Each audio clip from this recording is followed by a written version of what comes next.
to PUSA Leisure Private Limited, Sri Lanka's premier destination for cricket enthusiasts and sports tourism. So PUSA Leisure Private Limited is actually the only leisure company in Sri Lanka with its own cricket ground. We're here at the ground right now, and it's the second largest cricket ground across Sri Lanka in playing area. This is tailor-made to conduct tours across Sri Lanka, and we are here today to witness about the specialties it has to offer.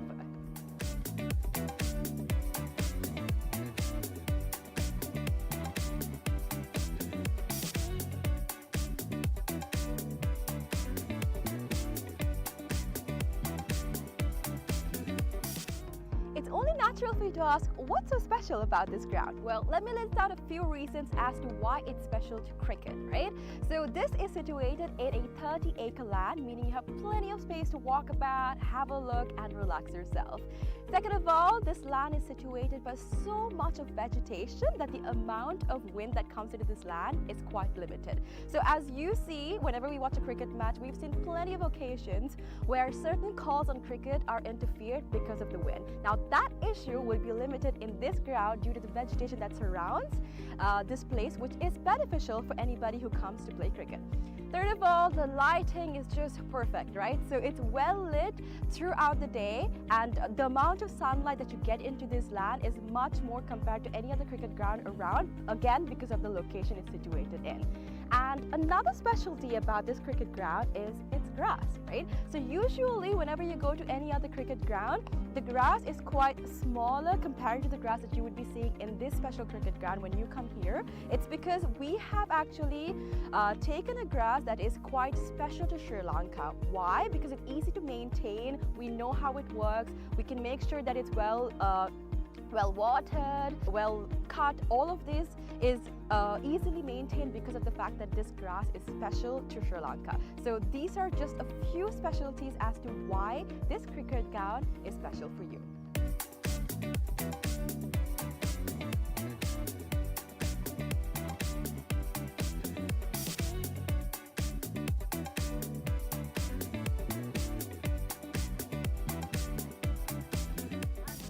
Alright, so let's talk about the pitch a little, right? So I'm here right now, and from the pitch to the ground, we have about 80 meters of a radius, right?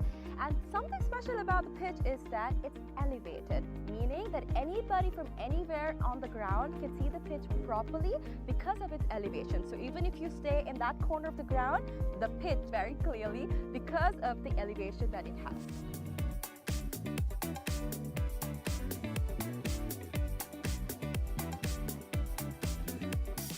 Alright, so we have utilized certain methods to ensure that our ground is free of weeds, right? So our first method is recycling water. We have a natural source of water in our land, and we have taken the water from that into a handmade pond covered by polythene, and water from that is taken to our ground through sprinklers, and that is how we water our ground.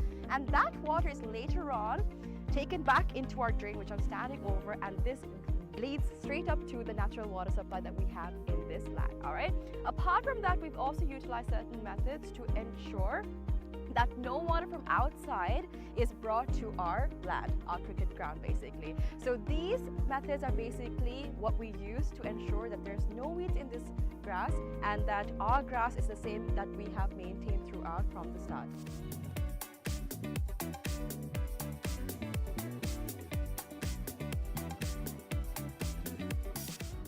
So another specialty about this ground and how we're connected with nature, right? A fun fact. So if you hit a century in this ground, one of these surrounding Good morning, trees... viewers, listeners all over the world tuning into this live streaming that is brought to you from Colombo, Sri Lanka. This is the match between Sri Lankan Masters Over-50 and UAE Masters Over-50. Just about to commence now, played at this picturesque venue, the PUSA, PUSA, Pujita Uduvana Sports Academy grounds in Millenia. This is south a little, about 45 minutes off Colombo, south of Sri Lanka, and it's a beautiful setting here at this venue. Two teams are just coming out, lining up before the national anthems are being sung.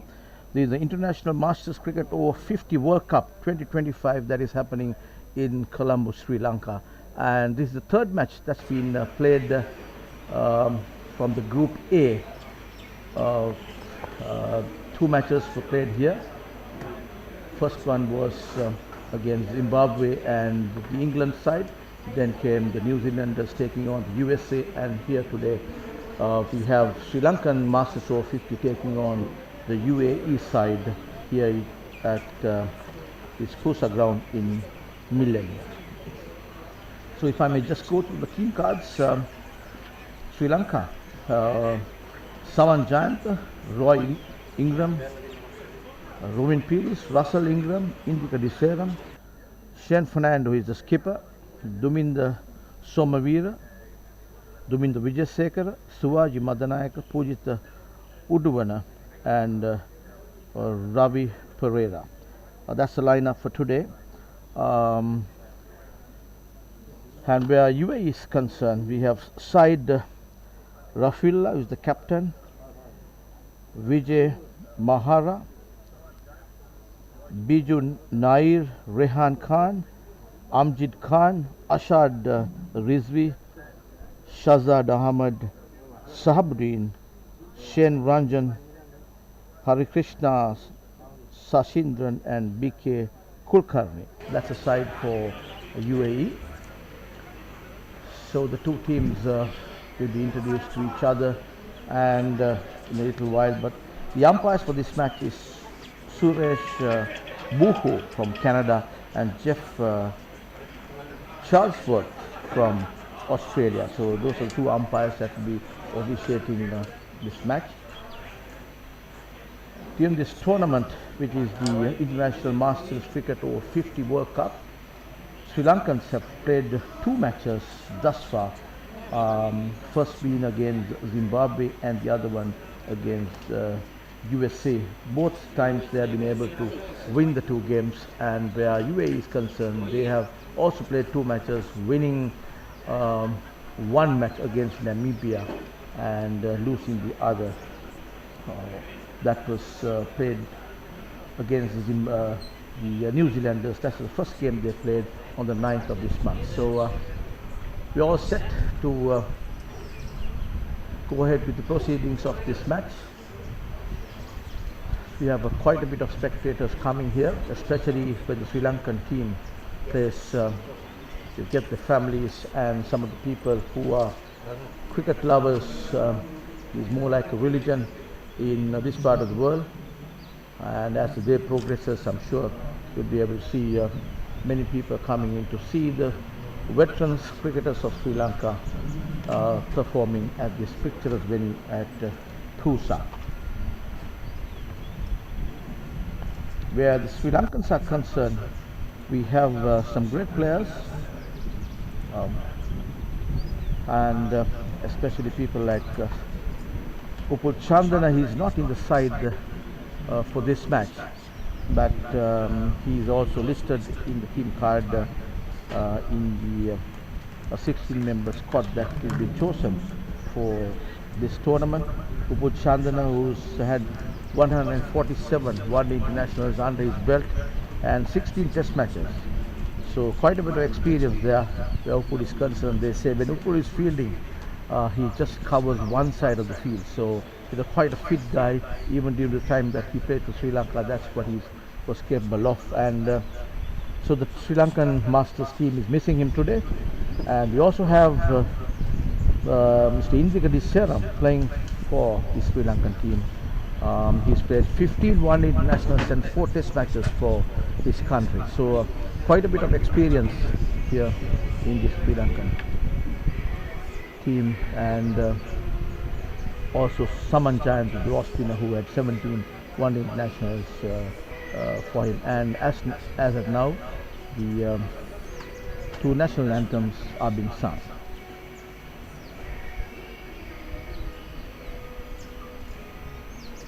First, the UAE national anthem.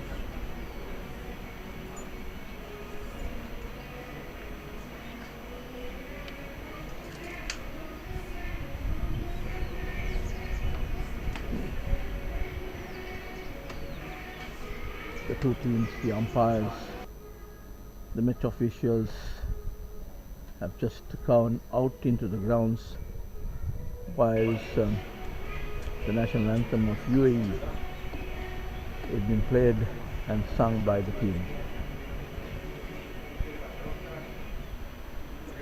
And that was the UAE national anthem.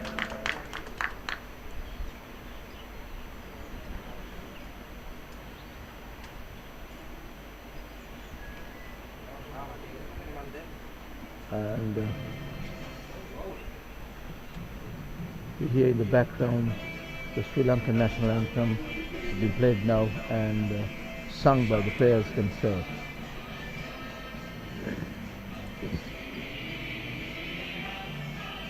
Some of these players have represented their country, and some of them, only 11 players can play in a match when they play for their country. So just because you play first class cricket, it doesn't mean that you get to play for your country. And this is also another chance that these players get to play during their lifetime, a chance again to represent their countries in some format when it comes to the game. All these players do love the game of cricket.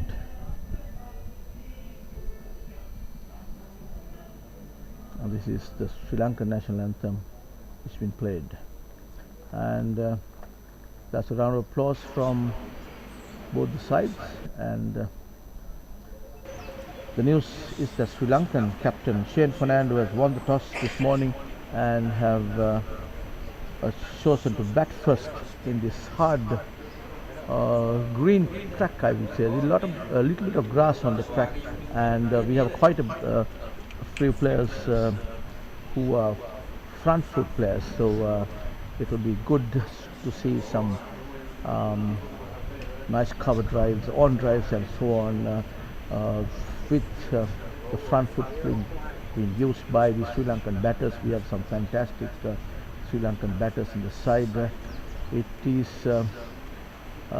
would be a treat for the spectators who will be coming here to see these former great players of Sri Lanka, mostly first class players. We have a few, as I mentioned before, players who have represented Sri Lanka in either one international and test cricket. So especially people would come to see Indika Diseram Saman Jayanta playing here at this PUSA stadium, and now we can see the teams shaking hands with each other before they take onto the field. And they all kind of pose for a group photograph, two teams together. Another aspect that we must mention at this point is that when it comes to Masters cricket, it's basically fostering friendship and relationships between the countries that play this style of cricket and amongst the players. We have seen a real friendly atmosphere on and off the field, and of course when the game gets going, there is a certain amount of pressure that sets in, and all the players are really focused and want to do well for their side, but with that friendship, the friendly feeling always at the back of their mind. We have seen that happening, players cheering and supporting each other even whilst the game gets going. We have seen that on and off the field. So that's one of the key factors when it comes to international Masters cricket that not only have been spoken at length, but we have seen that happening when games are being played, with especially during this International Masters World Cup. So the game is about to begin. We take a short break, and we'll be back when the game, the umpires take onto the field. Sri Lanka with its own cricket ground, where We're here at the ground right now, and it's the second largest cricket ground across Sri Lanka in playing area. This is tailor-made to conduct tours across Sri Lanka, and we are here today to witness about the specialties it has to offer.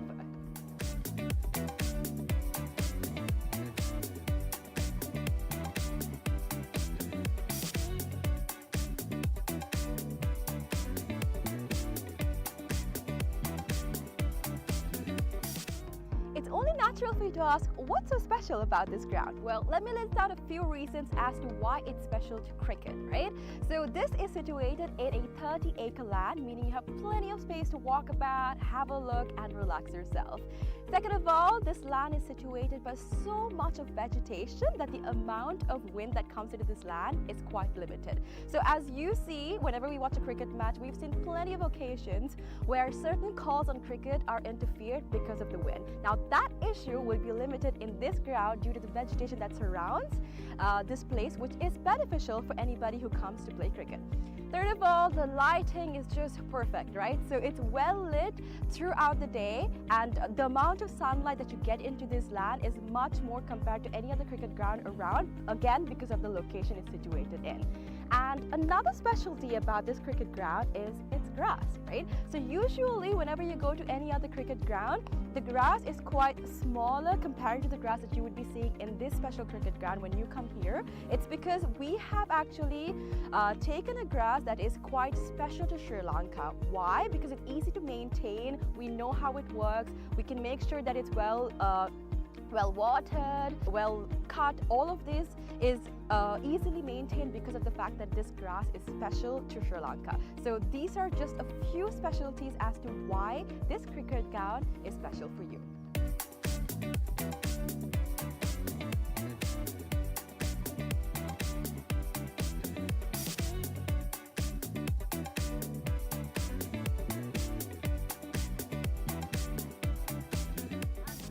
Alright, so let's talk about the pitch a little, right? So I'm here right now, and from the pitch to the ground, we have about 80 meters of a radius, right?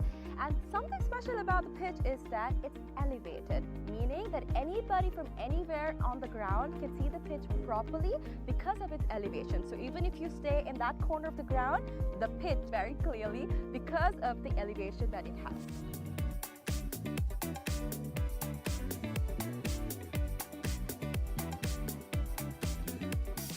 Alright, so we have utilized certain methods to ensure that our ground is free of weeds, right? So our first method is recycling water. We have a natural source of water in our land, and we have taken the water from that into a handmade pond covered by polythene, and water from that is taken to our ground through sprinklers, and that is how we water our ground. And that water is later on taken back into our drain, which I'm standing over, and this leads straight up to the natural water supply that we have in this land. All right. Apart from that, we've also utilized certain methods to ensure that no water from outside is brought to our land, our cricket ground basically. So these methods are basically what we use to ensure that there's no weeds in this grass and that our grass is the same that we have maintained throughout from the start.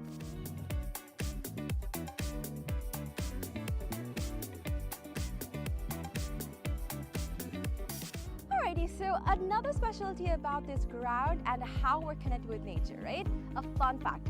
So if you hit a century in this ground, one of these surrounding trees will be named after you. So if you can see, this entire ground is surrounded by vegetation and plenty of trees. So whoever hits a century in this ground will get one of those trees named after them. So this is actually something quite unique. It's not done everywhere, and it's actually a nice opportunity for you to get a tree named after you.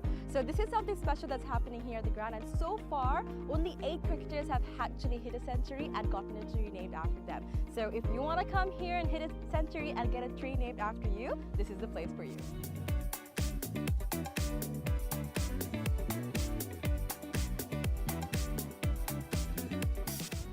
Alright, so you must be wondering what PUSA stands for. PUSA stands for Pujitha Uduvana Sports Academy. Pujitha Uduvana is actually the single owner of this cricket ground, and we actually have some exciting news. We will be providing this ground and facilities to the IMC Over-50 cricket tournament, right? So 9 of their matches will be taking place in this ground starting Feb 9th, and will be participating in this cricket tournament. So if you want to check out this ground and you would like to see a tournament, make sure you come and visit the PUSA cricket ground.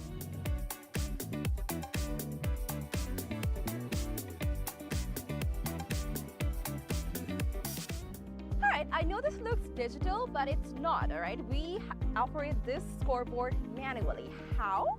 We've used door hinges and we've painted one side and we have not painted the other side. So using this method, we are able to make the numbers appear on the scoreboard. Usually it takes about 4 people to operate a scoreboard, but using this method, we just need one person to do all of the work. So it's a different way, it's environmentally friendly, and you can witness this when you basically visit the PUSA cricket ground.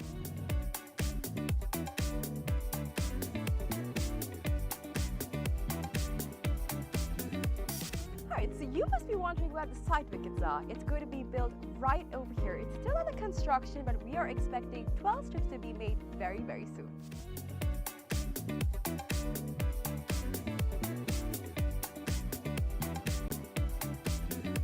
Alright, so now we're about to walk into where our hotel is going to be built.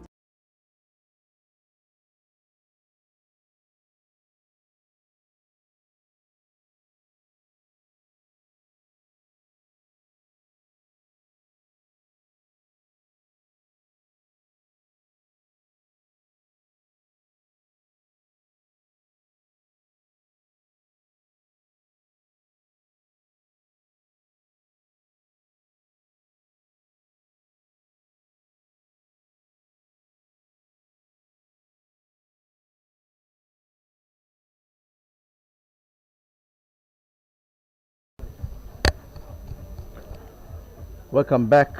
So we are back with this live commentary and live streaming that is happening. The match between UAE and Sri Lanka Masters Over-50, the IMC Over-50s World Cup match that is happening in the PUSA ground in Millennia, southern part of Sri Lanka, just about a 45 minutes drive from Colombo. So they're all set now, the fielders and the umpires, even the 2 batters have gone in to the center.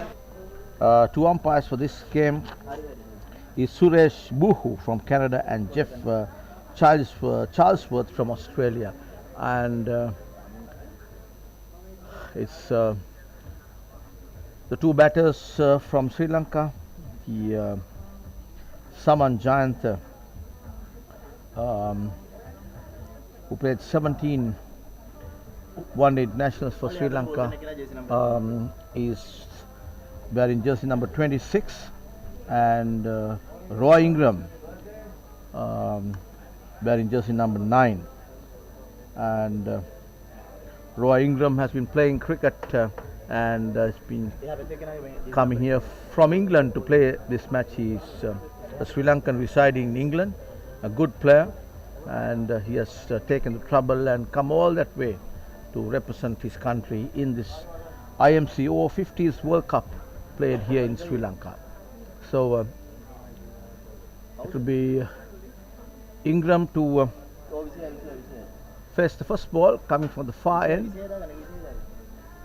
and bowler's name I'll give you in a while.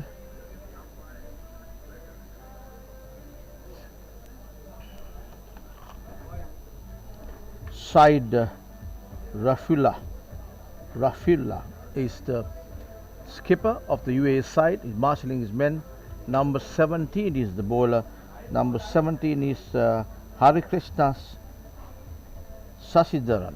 Harikrishna Sasidharan is the bowler. He'll be coming right arm over the wicket to the right-handed Ingram, facing the first ball of the Sri Lankan innings. Shane Fernando winning the toss and elected to bat first.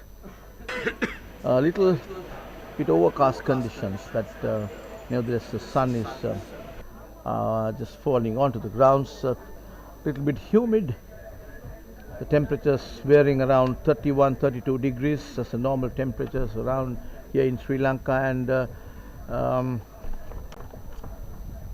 Hari Krishna is bowling to a shortish third man, cover, extra cover, deep extra cover, short mid off and deep mid off. And that ball, shortish delivery. Ingram punches it towards the cover area.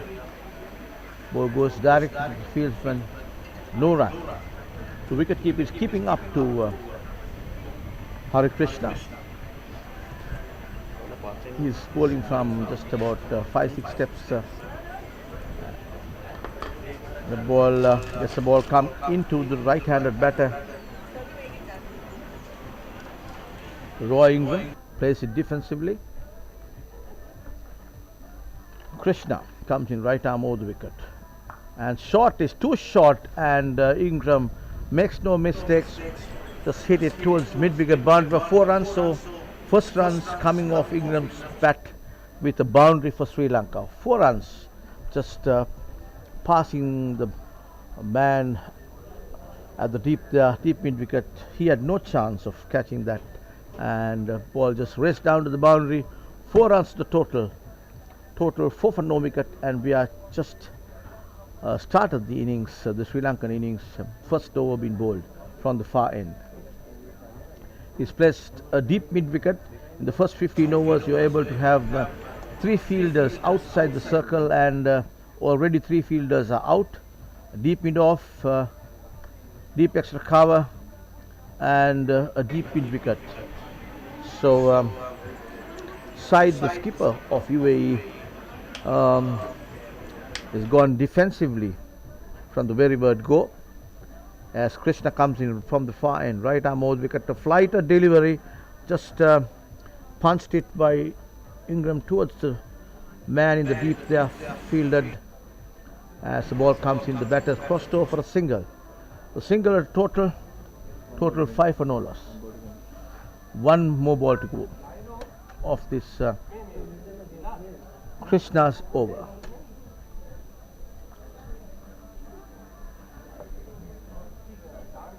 With the single is Saman Jayantha, former Sri Lankan one-day player, right-handed batter facing Krishna, bowling his last delivery. Flighter delivery, nicely stroked shot there on the front foot. Ball runs to the deep mid-off area. Batters crosses over for easy single. 1 to the total, 6 runs to the total, no wicket after the first over of the Sri Lankan innings. Shane Fernando won the toss this morning. Nice conditions here for cricket. It's the IMC Masters Over-50s World Cup game happening in this PUSA ground, Pujita Uduvana Sports Academy grounds. Here is a big ground. I understand it's the second largest ground in Sri Lanka, and the plans are to get this ground up to international standards so that they could play international games, and they're looking at 3 years down the line. This is Saman Jayantha again taking strike. The new bowler is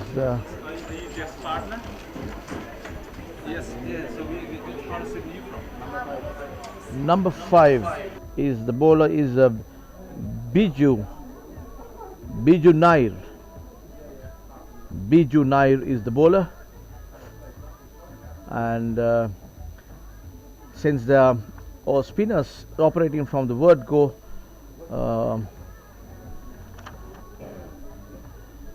the helmets were sent off out of the ground, and Biju Nair is the bowler.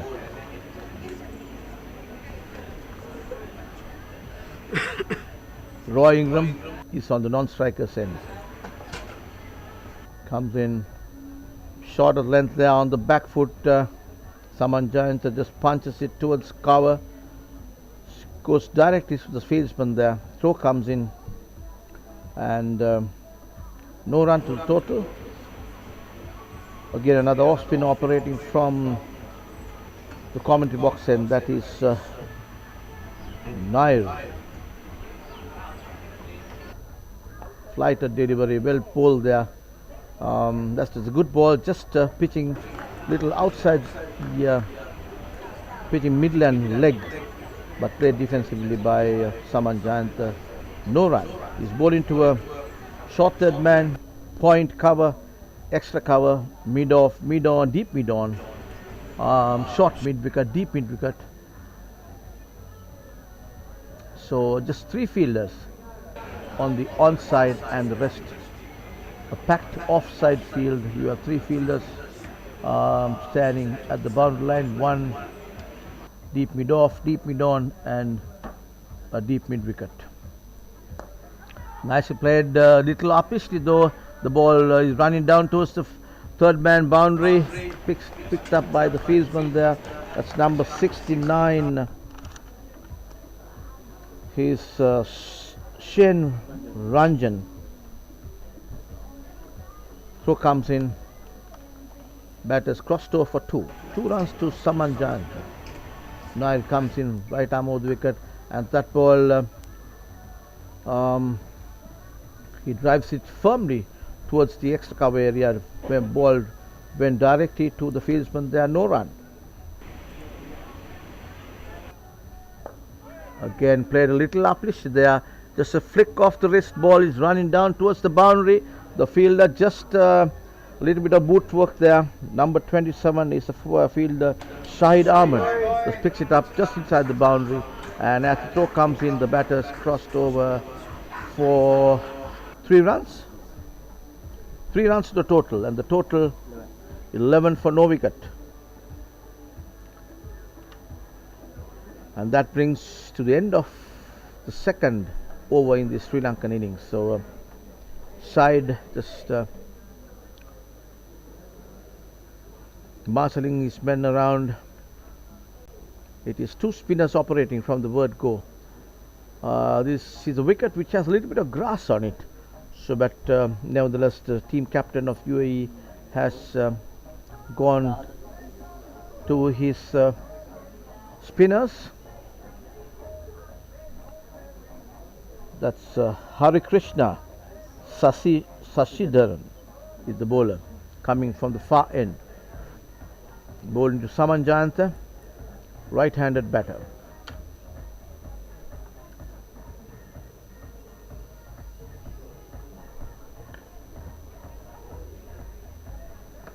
Very watchfully played there by Saman, on the back foot, just short of length.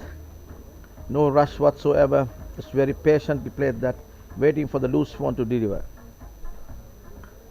That again, nicely stroke off the back foot, beats the fieldsman there, and a little bit of fumble there. The batters crossed over for a single. Just another single to the total, and gets Roy Ingram on strike. Krishna coming in from the far end there.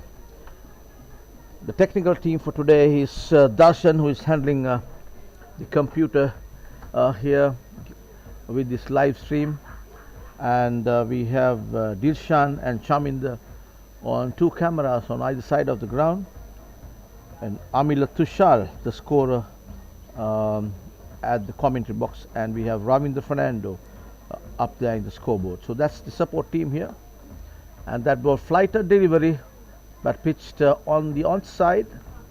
The batter Roy pushes it to mid on and just crossed over for a single there. Just another one added to the total, brings Saman Giant in strike. Again on the back foot, shortish delivery, punched again by Roy towards the man in the deep there. Just an easy single to the total. So Sri Lankans are going quite well here. No risk being taken. They're quite comfortable with the way things have unfolded thus far for them. That ball, a flighter delivery. He picks up the. No, he has not been able to pick the gap there. Ideally, he was, I guess, trying to put it to the gap there, Saman Giant, but nevertheless, could not beat the fieldsman fielding at deep mid wicket, and there's a single to the total.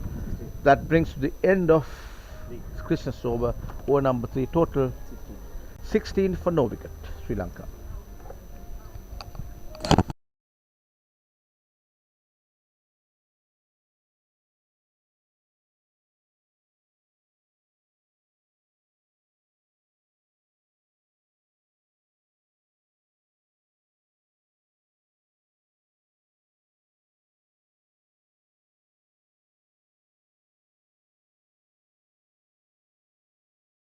So Biju Nair is the bowler. He's operating from the press box end here.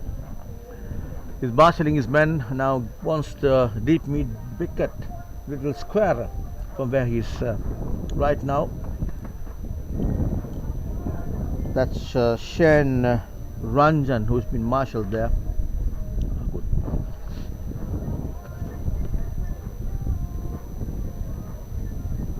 Nair comes in, right arm over the wicket, off spinner, orthodox off spinners to Saman Jayant, who himself is an off spinner.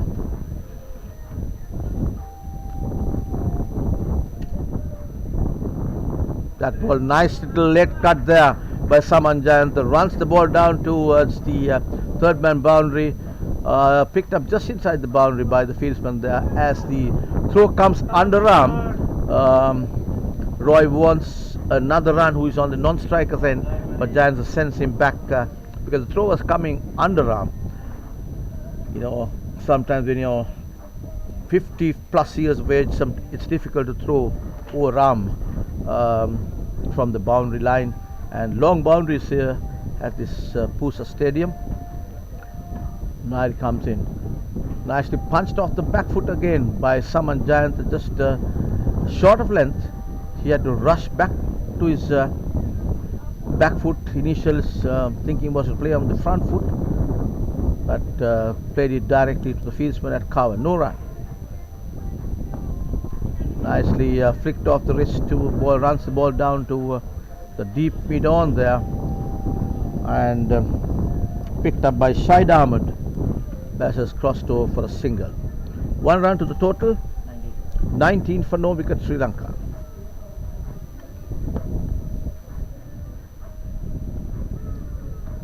Nair is the bowler coming from the press box end. He's bowled into a packed offside field. 6 fielders on the offside, and that ball, little wide-ish delivery, pitched wide outside the off stump. His off spin operating. Jayant, I beg your pardon, is Roy, who is on strike. Sees the ball through. No damage done. No run to the total. Nair comes in again. Flighted delivery, punched again towards direct to the fieldsman there at cover. No run. Turning out to be a good over for UAE. Nair trying to put the brakes on the Sri Lankans here.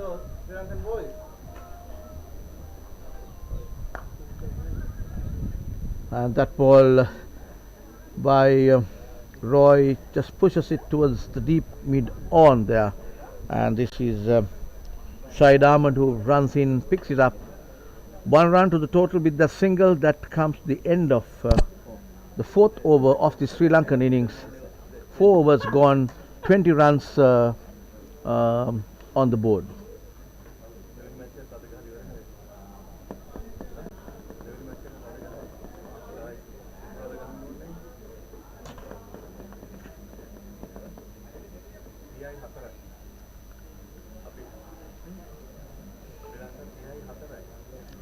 And we also have the one-day international being played, Sri Lanka versus Australia, played at the Premadas International Stadium, and the news is that Sri Lankans are batting and 30 for 2 wickets.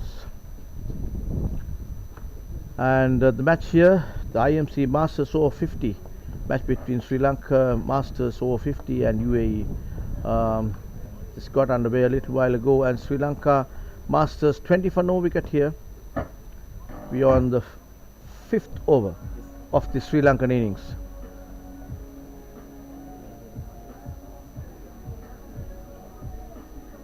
That ball moving a little outside the off stump there. No run to the total.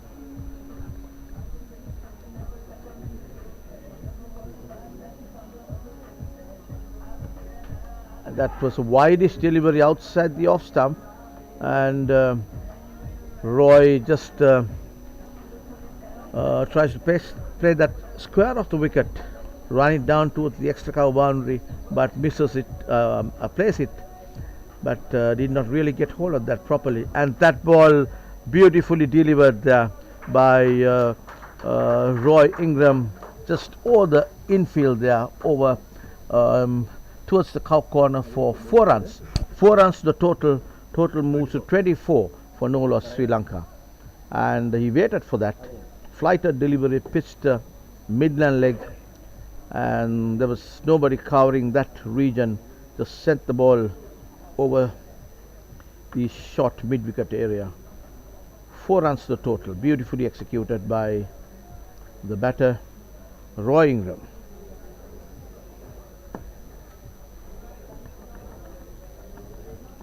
Side Rafila marshalling his men. Difficult task for him because these two batters have just got going, playing, stroking the ball all over the ground, playing the bowlers to its merit. And as we speak, the bowler comes in right arm over, wide outside the off stump there, signalled wide by the umpire. Jeff Charlesworth from Australia.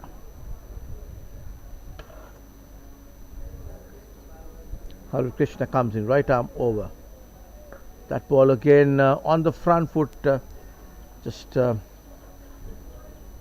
hit it towards the deep mid wicket there, crosses over for a quick, easy single, I would say, there by the two batters. There was no rush needed because the ball was too deep, and brings Saman Jayant on strike. He's facing Hari Krishna on the far end there. On the back foot, tries to get it past point there, but can't beat the fieldsman there. That brings to the end of the 5th over of the Sri Lankan innings. Sri Lanka 26 for no wicket. Sri Lanka won the toss this morning, and Shane Fernando elected to bat first. There's a nice blowing going across the ground here. We saw a similar kind of scenario when the previous matches did happen here. It's a breath of fresh air to the fieldsmen and the batters, the umpires, everybody who is out there in this blazing sun.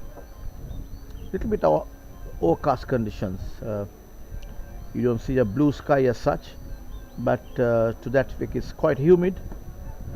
So I'm sure these fielders are feeling it, and everybody mostly are having their sweat towels with them. And little bit of roll of the wrist, runs the ball down to short mid wicket there by Roy Ingram. He's been a man on form, Roy. He's had a good run thus far in this tournament.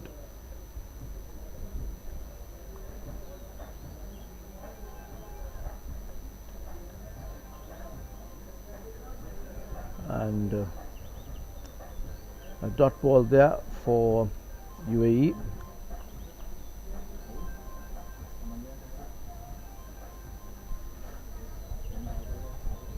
That ball on the back foot, but plays it a good shot there. Rocks back to his back foot and plays a full bladed shot, but unfortunately could not be the fielder at extra cover there. Saman Jayant is the batter.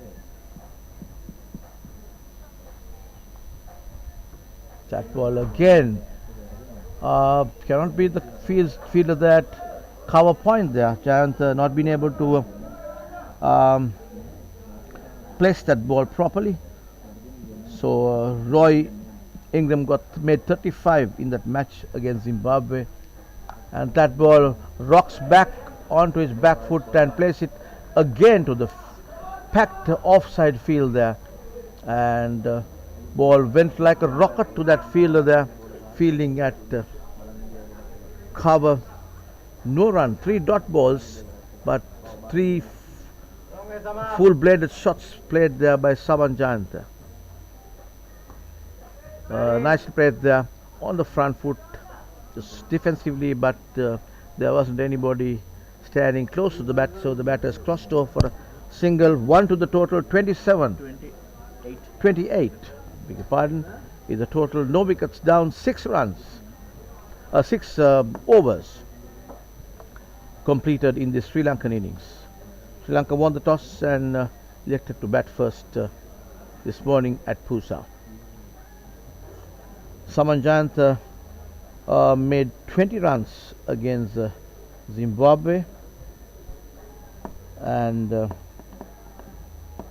also made that blistering knock of 58 against USA a couple of days back. So he's a man on form there. So is Ingram. He also has been in good nick, and we can see that he's striking the ball well, middling it from the word go. So these two informed batters, a breakthrough here may put a certain amount of breaks when it comes to Sri Lankan batters, but of course they have quite a bit of depth in their batting. That ball short, too short there by the bowler. That's Hare Krishna, and Saman Jayant again on the back foot, couldn't pass the fielder at deep extra cover. Went direct to him. Just a single, but easy going for these two batters at the centre now. That ball beautifully executed. No chance for the mid-wicket fieldsman there. 4 runs to total off the bat of Roy Ingram. Nicely played shot. Just little over-pitch delivery. Just played square off the wicket towards the onside for 4 runs. Ball went about 25 meters, rolled away from the ground there. Beautifully struck shot there by Roy Ingram. So Sri Lanka with that 4, the total moves to 33 for no loss. You cannot afford to bowl on the leg side loose deliveries to people like Roy Ingram and Saman Jayant. Though both batters in form, and 2 short delivery there, but punched just for a single towards the extra cover area, picked up by Ranjan there.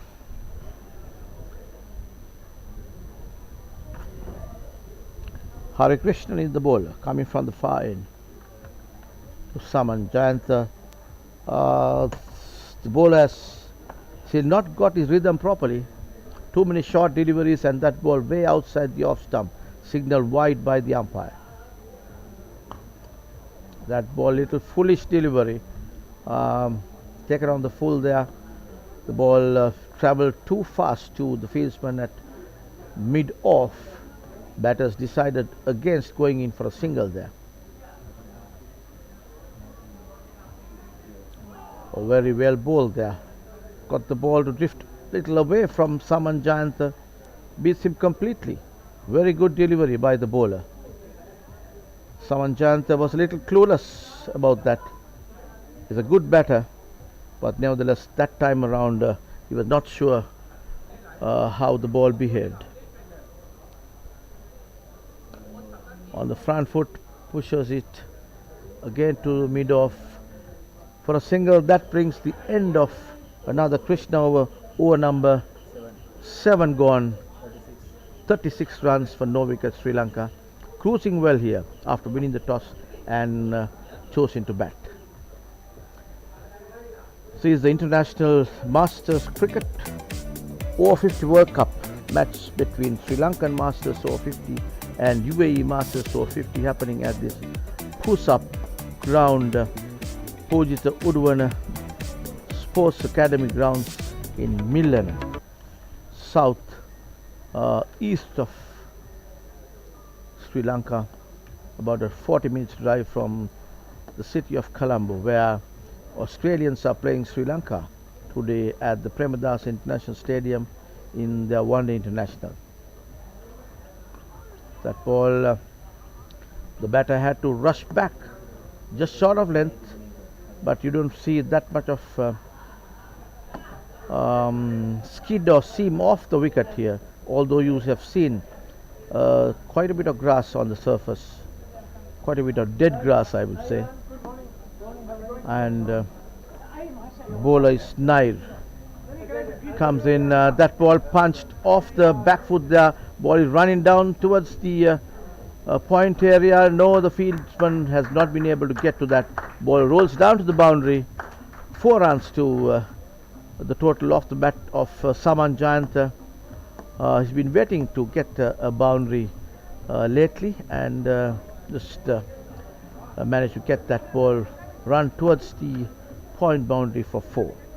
The total moves to 40 runs on the board for Sri Lanka, no wickets down.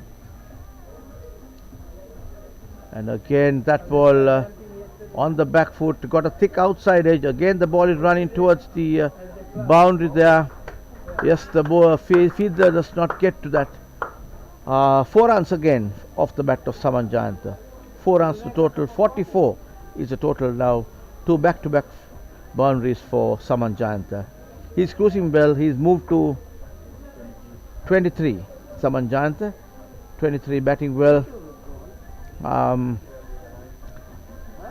Good contributions made for his side. Sri Lanka Masters Over-50. Nair comes into Jayant. Again on the back foot. These two bowlers have been bowling a little too short, I would say. You need to pitch up to these batters if they are to get them to do some mistake, and there's always a probability of a caught and ball, a catch somewhere. And that ball, shortish delivery, punched towards the deep there, passing the mid-wicket area. 4 runs again off the bat of Saman Jayant. Loose delivery from Nair on the onside this time. He's bowled a couple of deliveries loose on the offside.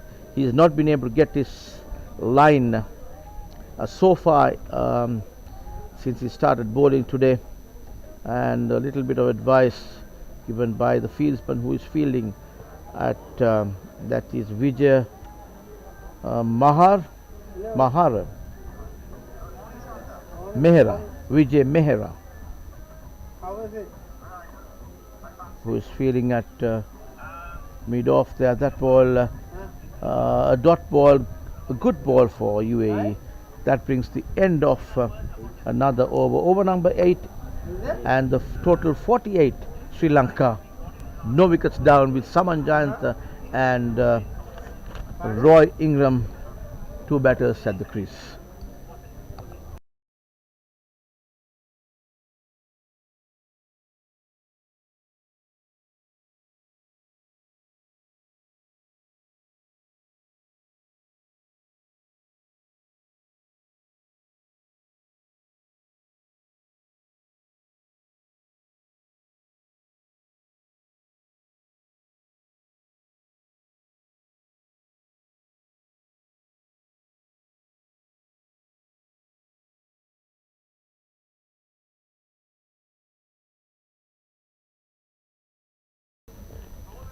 And he'll be bowling to Roy Ingram.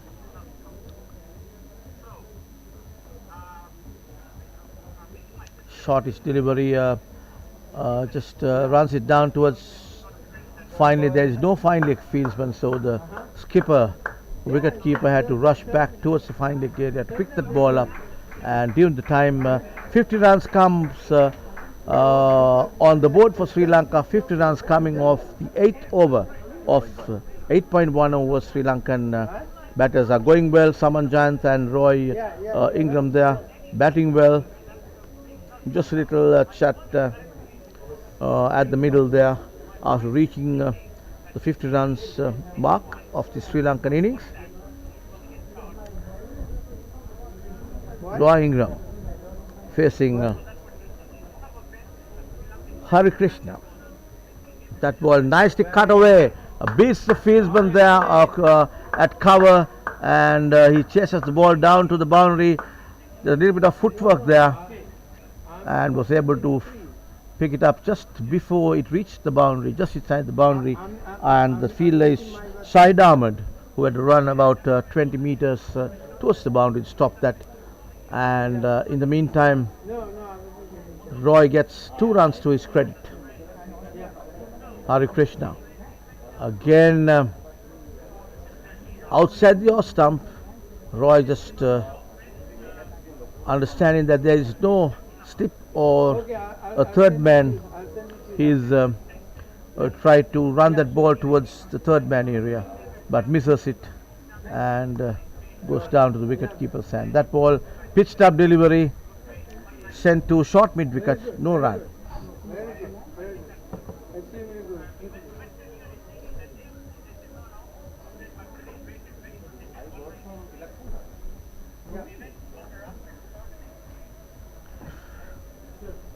Hari Krishna comes in right arm over the wicket to Roy Ingram, and that ball punched firmly towards deep extra cover, but cannot beat the fielder there, and picked up by Shan Ranjan there at deep extra cover.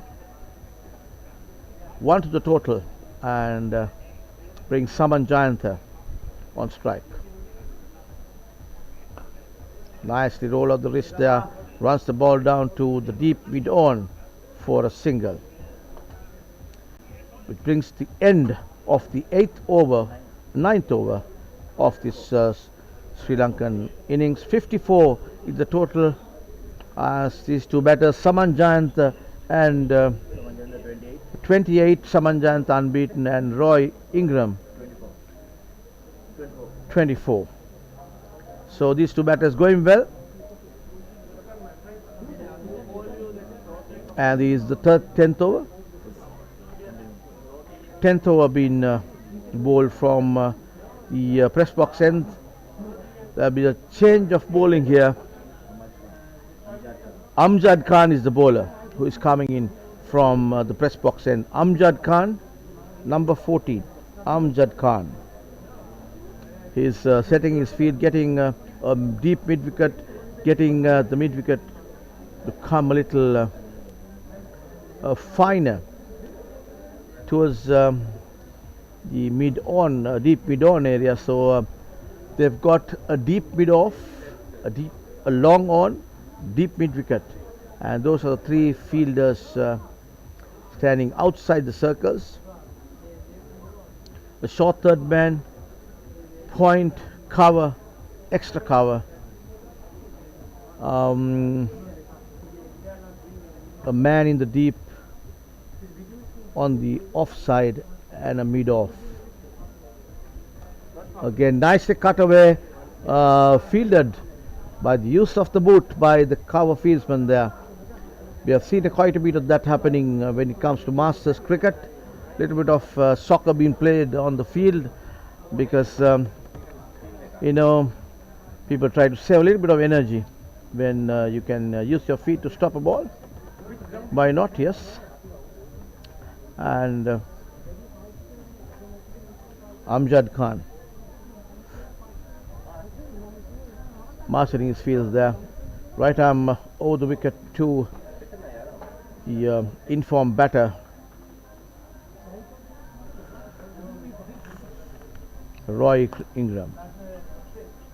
Nicely pushed. The bowler tried to stop that, but could not get hold of that. Ball ran down to the onside fielder there, feeding at deep mid on. The batter crossed over for a single.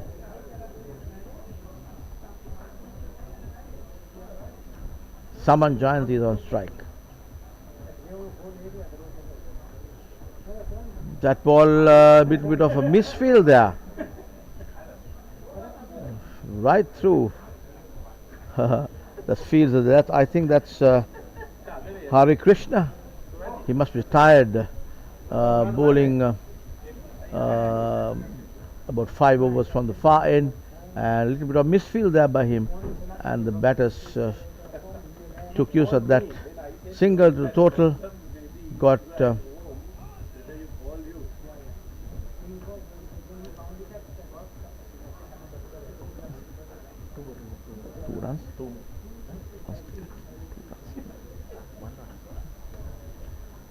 Roy facing that ball on the back foot, plays it towards the deep there, fielded there by the fieldsman Shane Ranjan, and settle for two, the batters.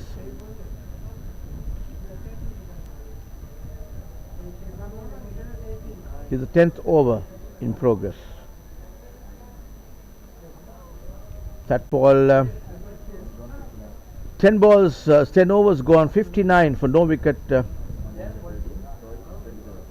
Sri Lanka Saman Jayant on 30 and Roy on 27.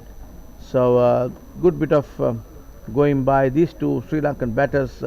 No rush, no risks been taken thus far in the Sri Lankan innings. We don't see a reason as to why they should be taking any risk. They've been going well, more than 5 runs per over, and it's always good to have more than 5 runs per over in the first power play. We are still during the first power play, 5 more overs to go to finish the first power play, where the captain of UAE has the opportunity to have 3 fielders outside the circle, and when the second power play starts after the 15th over, he has the opportunity of having 4 fielders outside the circle. He would love to do that now, because these two batters are playing their shots well, and but Saman Jayant has been a little unlucky by not being able to find the gaps there.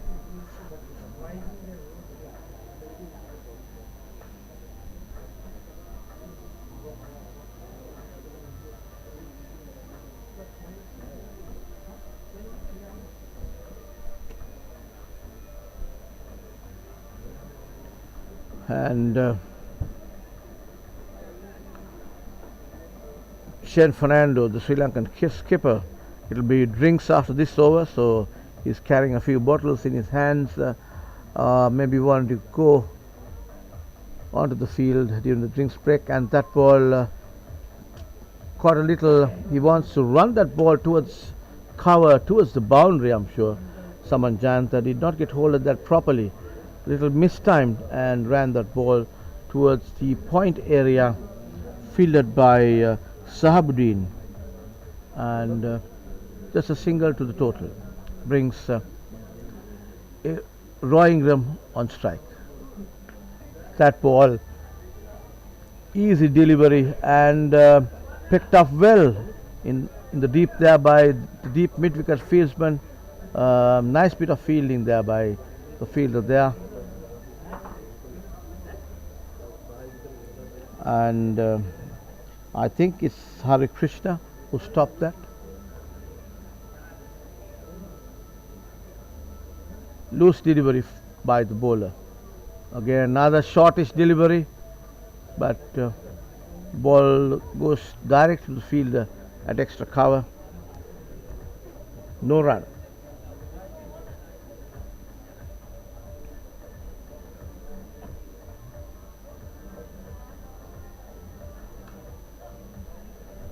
This time he beats the fielder and runs the ball down to deep extra cover, single to the total, and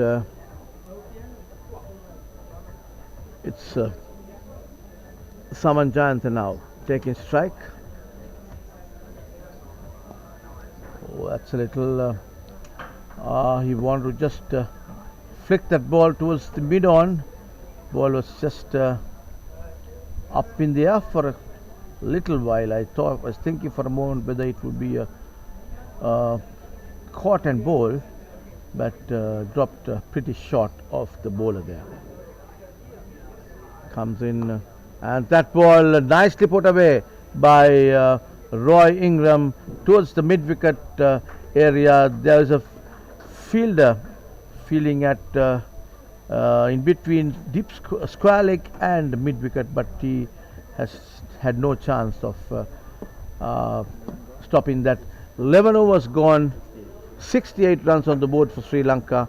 Saman Jayant is on 32, Roy Ingram at 35, so 34. So that's the scenario from the PUSA ground in Millennia, and the drinks have been taken. We take a short break, and when the game starts after the drinks break, we'll be back with the commentary.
All right, and we are back after the drinks break, and we have number 14. That's Amjad Khan operating from the press box end, bowling to Saman Jayant, who is on 32, and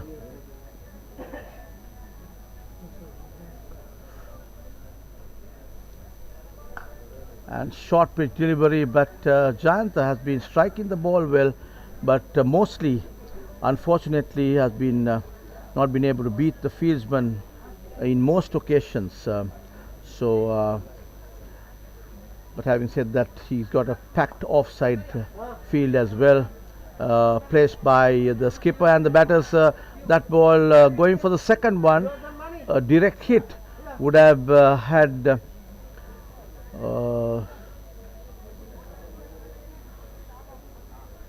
Royal Ingram. Royal Ingram. Oh, I got that name wrong again. Rory Ingram. I've been corrected by Rory's partner and the sister here. My apologies for that. Rory Ingram. He's been the captain and coach of South East veteran crickets in Australia. And that ball, pitch delivery, nicely put away. 4 runs to the total by Saman Jayant.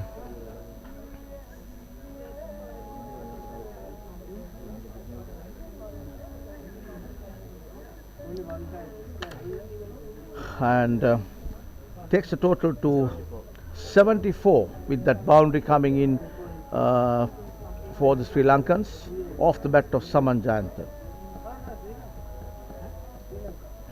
So Saman Jayant has been an ex-Sri Lanka one-day cricketer, off spinner who played 17 one-day internationals, and Rory Ingram also have played first-class cricket whilst the time that he was in Sri Lanka, played for Moores SC, and now plays a little bit of veterans cricket in Springvale, Australia. So there's quite a bit of experience in the Sri Lankan Masters Over-50 side.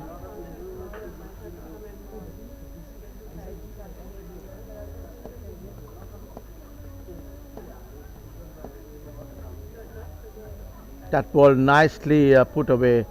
He knew exactly that there wasn't a third man. Runs the ball down to the third man boundary. 4 runs to the total. Total moves to 78 for no loss. Sri Lankan Masters cricketers going really well, these two batters. That time Saman Jayant was able to find the gap.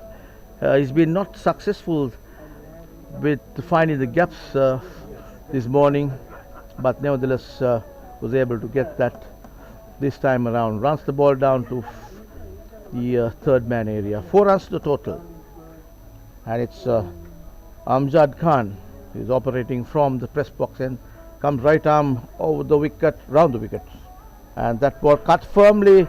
Again another boundary. This time Jayant finds the gap there. Beautifully played by Saman Jayant. Ball ran down to the boundary. 4 runs to the total, and total moves to 82 for no loss. Sri Lankan Masters. 2 back-to-back boundaries here by Saman Jayant. All of a sudden he's started to find the gaps now.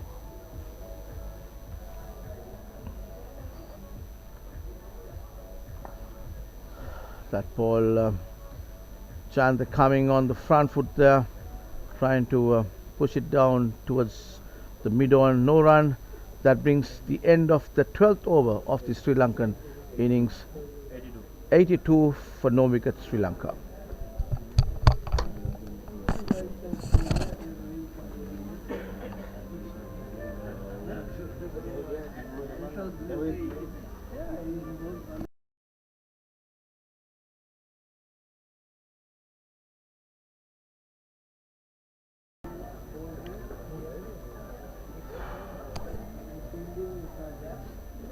and there seems a bowling change here. Bowling change from the far end. We'll give you the name in a while.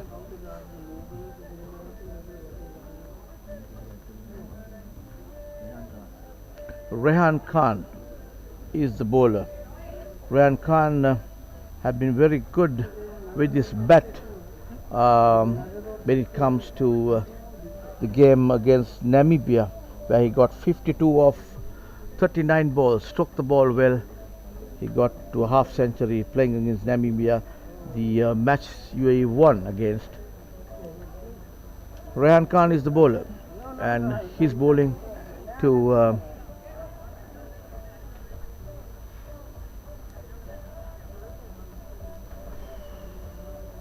Ingram. Yeah, I'll give you. Comes in, bowls a flighter delivery that way and put away nicely towards the bow, or fielded well by the fieldsman rushing in from the deep mid-wicket area. Ball was running down the boundary towards the square leg area, and Khan was the fielder, who Amjad Khan, who had to rush in from mid-wicket area to stop that, and batters crossed over for 2. Yes.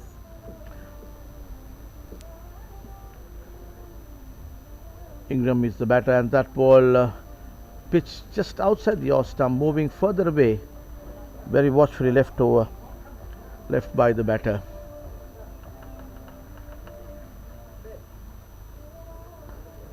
And on the block hole there, the batter came just down the track, but he was a little too much in front to play that ball, and had to block that. Dot ball for UAE, and that ball pitching just a little outside the off stump, moving further away. The batter wanted to go over the infield here. You have a field placed at deep extra cover, and that ball again mistimed, because it's a leg spin operating, so he's trying to play it against the spin there. Want to run it down towards the onside, but nevertheless got a thick outside edge, and the ball ran down to the cover. No run. And 13 overs gone there. 84 for no wicket Sri Lanka. Sri Lankans who won the toss this morning, Shane Fernandez, the skipper, and chose to bat in this hard little grassy surface here in this PUSA cricket ground here in Millenia. And whilst this match is happening here, we have the Sri Lankan team taking on the Australians at the Premadasa Stadium back in Colombo.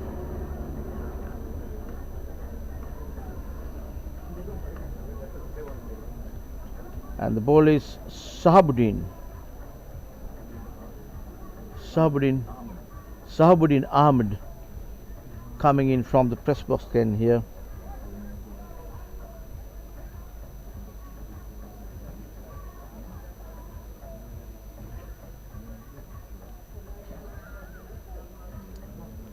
Sahabuddin Ahmed.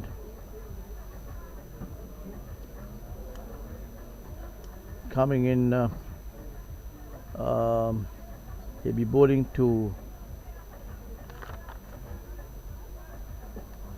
Ingram.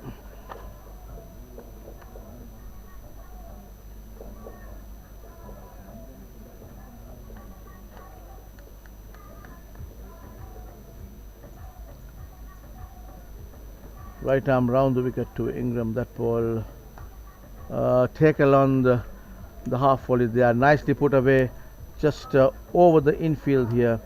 4 runs to the total. There is no man on the deep there. There was a mid wicket, deep mid wicket the previous over, but not when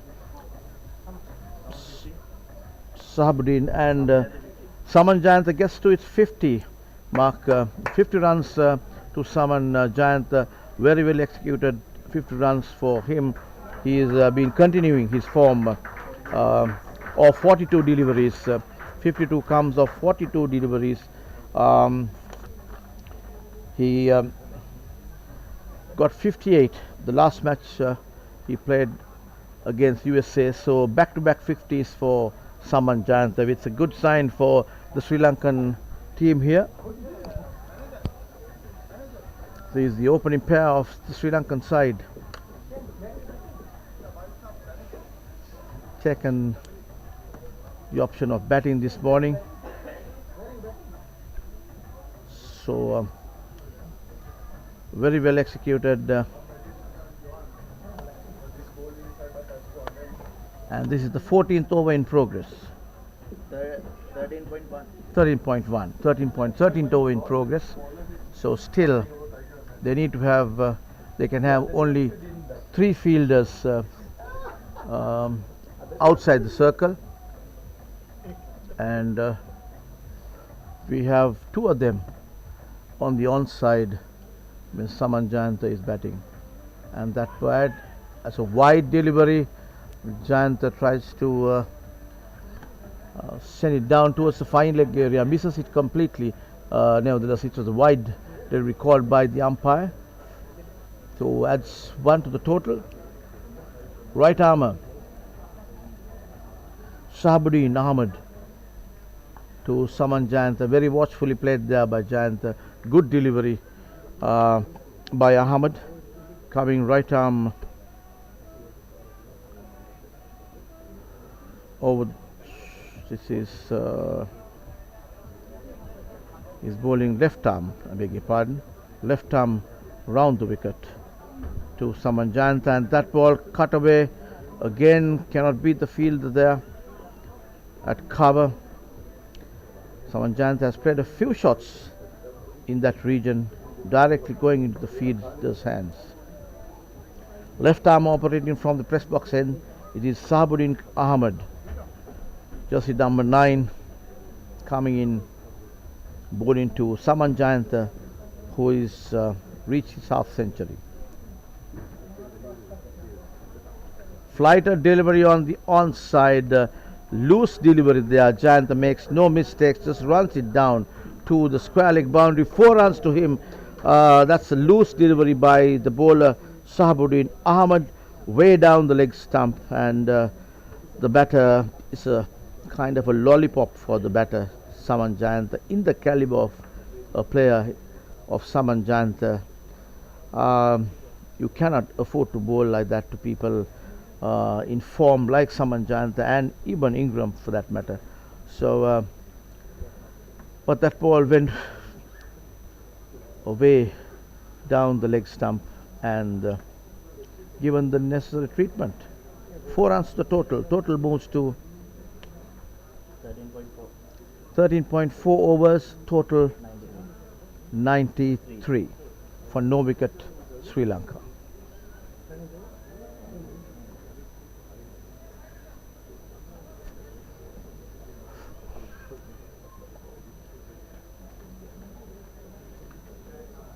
Side Rafila is marshalling his field now, getting a man towards short third man. Left arm round the wicket, comes in flighter delivery, but Jayant sees it through. No stroke offer, just let the ball go to the wicket keeper's hands. No run. Packed offside field, just 3 men on the onside. Short mid wicket, long on, and a deep square leg.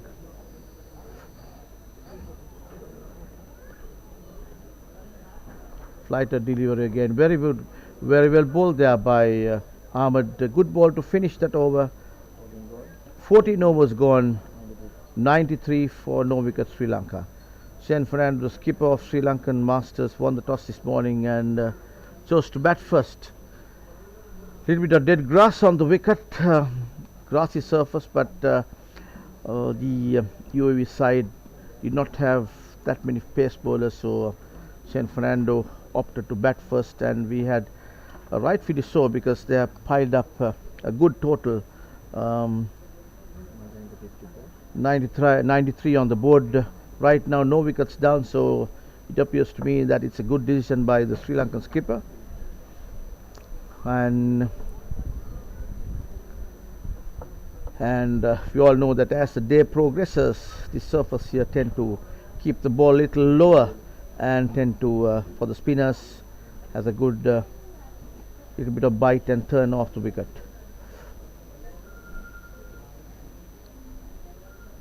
Flighted delivery. Ingram wanted to just push it towards deep mid-on. Did not get hold of that leg spin operating. This time around too, he's played against the spin there. He's got to be a little careful. Flighted that ball outside the off stump, and Ingram just sees the ball through to the wicket keeper. No run. Packed out offside field. 5 fielders. Again, a good delivery there. Played defensively by Ingram, and the ball was just rolling down towards the stumps there, and he had to rush back and stop the ball from hitting the stumps there. Good bit of bowling by Khan. Flighted delivery, but taken on the full there. Punished to the mid-wicket fence for 4 runs. 4 runs nicely played by Ingram with a full face of bat. There is no fieldsman there. He moves to 40 runs, and that ball was hit so hard it just had hit the fence there about 20 meters away from the boundary line. So the total 97. We are on the 15th over in the Sri Lankan innings. Still the 2 openers are on strike.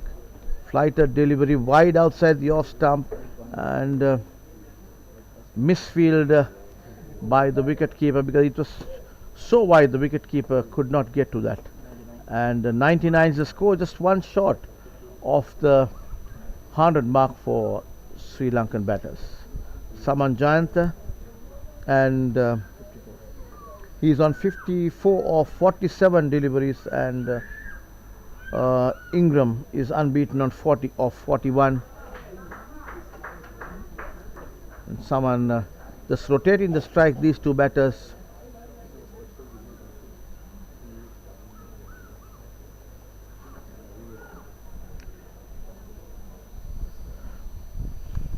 These 2 batters rotating the strike. And again played firmly towards deep mid-off there. Little bit of a fumble there by the fieldsman. The batters just settle in for 1 run. 1 run to total. That brings the 100 up. Where 101 to the total. 15 overs gone, 101 runs on the board. And Sri Lankans going well here. To operate from the press box scene, it's Sahabuddin Ahmed, who has been brought back into attack again. So this is a match between Sri Lankan Masters Over-50 and UAE Masters in the IMC Over-50s World Cup, which has been played in Sri Lanka this time. And most matches are played in Colombo, and this venue here in PUSA Grounds, Pujita Udvana Sports Academy grounds in Millennia, south of Colombo, just about a 40 minutes drive from the city of Colombo is where this ground is situated. Sahabuddin, that ball lofted over mid-wicket, beautifully played by Ingram. 4 runs to him. He moves to 45 of 43 deliveries. 45 of 43 deliveries. Ingram Going well, these two batters.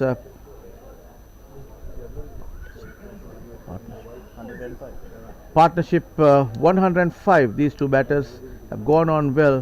105 partnership. Unbeaten, these two batters still at the crease. And it's Sahabuddin Ahmed operating from the press box and bowling to Ingram.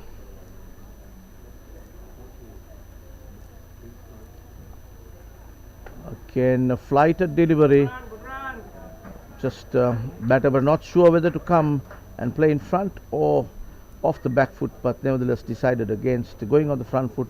Played this little punch off the back foot towards cover for a single, and which brings Saman Jayant on strike. That ball left his ball in left arm round the wicket, pitched outside the off stump, moving further away. I thought it would be signalled wide, but not this time around. Dot ball for UAE.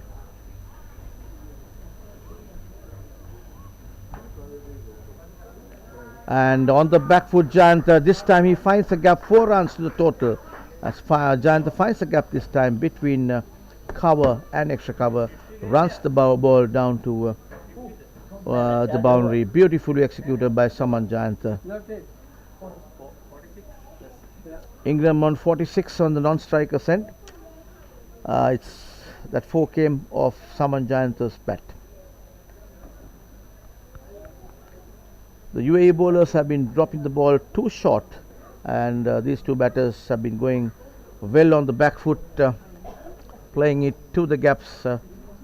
Saman Jayant this time was successful in finding that gap there, sending the ball to the boundary. 4 runs, and that ball very well bowled, flighted delivery, just pitched middle and off. That ball, he got the ball to come into the right-handed batter. Shahabuddin comes in, shortish delivery, too short again, and Jayant punches it towards the deep there. Couldn't beat the fieldsman there. As the throw comes in, Jayant takes one run. The total 111 Sri Lanka for no wicket, and 16 overs gone.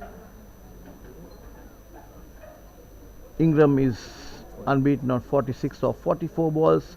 Saman Jayant unbeaten 60 of 52 balls.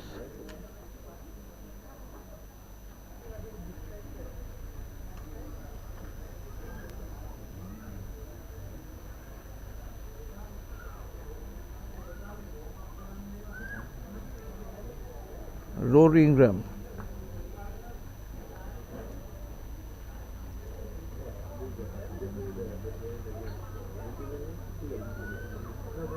Rory Ingram just 4 runs short of his well-deserved half century for him. This match he played in this PUSA Cricket Academy grounds in Millennia, and Saman Jayant now facing Rehan Khan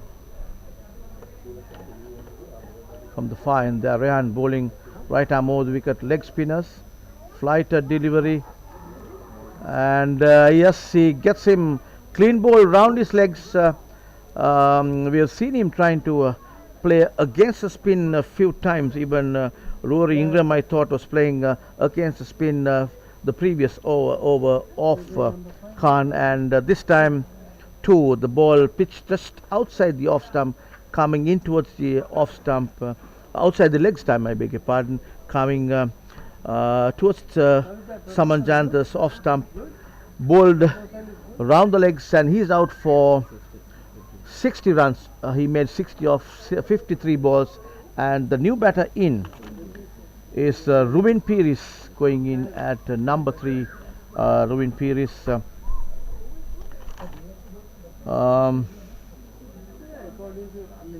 is going at 1 down for Sri Lanka now, joining in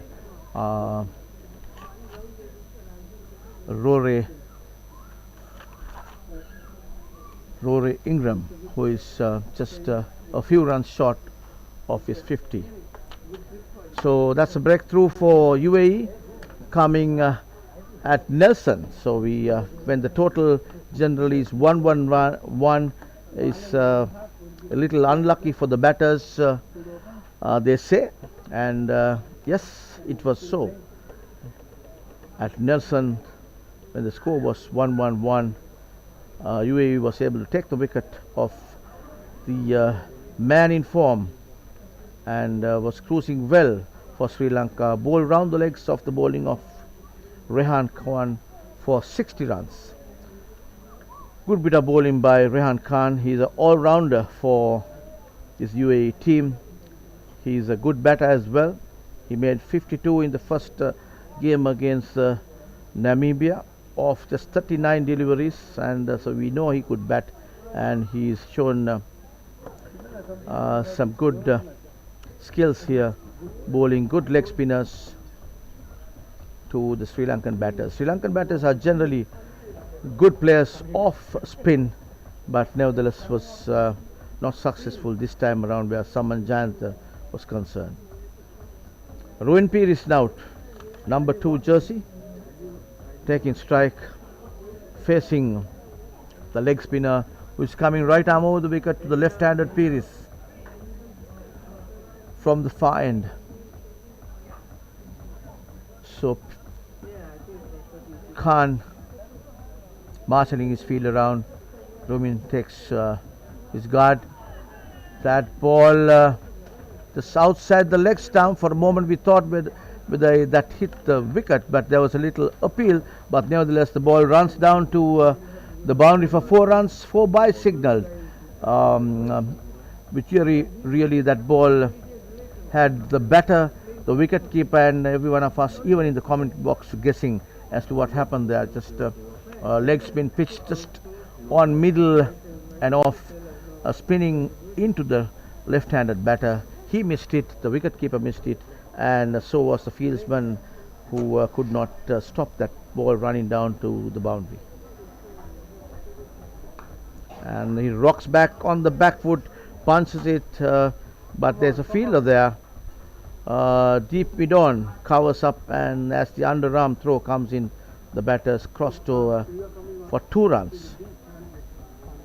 Ruin Peeris had enough time to hit that ball to the gap, but he was not lucky enough to get the gap there. And again, very well bowled, played defensively there, watchfully by Ruin Peeris. Flighted delivery, no run. Rehan Khan seemed a little pumped up after getting the wicket of the informed batter Saman Jayant. And a flighted delivery just down the track.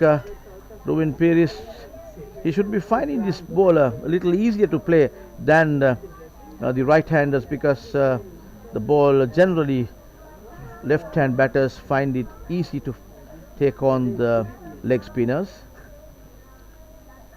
Oh, and that ball clean bowls him. I think that was the wrong one. He did not read that ball at all. It really foxed the Ruin Peeris and clean bowl. Good bit of bowling, good delivery by this bowler Rehan Khan. He's been bowling some fantastic deliveries. The same over, he got Saman Jayant out of a leg spinner. That was the wrong one. Ruin Peeris did not read that. He went on the back foot, missed it completely, and clean bowled. And Ruin has to walk back to the pavilion. 2 wickets down, Sri Lankan Masters 117 for 2 here. And it is Shane Fernando, the Sri Lankan skipper, going into batting at number 4, 2 down. Shane Fernando wearing jersey number 7. He's been a first-class player for Sri Lanka. Played for SSC, the Singray Sports Club ground in Colombo, Sri Lanka. It's a side that is very difficult to play for first-class cricket, because there were so many Test and One-Day players who made it to the Test and the Sri Lankan side. coming and stemming out of the SSC. So for a man to play in a club like that, he needs to be a good player. We know for a fact it is so, and that's why he's been made the skipper of the Sri Lankan side. And he takes the guard, just walking down the track, taking a good look at the wicket here, having a just little chat with Rory Ingram, who is going to face now, because that with that wicket came to the end of Rehan Khan's over. It will be Sahabuddin Ahmed operating from the commentary box end now to Rory Ingram, who is short of just he's 4 runs short of a well-deserved half century here.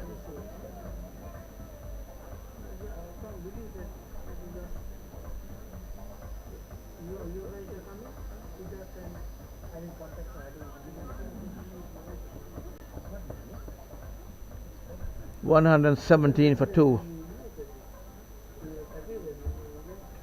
Sri Lankan Masters over 50.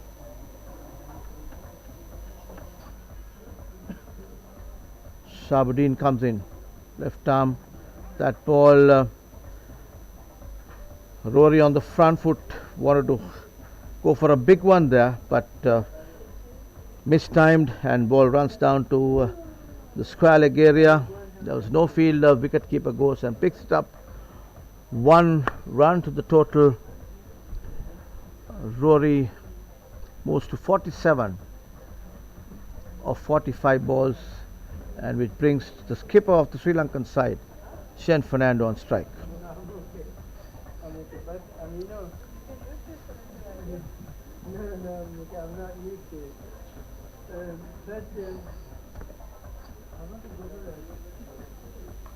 Flighter delivery. Shane Fernando place it firmly towards extra cover. No run.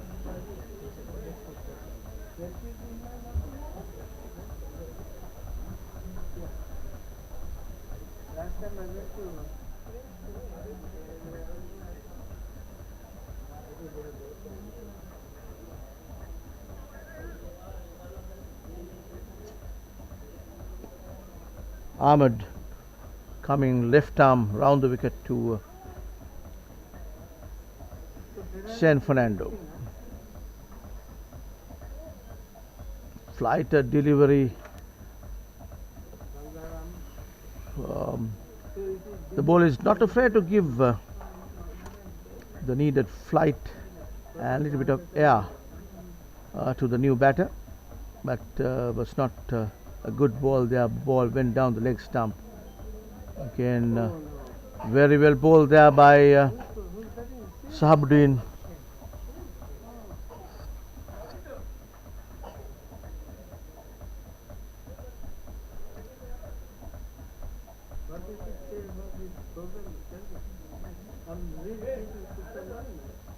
That ball, Shane Fernando rocks back on his back foot and punches it towards the deep extra cover for a single, so he gets off the mark. In the process, he fell down. He tripped and fell. A little bit of out of balance there, and lucky not to have injured himself. Just 1 to the total. Total moves to 120 for 2 wickets here.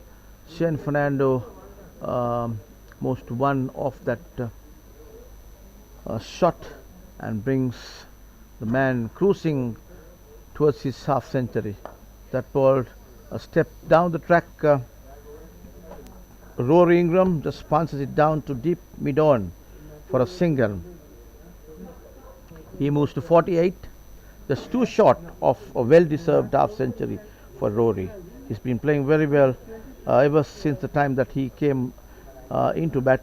A good partnership there for the first wicket with Saman Giant, over 100 runs. And again, flighter delivery, but outside the off stump. Shane Fernando waited for it, rocked back on his back foot, punched towards the short extra cover, directed to the fieldsman. No run. I think Shane Fernando wants a pair of boots because he tripped and fell the previous time when he rushed back on the back foot to play that shot off the bowling of Sahabuddin, and that brought to the end of Sahabuddin over. We have how many overs gone?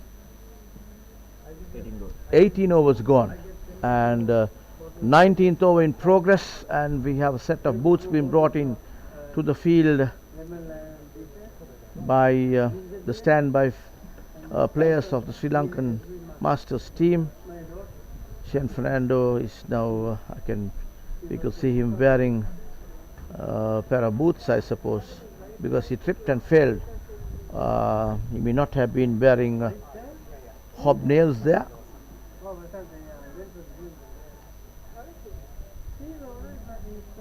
So the new over will be bowled by Rehan Khan, who's been successful thus far in this UAE innings, taken 2 wickets in quick succession of the Sri Lankan batters. 2 good wickets, Saman Jayantha and Ravin Piris.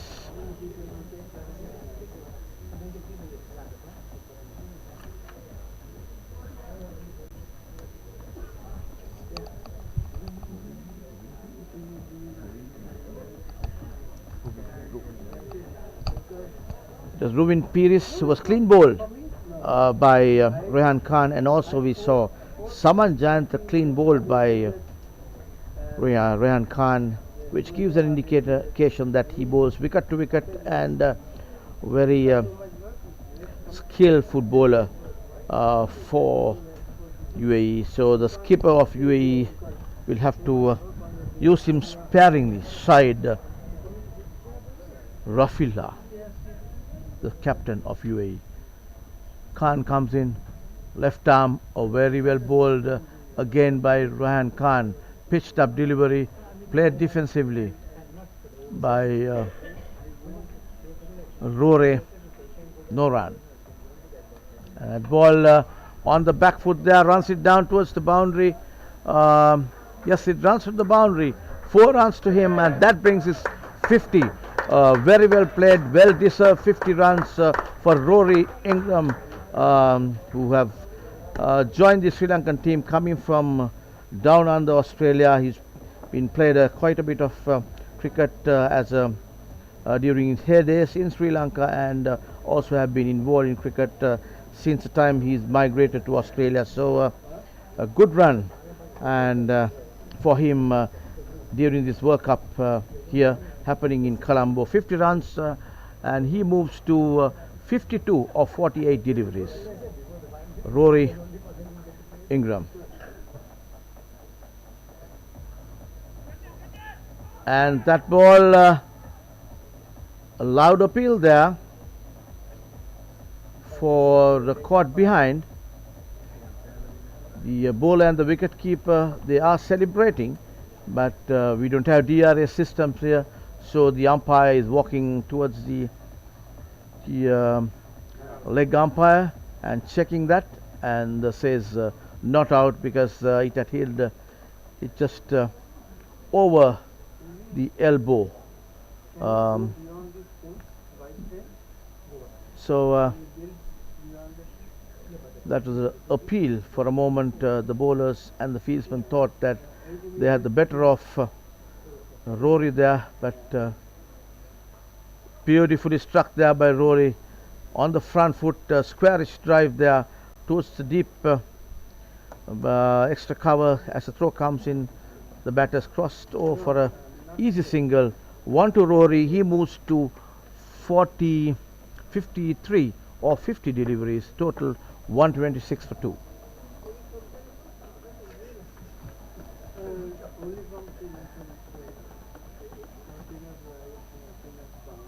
Rehan Khan, jersey number 73, coming from the far end. Very well bowled there by Rehan, and watchfully played there by the Sri Lankan skipper, giving him the due respect that is required for that particular ball. Just pitched mid and off, leg spinner coming to the right-handed batter Shane Fernando. Shane Fernando just rolled off the wrist there, just flicks it towards the square leg.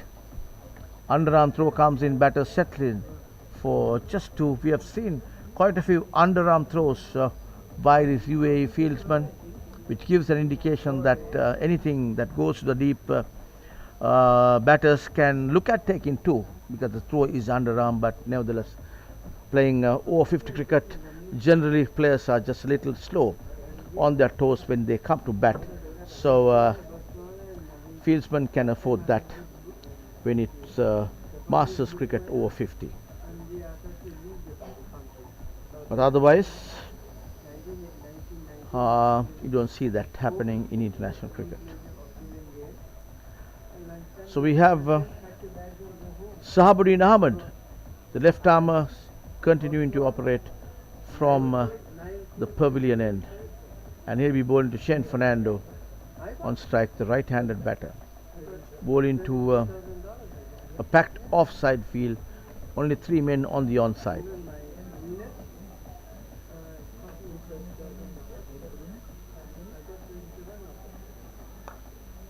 That ball, shortish delivery. Fernando just plays it off the back foot towards the deep in off. No run. Oh, I beg your pardon, single to the total.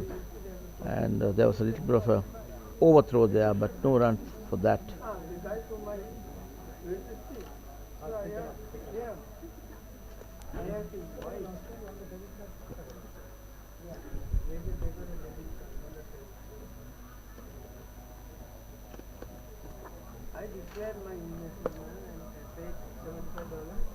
That ball on the back foot, punched hard by Rory, but it takes no gap. It went right down to the extra cover fielder. That's Rehan Khan field in there. He's been bowled pretty well today. That ball, a flighted delivery, mistimed by the batter there. He wanted to put it across towards the square leg area, missed it completely. No run, dot ball for the UAE.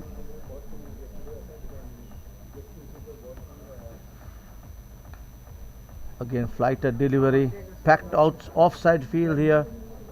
The ball is bowled into his field. Can't beat the fieldsman there.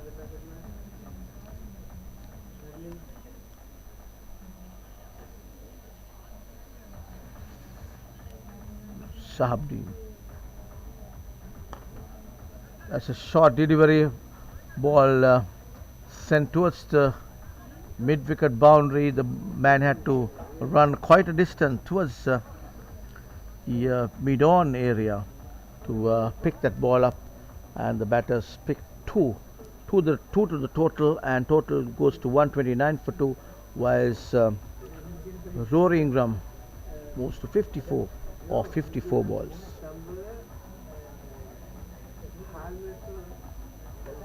That ball very well bowled there by Ahmed. Rory had to rush back to his back foot, too close to his, played it too close to his body and the wicket. Very dangerously he played that shot, because that ball was coming into him, but was able to put his bat down before it went and struck his wickets behind.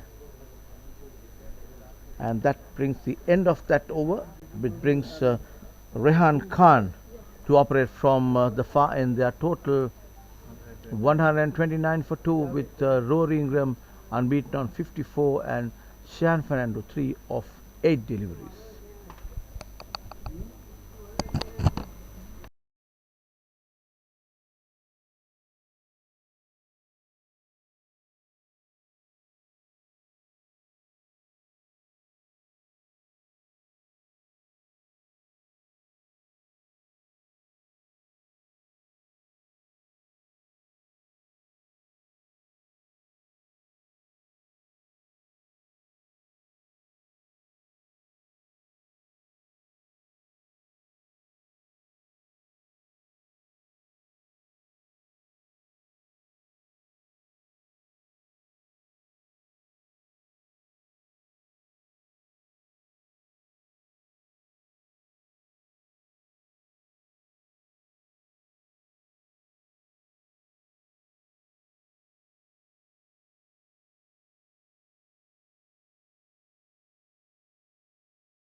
total 130 for 2, and the ball again, the orthodox leg spin there, moving outside the off stump of the bat of Shane Fernando.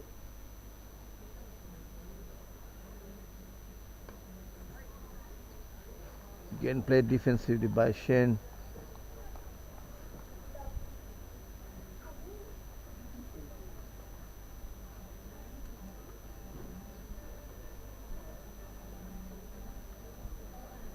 Nice to put away by Shane Fernando. He finds a gap this time between third man and point.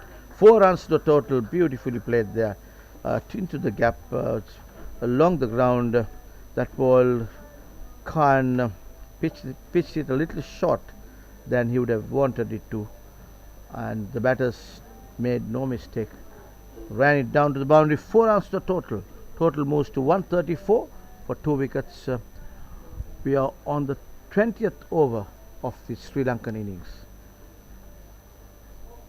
Rehan Khan is the bowler.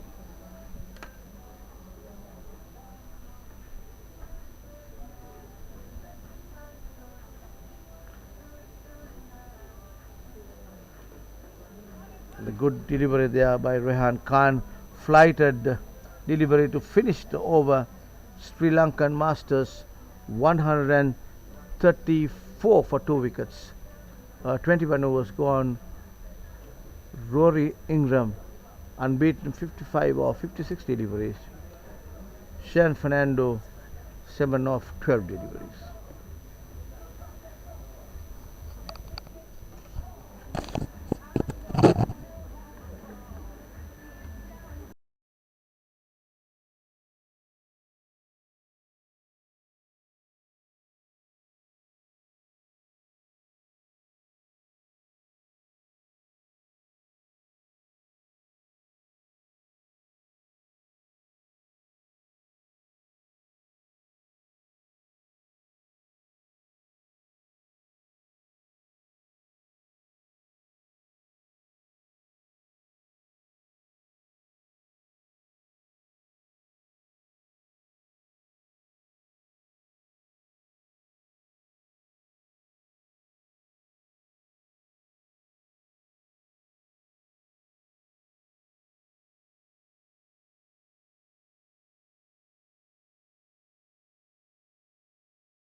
There are 2 men on the deep here.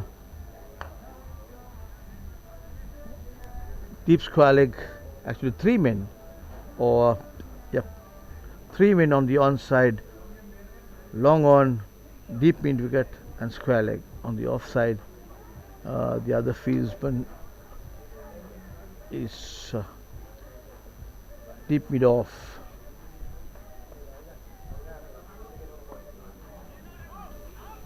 A little bit of hesitation there by the batters because the fieldsmen were not sure which one should be going for that ball because that was hit in between a gap, and that brings the end of that over. 22 overs gone, 139 for 2 wickets. Sri Lankan Masters.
So 147 for 2 wickets. Sri Lanka elected to bat first in this sunny morning here in Millennia at this PUSA Stadium, and they have been able to pile up a total of 142, 147 for just 2 wickets. And as we take the water break, Rory Ingram is unbeaten on 57 or 59 balls. Saman Jayanta was the first to go 60. He made of 53 balls. Ruvin Pires couldn't do much. He was also clean bowled by Rehan Khan for just 2 runs. Shane Fernando now unbeaten on 17 of 51 deliveries. So players are taking a break now, drinks break. So at the commentary box too, we will take a short break, and when the game starts, the commentary back again. So stay tuned.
PUSA Leisure Private Limited, Sri Lanka's premier destination for cricket enthusiasts and sports tourism.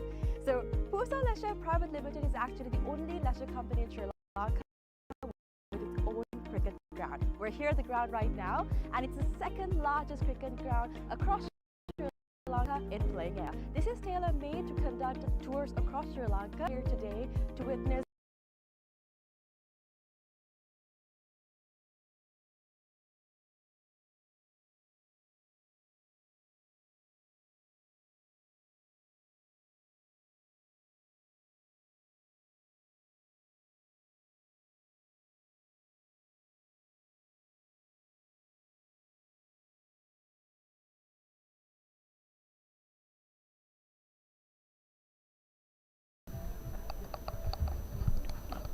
as we come back after the drinks break. Kulkarni is operating from the commentary box, and here shot is delivery punched towards the extra cover. Fieldsman there, ball goes direct to the fielder. No damage done. At the non-striker's end is the Sri Lankan skipper Shane Fernando, and we have Rory Ingram, who is facing Kulkarni now. Rory is on 57 of 60 balls. So two fielders, deep square leg, deep mid wicket for Kulkarni. Yes, that ball played it towards deep mid wicket. It goes direct to his hand. One run to the total. Total moves to 148 for 2.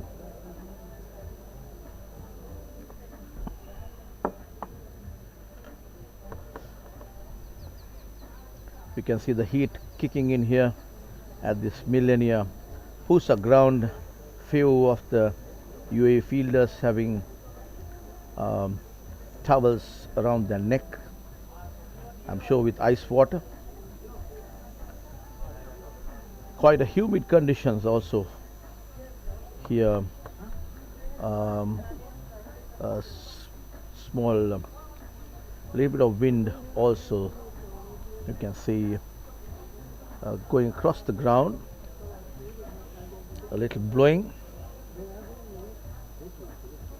A dot ball for UAE. Total still remains at 148 for 2. Shane Fernando, and that ball outside the leg stump, put away, but did not get hold of that properly.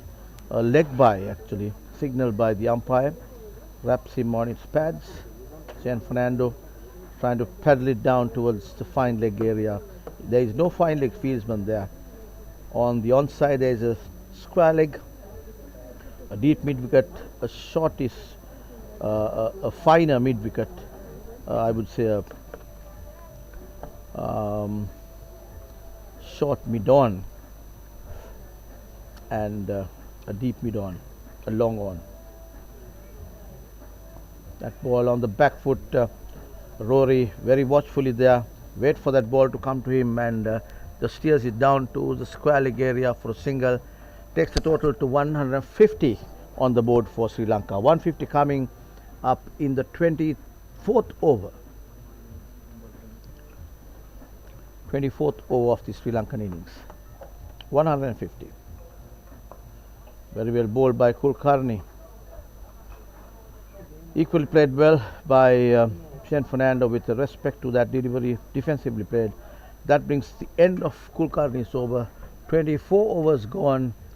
Sri Lanka 150 for 2 wickets.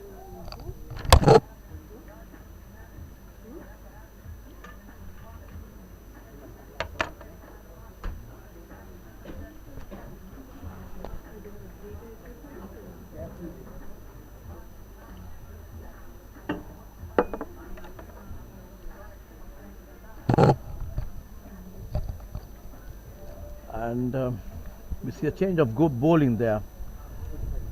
It seems that side, the skipper of UAE is utilizing his main strike bowler Rehan Khan sparingly, and different bowler.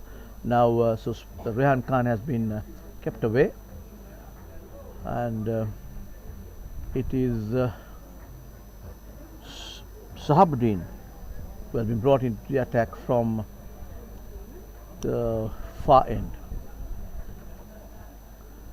And the first ball moving outside the off stump there, the batter just nudges it towards the third man area for a single, brings Shan Fernando on strike, right-handed batter waiting for Ahmed, left armer.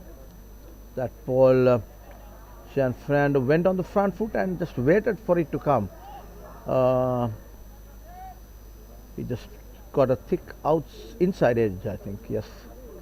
Just one run to the total, 152 for 2.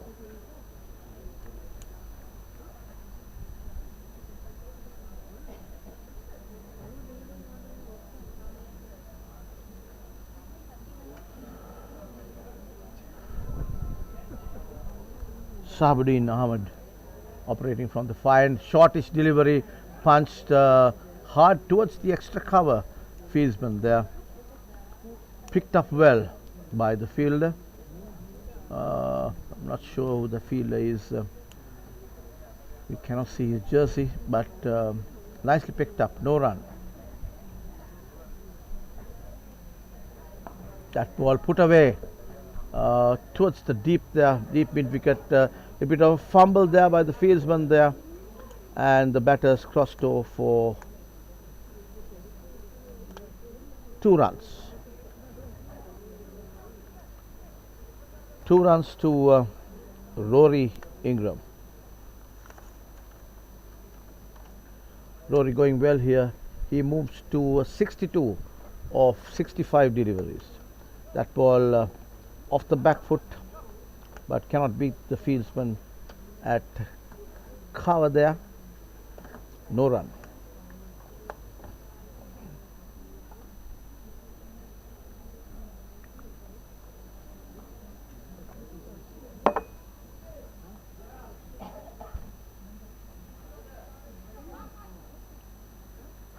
That's a left armer pitching outside the off stump. Ball moving further away from the right hand batter. No run to the total. Total remains at 154 for 2 wickets. That's the end of the 25th over. 25 overs gone in the Sri Lankan innings. Sri Lankan total is 154 for 2 wickets, going at a strike rate of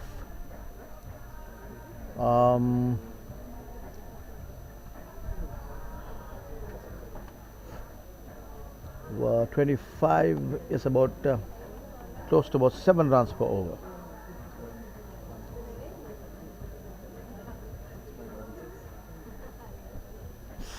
Little over 6, and played defensively by Shen there. There was nobody feeling closing in, and the batter just crossed over for an easy single. Takes 1 to the total. Total moves to 155 for 2. Brings Rory Ingram, the man in form, on strike. He's on 62 of 67 deliveries.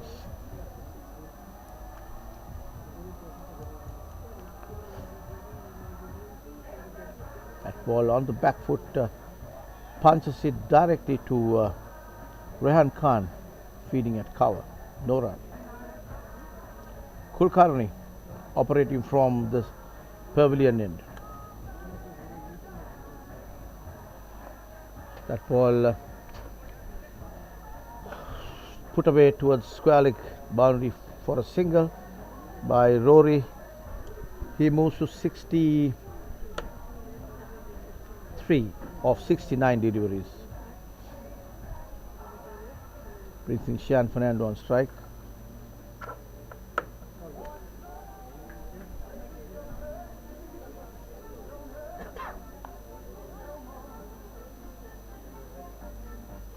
And good pick up and throw by Rehan Khan.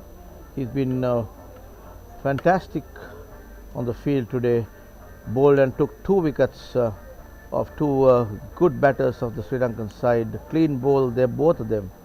1 around the legs and 1 middle stump shattered where Pires was concerned, and now fielding well as well. And that ball nicely pedaled towards swept away towards square leg boundary. 4 runs to the total. Total moves to 160 for 2, and that 4 comes off the bat of Shane Fernando. He moves to 23.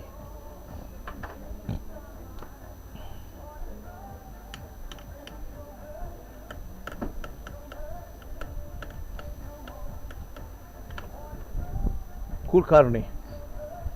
Nice blowing going across the ground now. That ball again on the back foot. Rory. Shane Fernando is the batter who played that. Brings Rory on strike. But that comes to the end of that over of Kulkarni. Total 161 for 2 wickets at the end of 26 overs, Sri Lanka.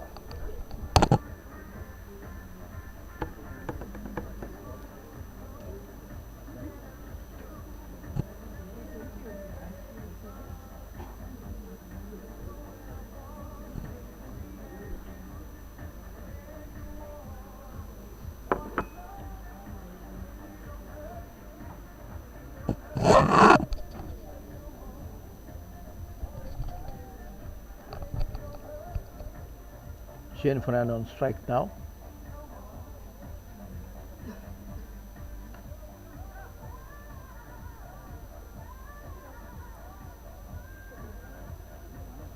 It's a single to the total. Shane Fernando rocks back on his back foot, pushes it towards deep extra cover for a single there.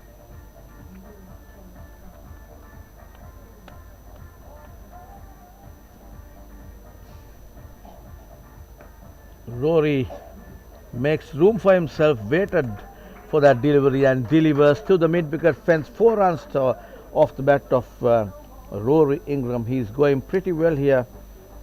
He's kind of been very patient after he got to his 50, because we saw 50 coming off less than a 50 balls, and since then now Rory has got to 67 of 70 balls, so 166 is the total. Sri Lankan Masters for 2 wickets. That ball, Rory comes down the track, plays, drives it firmly towards deep mid on, and just crosses over for a single.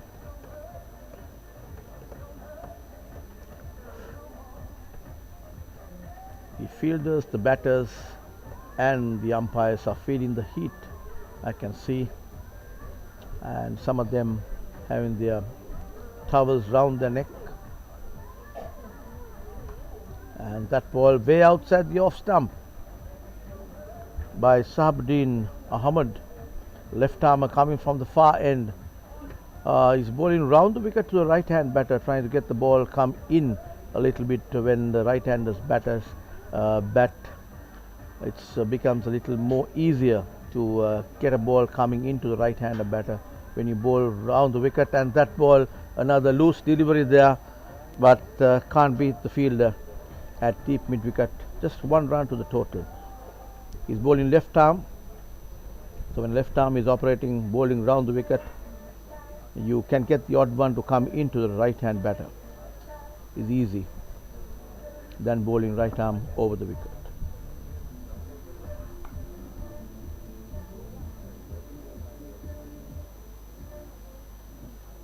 That comes to the end of another Sahabuddin Ahmed over. 27 overs gone.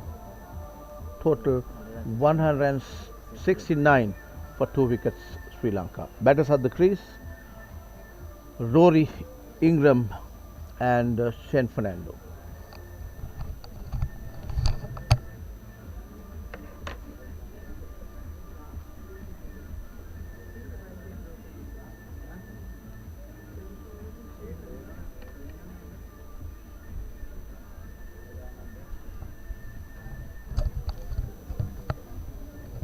Kulkarni is the bowler coming, operating from the press box, and loose delivery, put away nicely, no questions asked. 4 runs to the batter there. You cannot afford to bowl that kind of deliveries to a set batter like Rory Ingram, who is well set, and he's moved to 73 now of 73 deliveries, 173 for 2 Sri Lankan scorecard. So that's a very loose delivery by the bowler BK Kulkarni. Kulkarni, left arm round the wicket. Again, another one way down on the leg stump. He should, in my view, start bowling left arm over the wicket now, because he's been sending a few way down on the leg stump for the right hand batters.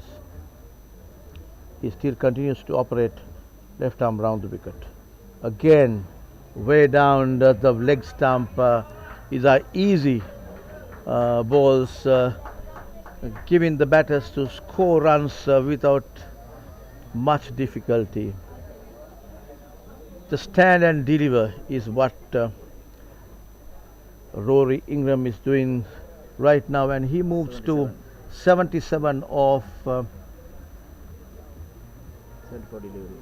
74 deliveries, and the total is 178 for 2.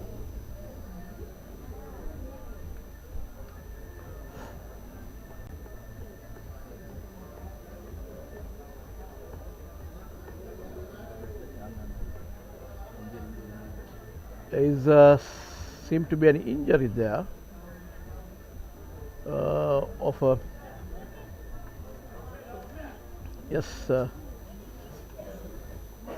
one fielder is on the ground and they're calling for help. The sun is blazing, playing under the blazing sun here.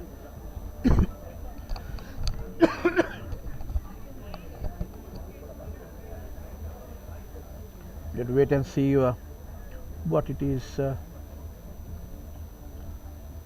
There's a little bit of support coming from the dressing room.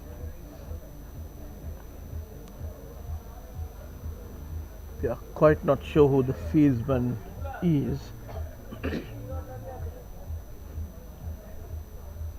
And he's still seated on the ground there. And the medical team, who was just seated behind me, is now going into the grounds.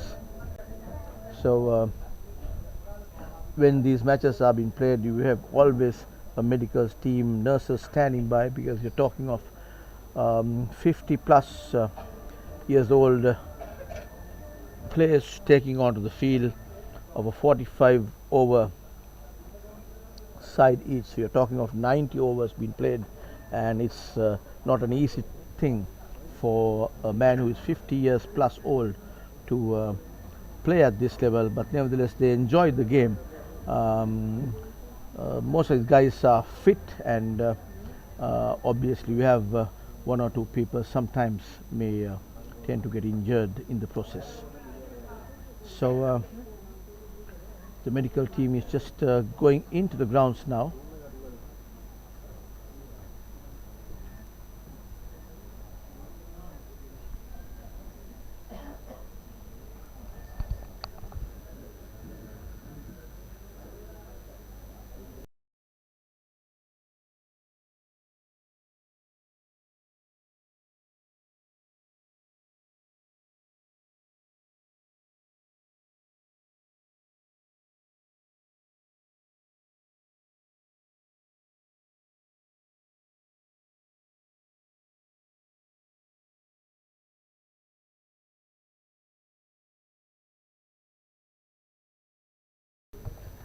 So we still do not know who the fieldsman is. I think he twisted his ankle-wise,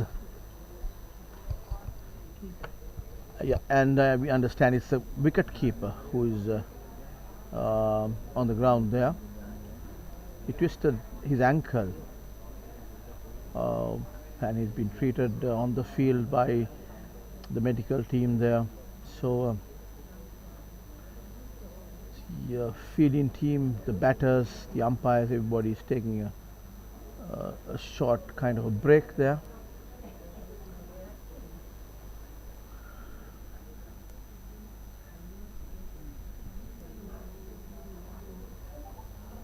And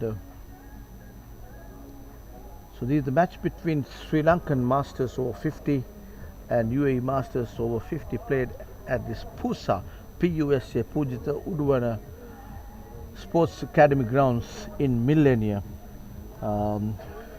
away from the city of Colombo in the south, about a 45 minutes drive from Colombo to this ground. A picturesque venue here. Nice greenery around. We have a good looking fence that also runs around the ground here, and big boundaries. Incidentally, this is the second biggest ground in Sri Lanka, which has still not been hosting any of the big international games, and the plans, I understand, is that they want to make it an international venue in another 3 years' time. And the cricketing facility ranges about a 35-acre land, and the rest is about 22 acres of land, which is the plans are underway to have a 18-hole golf course alongside the cricket that happens here. Still, it's the teething stages. And the other significant point that we should mention is that this ground is owned by a single owner, Mr. Pujita Udwana, who is also a member of the Sri Lankan Masters over-50 team. So you got a whole bunch of people right behind me who is come to see how their boss performs in the field today, because Pujita is also down to play in this match.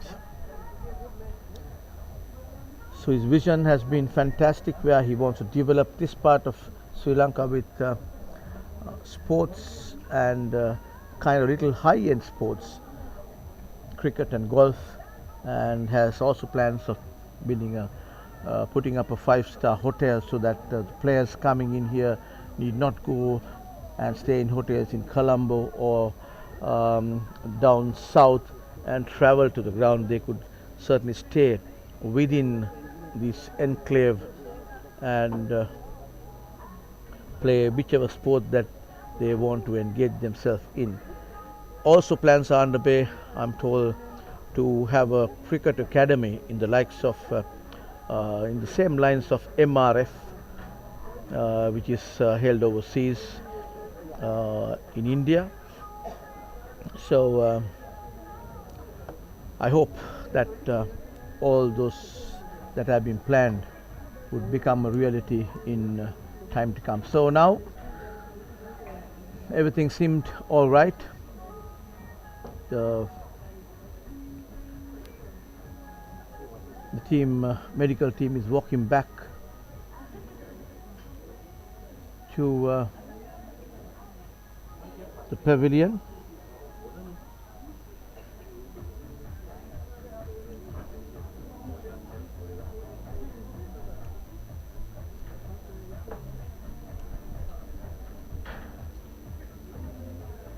And this Kulkarni will be operating from the press box end to the batter Rory Ingram, who is on form. His Ingram has moved to 77 of 74 balls, waiting to face Kulkarni. So fielders are all ready now to go off that nursing off that injury. Flighter delivery right on the block hole there. Good loop found by Ingram there for that ball. Ingram comes in from the press box end. Left arm round the wicket.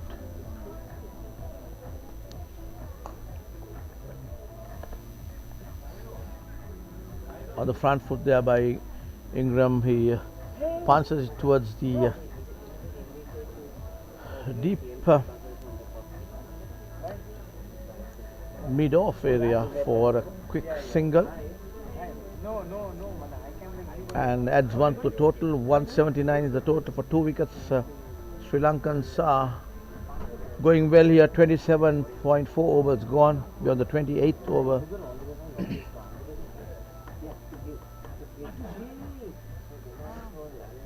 Kulkarni is the bowler, and Shane Fernando has moved on to 26 runs, and there was a appeal for LBW but turned down by the umpire. The batters crossed over for 2. That's off the bat. Yes, I thought for a moment whether it would be signalled leg by, but it's off the bat of Shane Fernando. He takes 2 runs off that.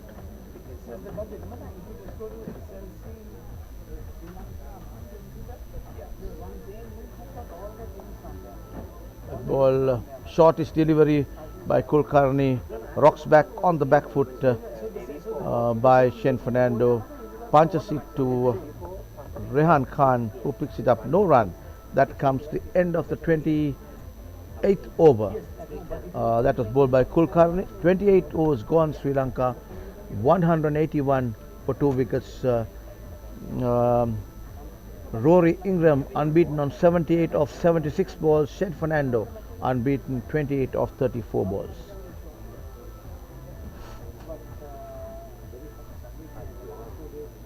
Ingram waiting till the bowler settles in with his mark. There's a change of bowling here.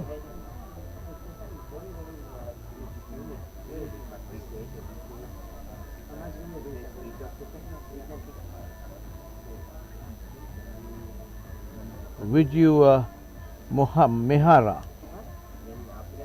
Viju Mehara is the bowler, number 4. Viju Mehara.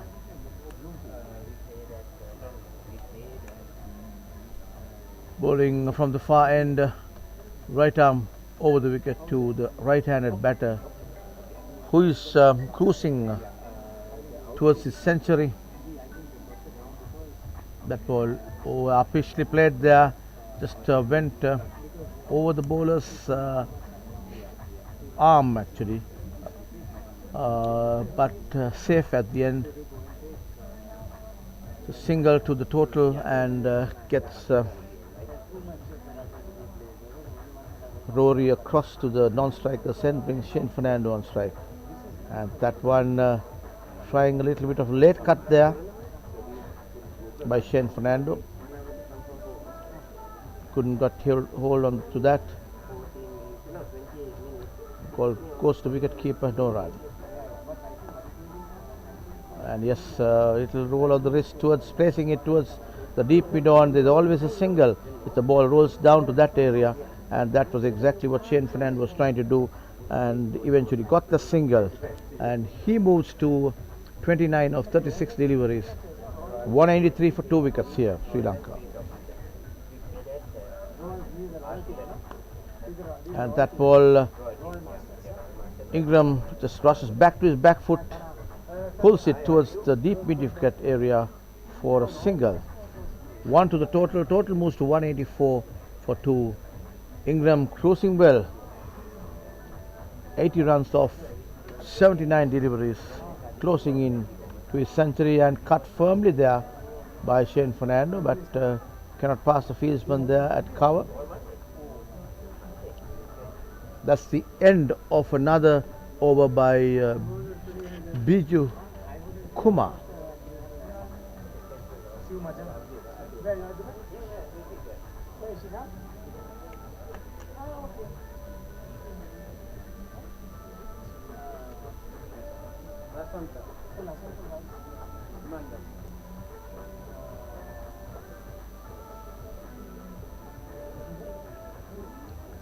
And we have Kulkarni operating now. Rory is the striker. He's on 80. 20 runs short of a well-deserved century for Rory. Chanceless so far. He's been playing excellent cricket here. That ball on the back foot can't beat the fielder there. Rory is not happy. It was a loose delivery.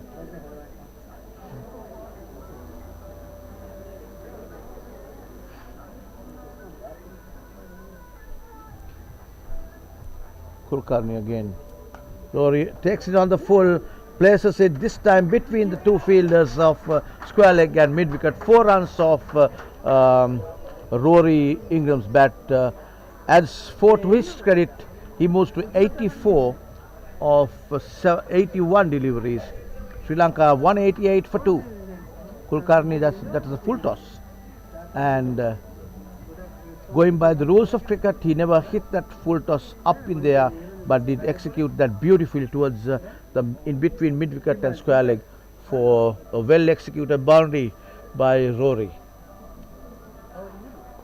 Again, that one he had to rush back to his back foot. Initially he was going forward, and later seeing the ball dropping short, he had to rush back on the back foot, and at the end just pushed it to the short mid wicket area for a single. He moves to 88, brings Shane Fernando on strike. Shane nicely just paddles it towards the fine leg boundary. Ball is running down towards the boundary. Long chase, and the wicket keeper just ran until the ball crossed over the boundary line. He must be pretty tired, man, and rightfully so. He just a little bit of football played in that area. He's chased that ball down to the boundary road. 4 runs to the total. Shane Fernando moves to 33 of 38 overs. Sri Lanka over 50s 193 for 2 wickets.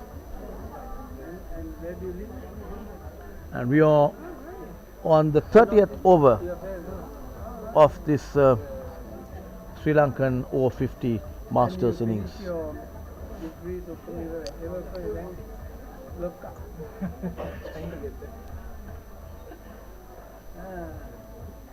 I really want to come back to Kulkarni is the man bowling from the press box end now. Comes in left arm round the wicket, and that ball played brilliantly towards the air, beating the fieldsman there. Nobody at the deep there between extra cover and the mid-off fieldsman. 4 runs off the bat of Shane Fernando. Nicely struck by Shane. 4 runs to him, and he moves to 37 of 39 deliveries. Kulkarni, left armer, bowling to the right-handed batter Shane Fernando, Sri Lankan skipper.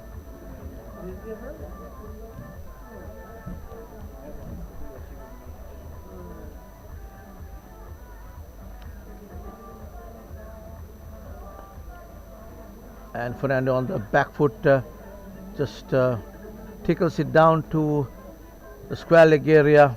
Throw comes in, just single to Shane Fernando. looking after that business. So where's your office?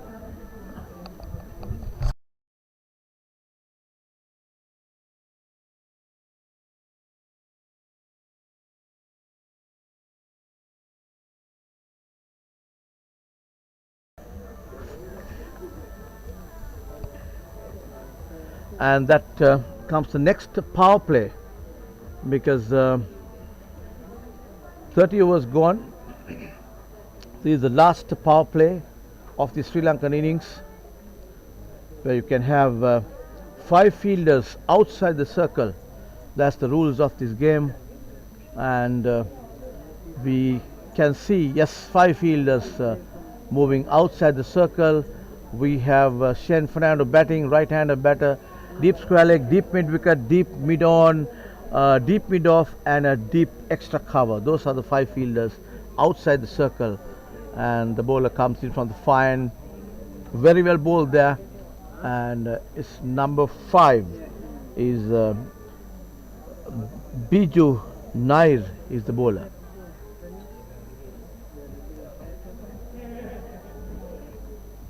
Shortish delivery, but Shane Fernando mistimed that.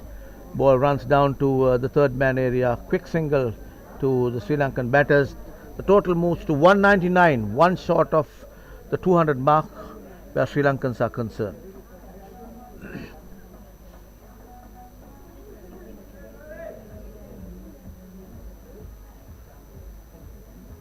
There you are. Tickles down nicely. Predetermined shot. Deliberately runs the ball down to the third man area. Rory batting well here, closing in to his century.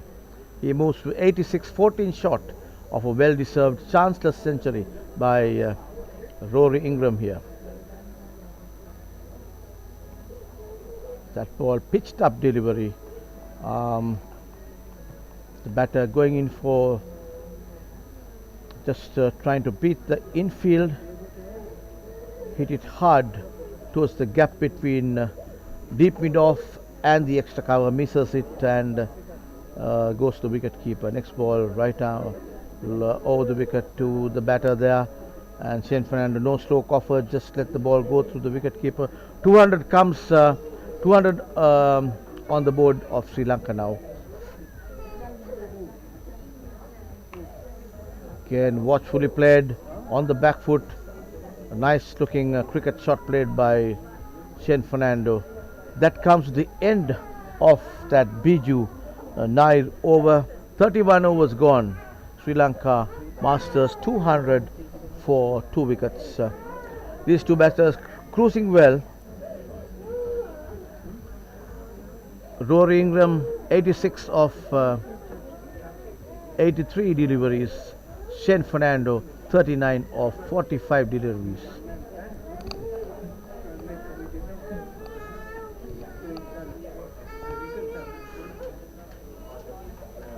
And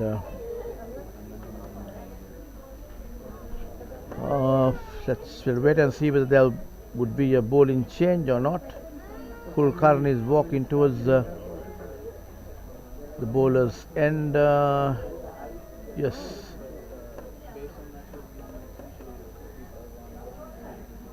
We're still not sure who's going to take the ball. Yes,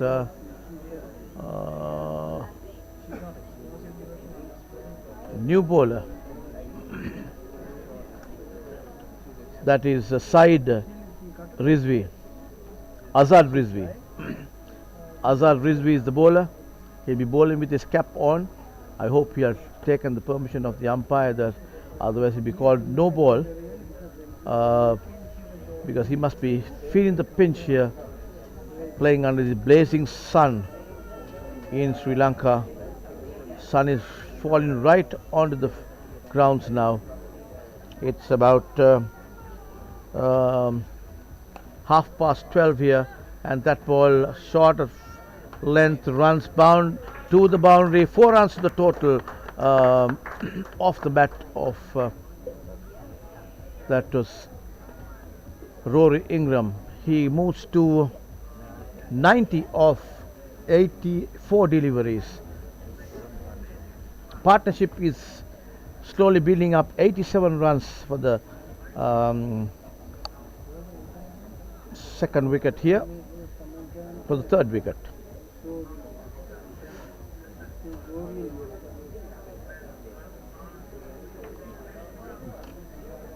That ball, he tries to beat the infield there, but ball goes right in the hands of Rehan Khan, fielding at cover, no run.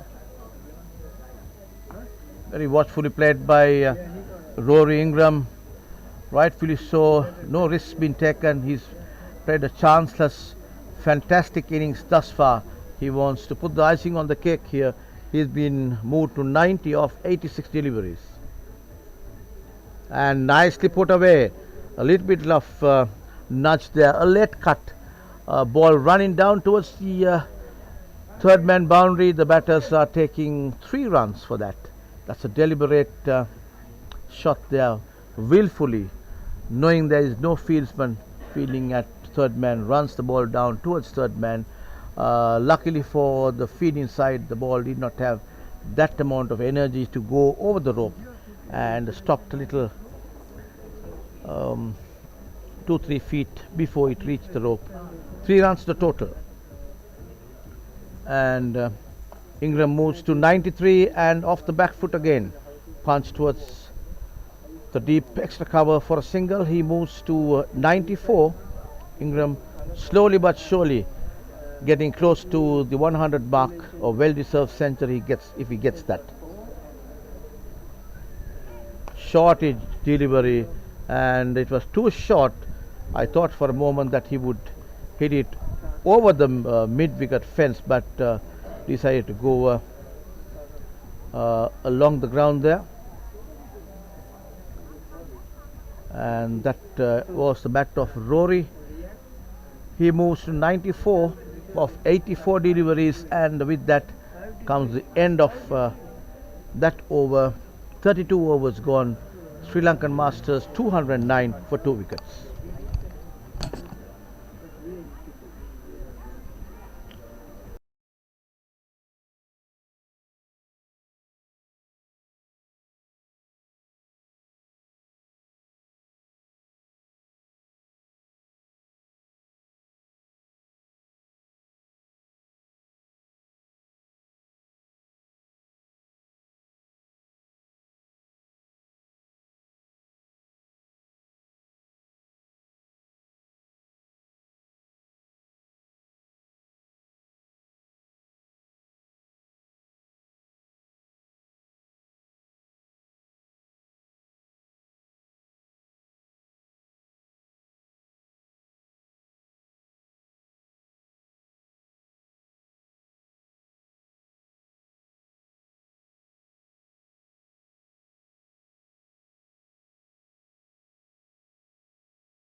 2 wickets here. We are on the 33rd over. And that ball nicely put away, glanced away, runs the ball towards the in between fine leg and square leg area. Ball did not have that amount of steam to run to the boundary, stopped halfway as the throw comes in. Batters crossed over for two there, two to the total. Total moves to 219 for 2 at the end of 33 overs, and there is a drinks break being taken at the 34th, before the 34th over being bowled. So we take a short break and we'll be back when the game gets going.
All right, as we come back after drinks break, it will be number 9, that is Sahabuddin Ahmed, who will be operating from the commentary box, and Sri Lankans are now 219 for 2 wickets, with Roy Ingram reaching that milestone of a century, 102 of 92 deliveries. And that ball hit firmly by Shane Fernando. Ingram is limping towards the non-striker's end. I get the feeling that he's got a cramp. I'll have to wait and see, but no, he seems okay. He's going to take the strike now.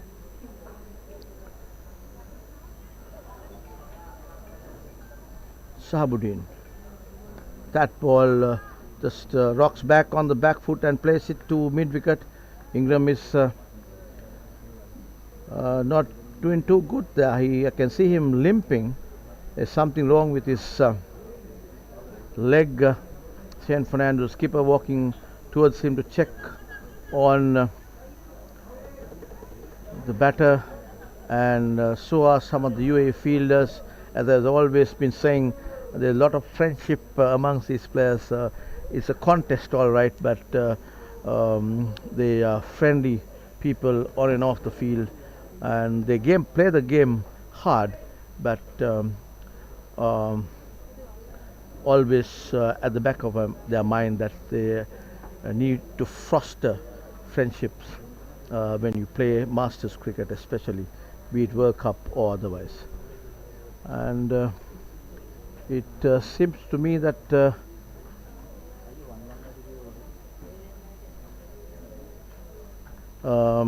he's walking back towards the pavilion.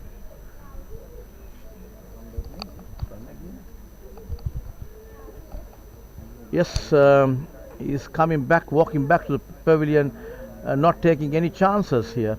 Rightfully so, because Masters players, you're 50 years plus old, you should not be playing with injuries, and fantastically played 102 by Roy Ingram. He's retired hurt.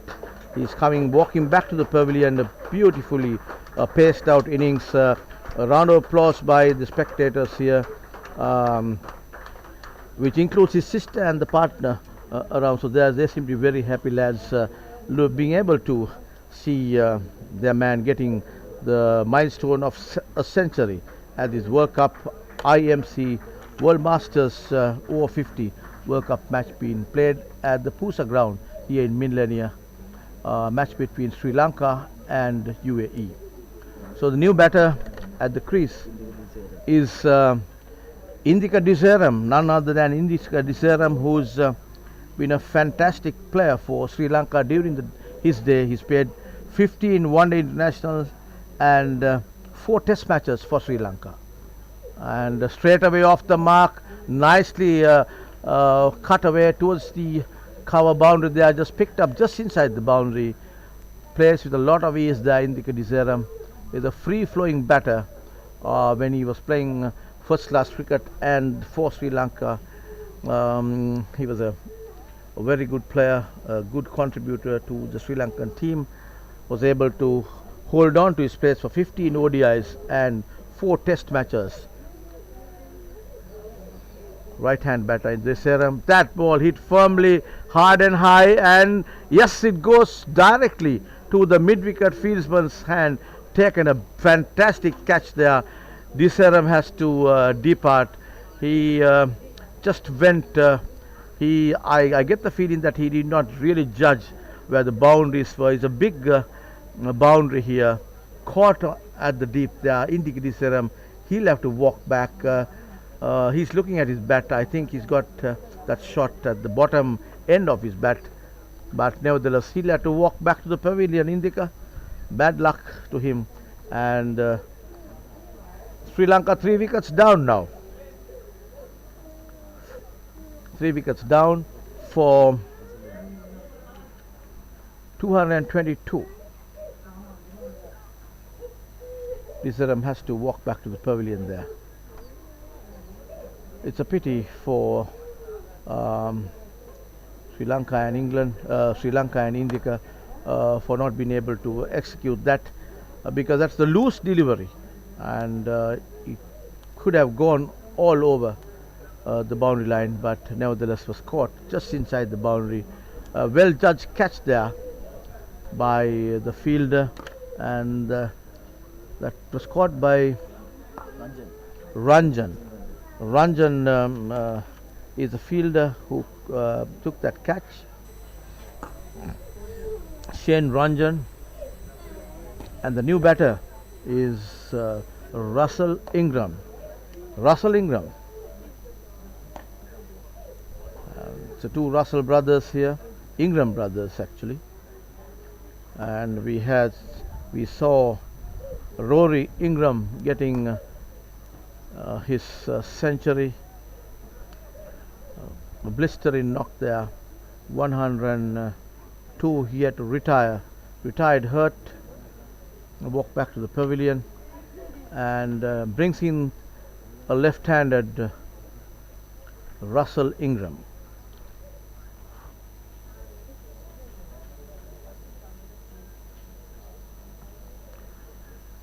Russell Ingram taking his guard from the umpire Suresh Buhu.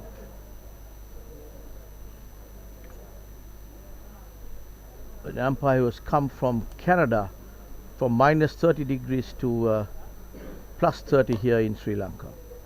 He must be feeling it for sure.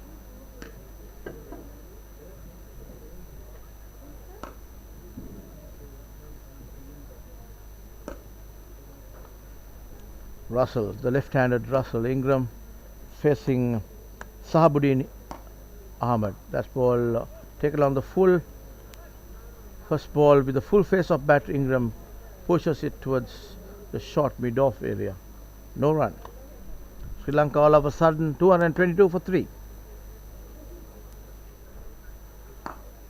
We are on the 34th over. That ball way outside the off stump of Russell Ingram.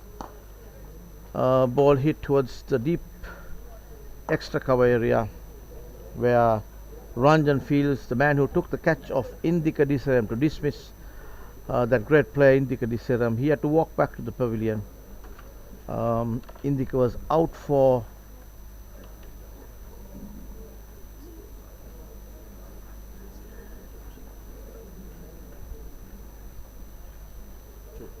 two runs. He faced just two deliveries. He was just off the mark with a cut shot. Ran the ball to the gap there between cover and extra cover. Just 2 runs, and the next ball hit hard and high towards the mid-wicket fence. For a moment I was thinking whether it would go over the fence, but it did not, and just dropped short about 2 meters inside the boundary. Well taken catch by Ranjan there. He had to go out of the grounds for 2 runs, and Sri Lanka now 223 for 3.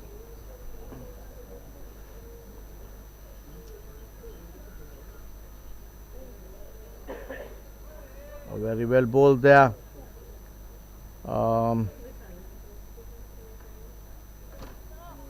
By the bowler, that's Biju.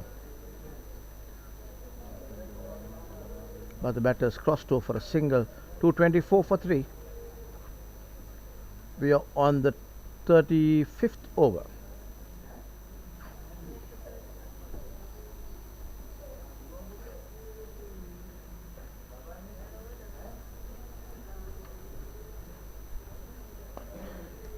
Again on the front foot, Shane Fernando. Shane is on 43 now, short of 7 runs for a well-deserved half century for him. So Sri Lankan batters, most of them getting into that milestone 50, and one reached 100. First to go was Saman Jayant. He got a 50 mark as well.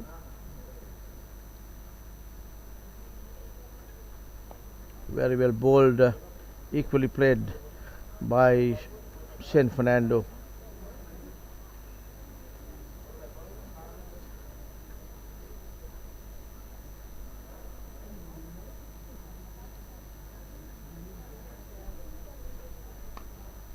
Good shot there by Shane. Drives it firmly while running down towards the boundary. Yes, it's just stopped few feet inside the boundary there by the fieldsman. As the throw comes in, the batter's crossed over for 2 there. 2 to Shane Fernando. He moves to 45 for 53 deliveries. And Shahid Rafila, Martinez fieldsman. Now you have 5 fielders outside the circle. Too short, way too short there, but yes, the batters may come for the second. Yes, Shane Fernando rushing in for the second run. As the throw comes in, batters crossed over for 2. 2 runs the total.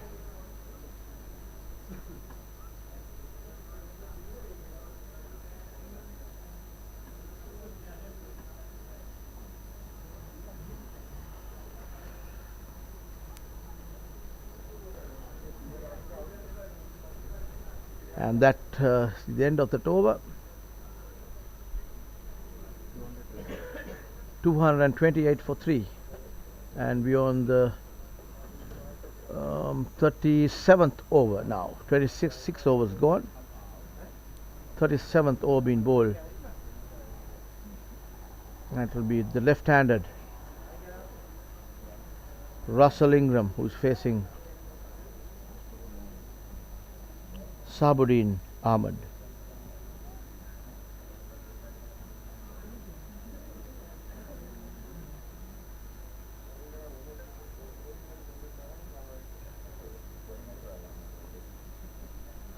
Sabuddin comes in.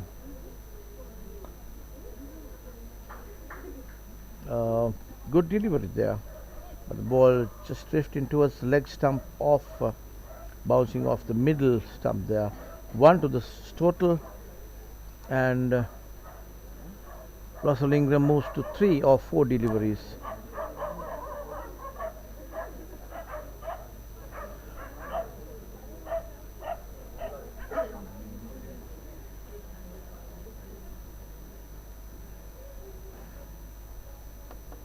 Sabuddin Ahmed,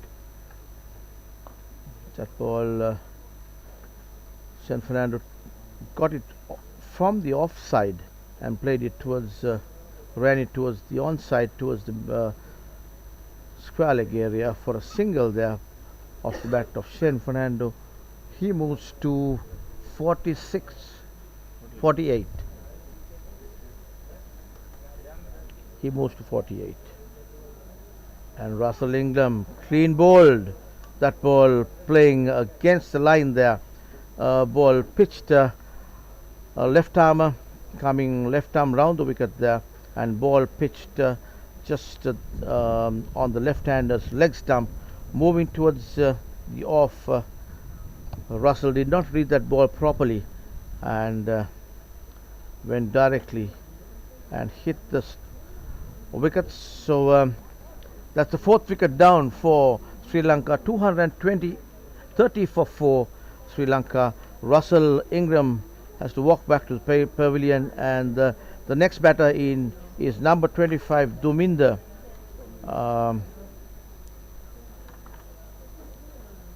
Duminder is the batter. He's number 25 Samarveera.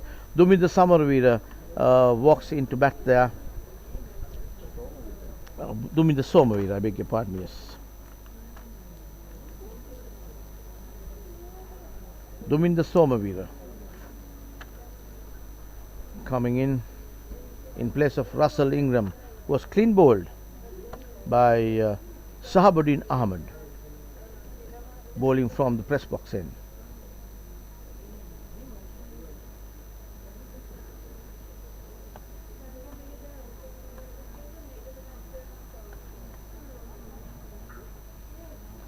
Sahabuddin trying to put the brakes on the Sri Lankans here. 4 wickets down for 228 now, 230 now. 230 is the score.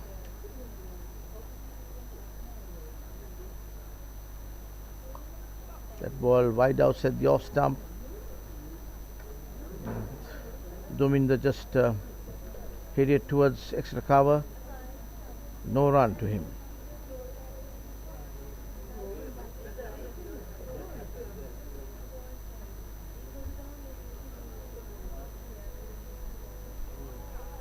Very well bowled there by Shahabuddin, going left arm round the wicket, pitching it just midland off to the right hand Dominda Somavira, but and getting the ball to drift towards the off stump.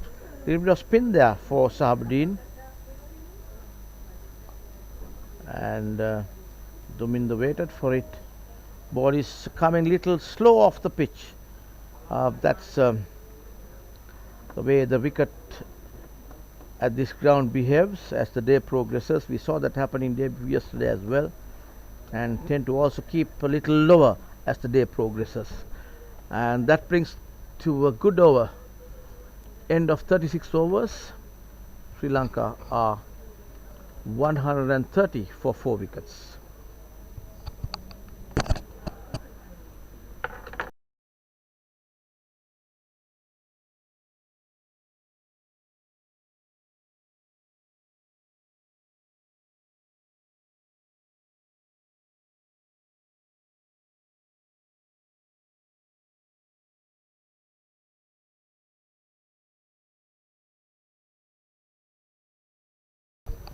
.130 for 4 Sri Lanka Masters.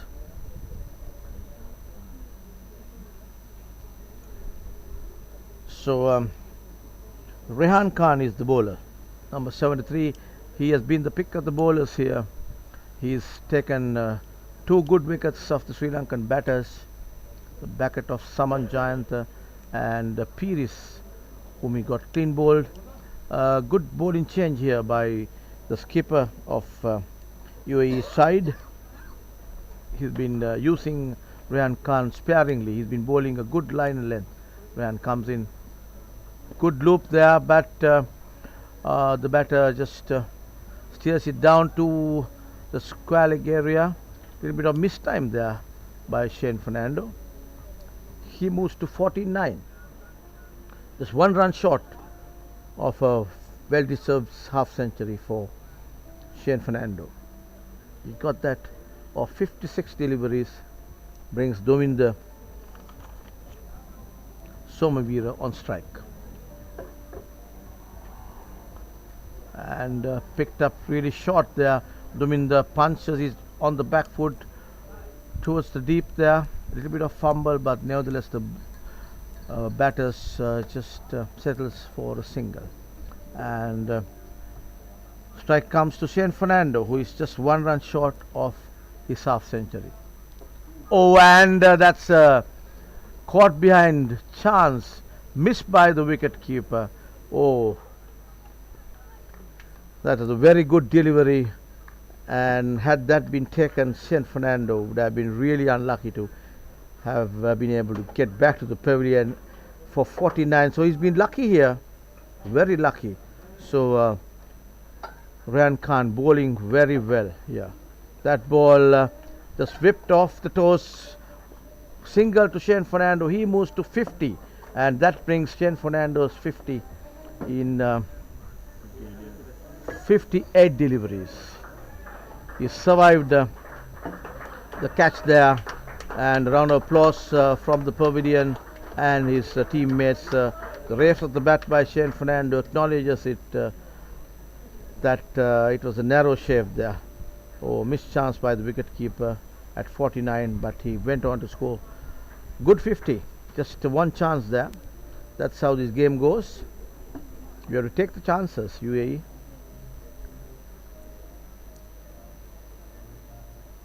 And with that single, brings Shane Fernando into strike again. And very well bowled there. That's a wrong one, bowled by Rehan Khan. Another good over by Rehan. He's been excellent today, bowling to a good line and length, and seems to have taken really control of his bowling, and troubling the batters all the time, keeping the batters guessing with his leg spinners and the googly. So that comes to the end of 37 over. Shahabuddin's last over, correct? He's coming in from the press box end. Bowling to Duminda. Somavira. The ball nicely swept away. Ball running down towards the square leg area. There's a fieldsman there. He picks it up just inside the boundary. As the throw comes in, batters crossed over for a single. Run to the total. And Duminda moves to 3 runs off 6.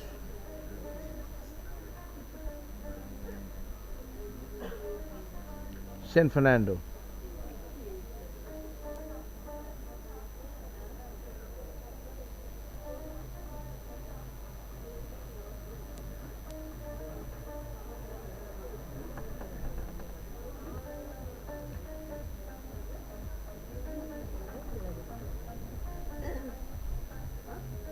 That ball nicely put away. Ball, but there's a fieldsman there.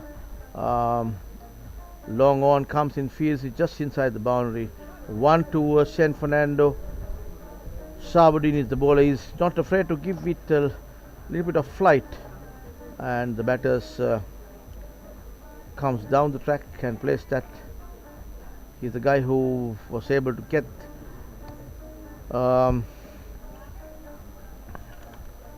Indika Diseram out, caught at mid wicket. And that ball beautifully bowled there by side. Duminda kept Somavira guessing. He went on the front foot and rushed back on the back foot. Did not get hold of that. Went to the wicketkeeper's gloves. Dot ball for UAE. Sabudin comes in again. Played defensively, just gets thick inside edge of Duminda's bat, and the batters crossed over for a single. 1 run to the total. Total moves to 237 for 4 wickets. Sri Lankan Masters. They have enough wickets left. 6 wickets left in the Sri Lankan innings, and brings the informed batter Shane Fernando on strike here.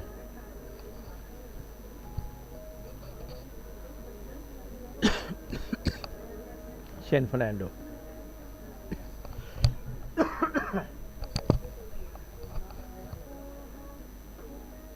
Left arm, shortish delivery.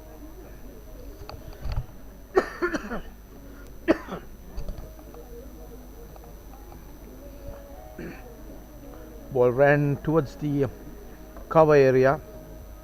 It was Rehan Khan who picked it up and threw it to the wicket keeper. Little bit of overthrow there, and the batters crossed over. Another one. 2 runs to the total. 238 for 4. Sri Lanka. Sahabuddin Ahmed attacking from the scoreboard end, or rather the press box end. Yeah, that's dot ball for UAE. Brings to the end of that over. 38 overs gone. Sri Lankan batters have cruised to 238 for 4 wickets. Another 7 overs to go in the Sri Lankan innings.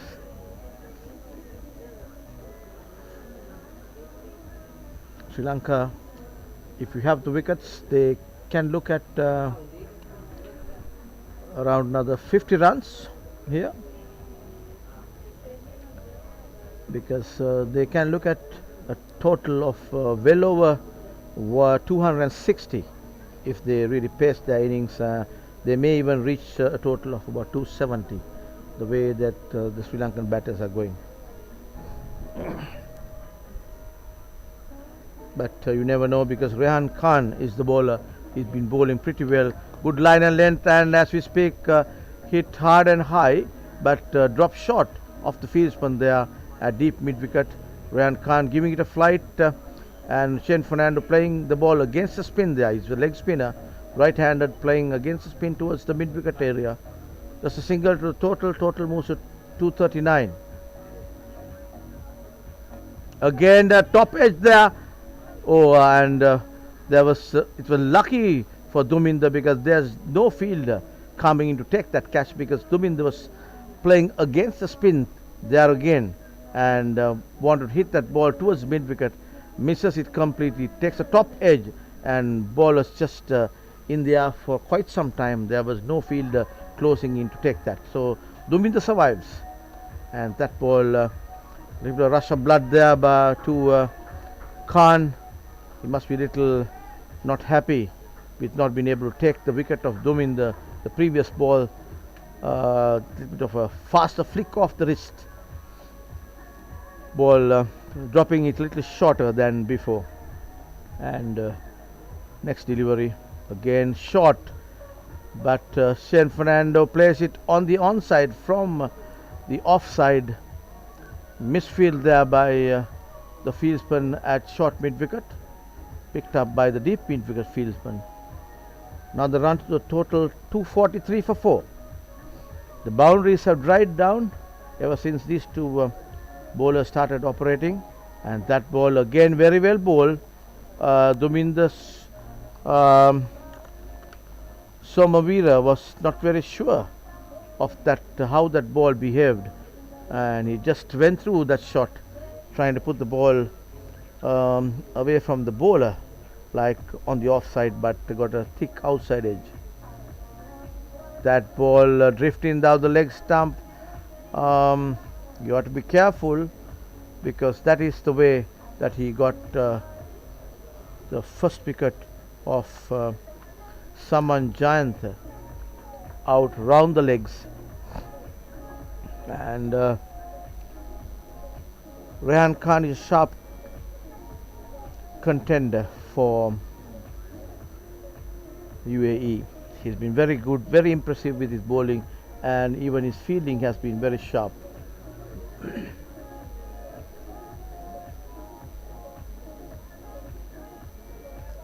And that's the end of Rehan Khan's over.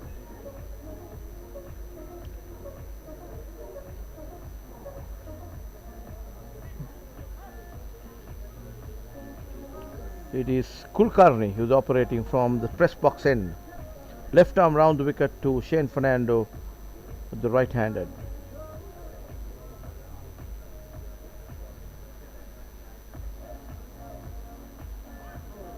Very well bowled there, beats Shane Fernando completely. He wanted to run that ball towards the mid-wicket area, but misses it. But I guess it was down the leg stump. There was no appeal by anybody, or may have hit the bat. And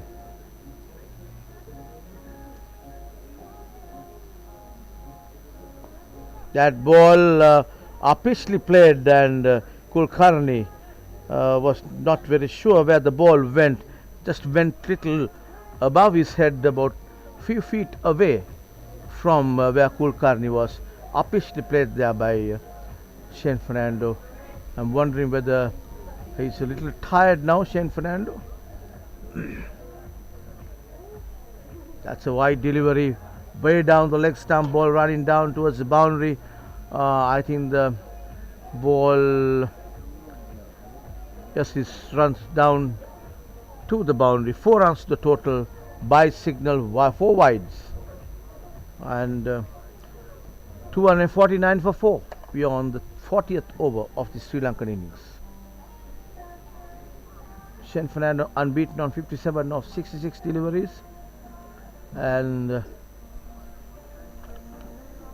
Duminda Somavira is unbeaten on 5 of 12. Both these players now living dangerously, and that ball shortish delivery, but picked up well at the extra cover region by that fieldsman there.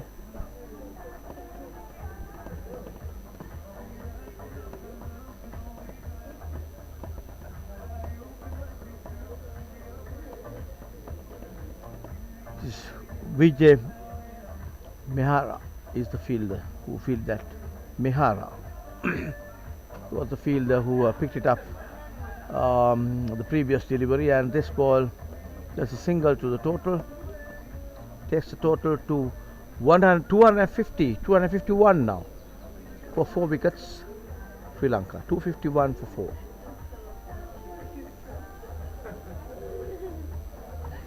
Kulkarni left arm round the wicket, and Duminda plays on his front foot. Ball runs down to the short mid-off area, which is standing little squarer off the wicket. Shane Fernando comes in, hits it firmly, takes it on the full, but the ball runs really fast. The fieldsman fielding Shazad Ahmed, who picks it up just in front of us, and single to the total moves to 253 for 4 wickets. Shane Fernando is unbeaten on 59 and Tuminda Somavira on 7.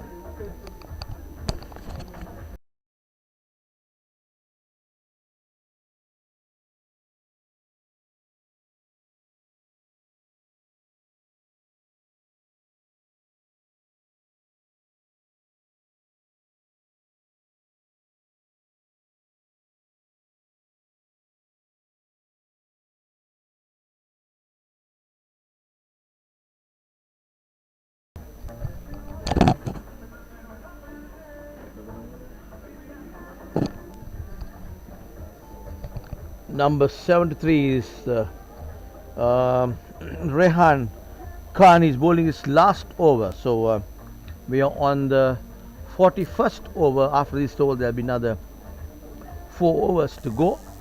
But he's been used very sparingly by the skipper. But this happened to be his last over. And again, nicely placed there by Shane Fernando in between deep mid wicket and long on between the onto the cow corner there. 4 runs to off the bat of Shane Fernando. He moves to 63 of 69 deliveries. 257 is the total now for 4 wickets. On the flighted delivery, Shane Fernando seen that ball well, played with a squarish bat there, bat lift and a bat. He was premeditated shot towards the mid wicket and a full bedded shot eventually it became, and ran down to the cow corner for 4 runs. So the bowler marshalling his field. We've got 1, 2, 3, 5 fielders out in the deep there. 4 fielders on the deep on the leg stump. Nobody stopping the single on the onside. All the fielders stopping singles on the offside. Very well bowled by Khan. He's bowled into his field here. So far he has bowled really well for UAE. Unfortunately there was not much support from the other end where UAE bowlers were concerned to the breaks on the Sri Lankans to either to bowl them out or to get a score much lesser than what they have got thus far. Khan side marshalling his field from the wicket keeper's slot. So on the deep there we got a square leg, deep mid wicket, 1 person standing right on the cow corner there, and again got a thick outside edge. Shane Fernando, he dangerously survived the previous over of Rehan Khan. So that was when he was playing on the front foot, got a thick outside edge and went to the wicket keeper's gloves, which the wicket keeper missed. And again a beautifully bowled delivery by Rehan Khan, got a thick outside edge again off the bat of Tuminda Somavira.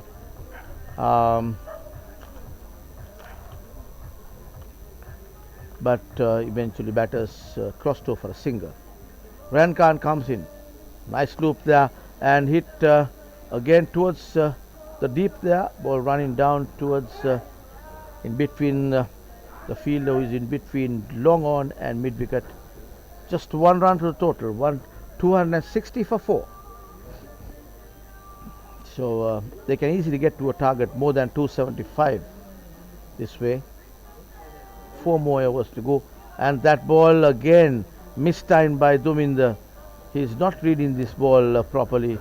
Ball pitched on the legs, midland leg, and leg by a signal by the umpire. That comes to a good over by Rehan Khan. Troubled both these two batters, and almost got the wicket of Shane Fernando in the previous over.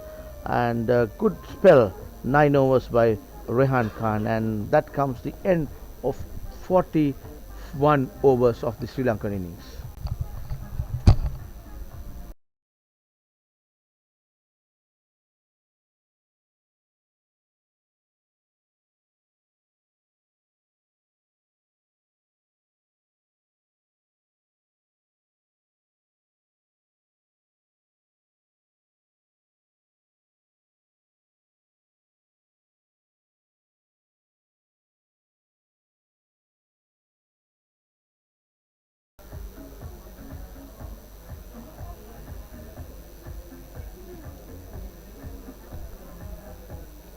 Kulkarni comes in,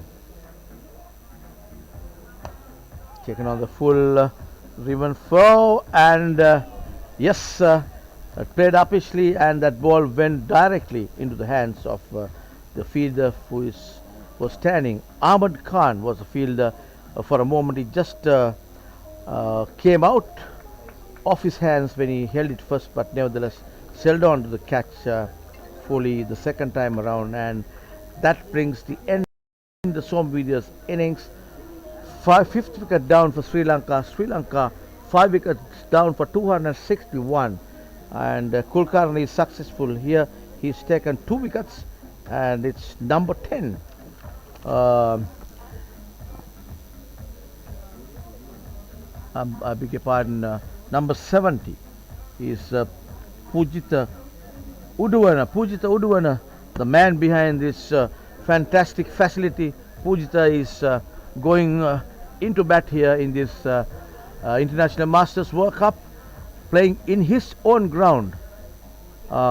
He's the personal owner of this fantastic facility. Pujitha Uduvana going into bat after dismissal of Duminda Somavira, was caught at deep mid-off by Ahmed there. Good catch, well judged catch, but a little bit of a fumble, but nevertheless he caught that at the end. So Pujitha, a left-handed batter, he's got his entire team here from his office to come and watch him play, and I can see some of them behind me in the pavilion, and some in small lots just cheering their master. And that ball was a full delivery there, foolish delivery, almost Yorker length, but missed it, kind of a wideish Yorker there. But Pujitha did not really read that ball properly. He needs to be careful here. Left-handed, facing over the wicket this time, and that ball on the on the back foot by Pujitha, plays it defensively, runs the ball down to the bowler himself. He's bowling left arm over the wicket now to the left-handed Pujitha. That ball played uppishly in the air, but one bounce. The fielder did not really judge that ball properly. Number 69, so Shin Ranjan here at the end. Somehow they got the ball, stopped the ball before he reached the boundary. So Pujitha, narrow shave there, playing in front of this home crowd, his home ground, own ground.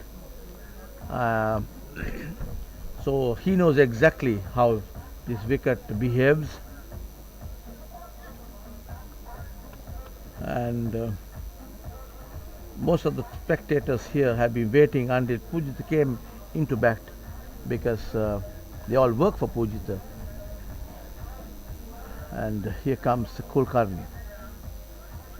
That ball again, this time gets the gap. Shane Fernando nicely put away to the gap. 4 runs to him. He moves to 69 of 73 deliveries beyond the 42nd over of the Sri Lankan innings. 266 for 5. and Pujitha Uduvana is the man on the non-striker's end.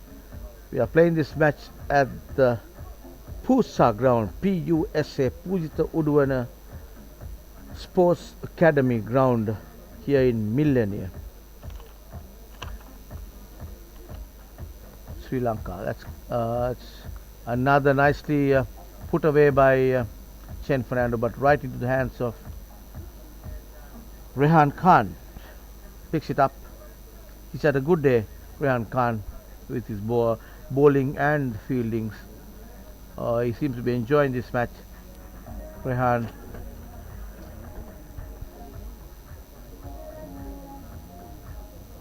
So we got two fielders in the deep there, and yes, that comes to the end of that over of Kulkarni. 266 for 5 wickets, Sri Lanka. Chen Fernando not out on 69. Pujitha Uduvana unbeaten on 1.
So the fieldsman has got to go over the fence that easily about 95 100 meters.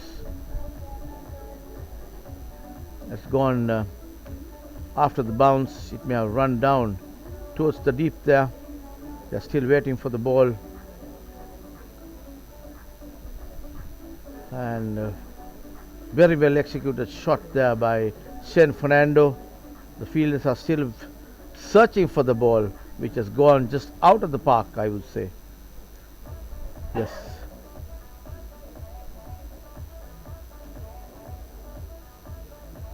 Chen Fernando is really in good form now, moved to 75, racing just 25 off for a well-deserved century here, but he's got only another 2 more overs after this to reach that. That may be the reason that he's opening out.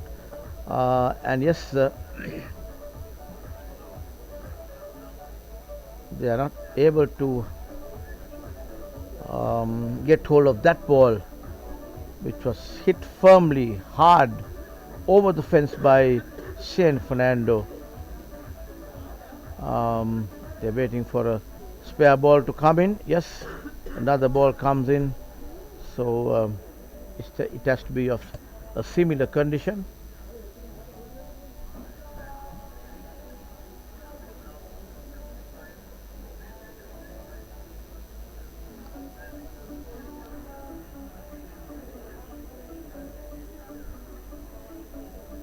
So Sri Lanka now 273 for 5, going well here. That's going to be a big target for the UAE team to chase down when they come into bat.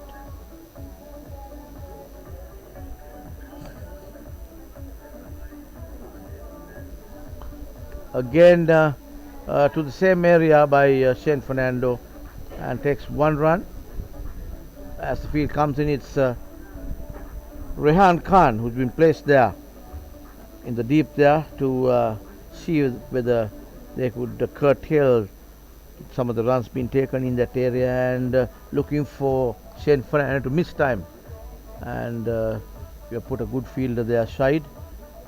If he miss times, there's always a probability of catch going, so that could be the reason. But nevertheless, Biju Kumar operating from the far end there. He's bowling to a short leg, deep mid wicket, a man in between mid wicket and mid off, short mid off, a deep mid off as well, mid on as well. And that ball on the back foot by Pujita Uduvana runs it down to the cover area, fielded by Amjad Khan, and ball comes to the bowlers. Just 1 run.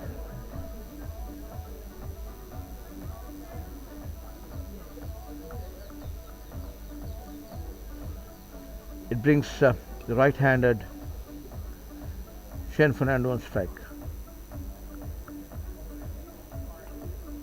And again he puts it in between the two fielders, mid wicket, and he mid on, and takes a single. He wants to go for a big one, but did mistime that shot, so had to eventually settle for 1.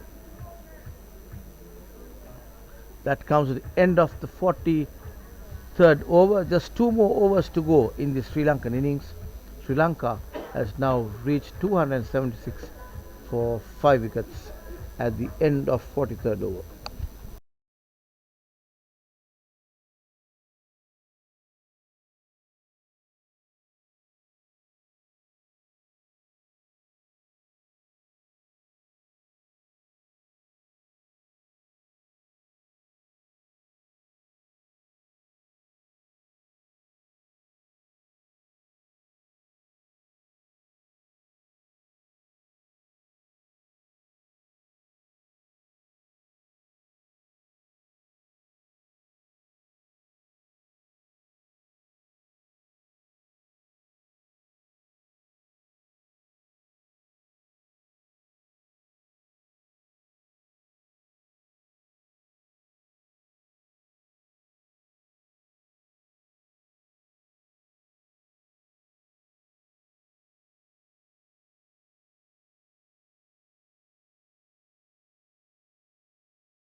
Beautifully in between the deep extra cover and a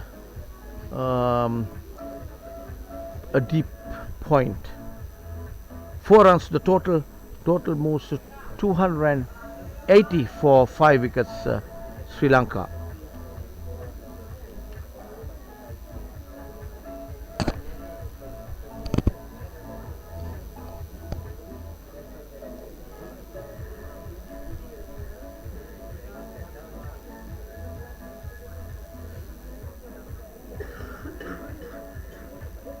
Hari Krishna comes in.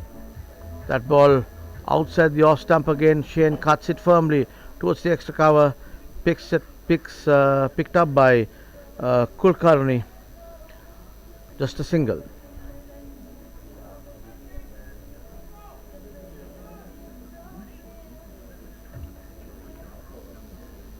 Shane Fernando moves to 82 of 80 balls. Played extremely well, except for that caught behind chance which he gave when he was 49 runs. Beautifully bowled that time around by Rehan Khan, who almost dismissed Shane Fernando.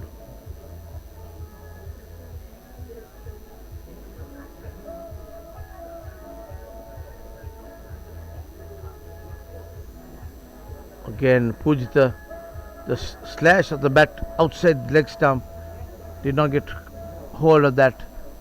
No run.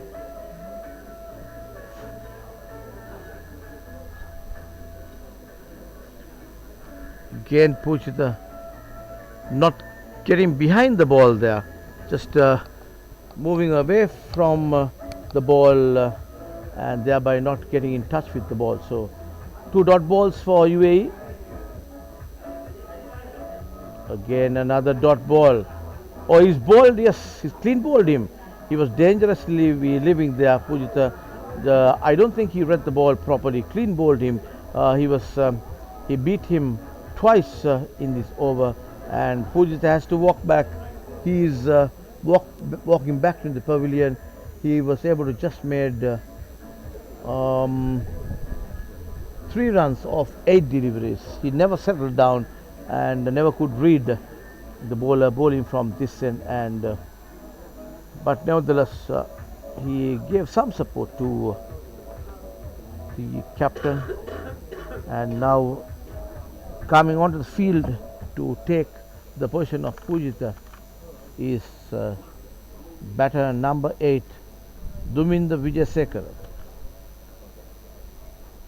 Duminda Vijayasekara is the batter who is coming into bat now.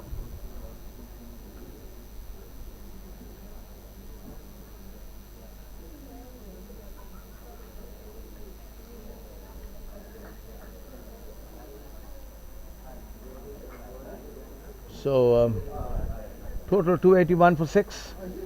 Sri Lanka 6 wickets down. I was expecting Pujita Udwan to come and bat because this is his ground, so he knows it better and knows it all where this ground is concerned, and rightfully so. Shane Fernando gave him an opportunity, and he came 5 down.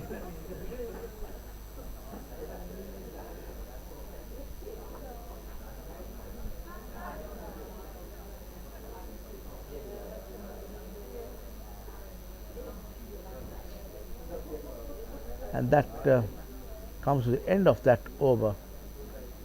Total 281 for 6 Sri Lanka. We are on the last over of the Sri Lankan innings, about to start now.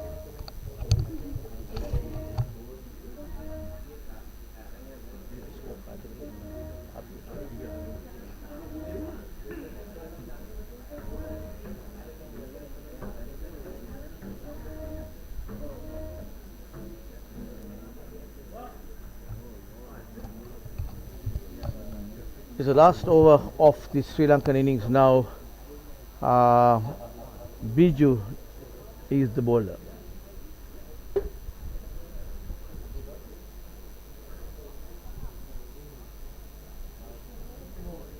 Shane Fernando on 82, he needs to get 18 runs in this over if he is to reach the total of 100. Given the way he plays and cricket is played now, this is a gettable target where Shane is concerned.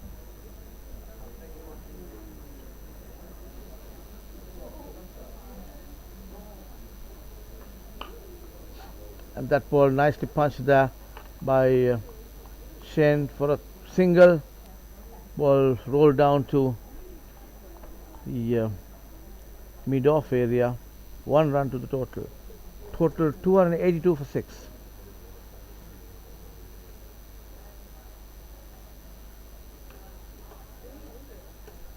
Nicely played there by the batter to win the Vijay Sekhar.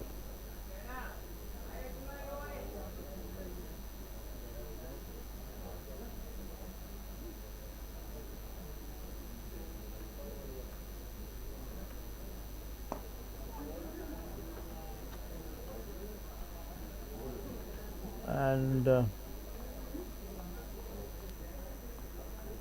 dot ball there for UAE.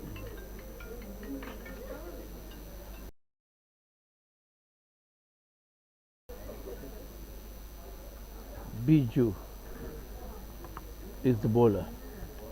Right arm over the wicket comes in, and that ball hit firmly, and the ball runs like a bullet to the mid-off region. There's a fieldsman running, racing in from long on there. In case that fielder missed it, he would have been able to do the job for UAE. And that ball nicely put away, ball running down to the boundary, no stopping that. No sooner the ball beats the infield there, that ball was 4 runs written on that. Nicely played there by Duminder Vijay Sekhar. Duminder nicely played off the back foot. 4 runs to the total. Total 288 for 6.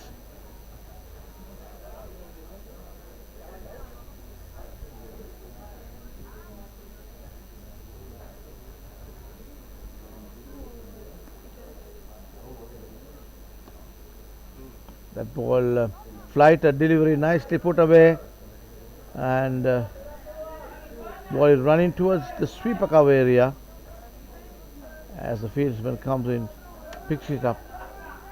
Batters crossed over for 2. And that comes to the end of the Sri Lankan innings. Sri Lanka 291 for 6 wickets. 291 Sri Lanka for 6 wickets. And if I may just run through the scenario this morning, Sri Lanka won the toss. Shane Fernando and elected to bat first, and got off to a good start. Over 100 runs partnership between Rory Ingram and Saman Jayanta. Rory went on to score 102 of just 93 deliveries of 13 and scored 13 boundaries, and together with Saman Jayanta put up more than 100 runs partnership for the first wicket. Saman Jayanta scored 60 runs of 53 deliveries, and that's a round of applause by the spectators to Shane Fernando, who is unbeaten on 84, paced out his innings well, 83 of 83 deliveries. Ruin Pires could not do much. He was out for 2 runs. Injaka Diseram 2 could not do much. He was also out for 2 and just faced 2 balls. Russell Ingram was also out for 3 runs off. He faced 5 deliveries. Duminder Som Ratna was out for 8 of 17, and Pujitha Uduvana is the other batter out. He faced 8 deliveries and got 3 runs to his credit. So Sri Lanka at the end of 45 overs, 291 for 6 and 292 is the target that has been posted for UAE if they are to win this game. And we'll go for a short break. Lunch is been taken now. In another 40 minutes time, we'll be back with the commentary. And you are tuned in to this live streaming happening from Pujitha Uduvana Sports Academy grounds in Millennia in Colombo, Sri Lanka. And we'll be back when the game starts in about another 40 minutes. Stay tuned.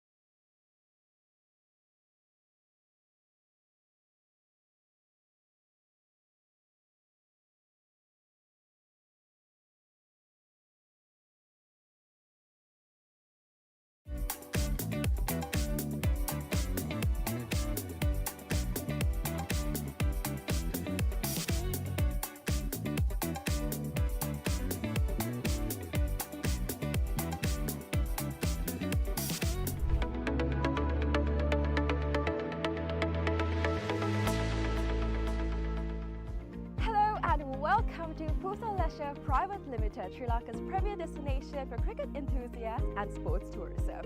So PUSA Leisure Private Limited is actually the only leisure company in Sri Lanka with its own cricket ground. We're here at the ground right now, and it's the second largest cricket ground across Sri Lanka in playing area. This is tailor-made to conduct tours across Sri Lanka, and we are here today to witness about the specialties it has to offer.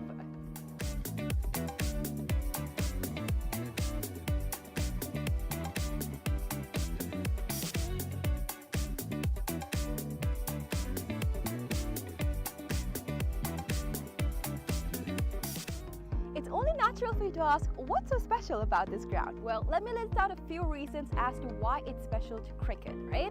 So this is situated in a 30-acre land, meaning you have plenty of space to walk about, have a look, and relax yourself.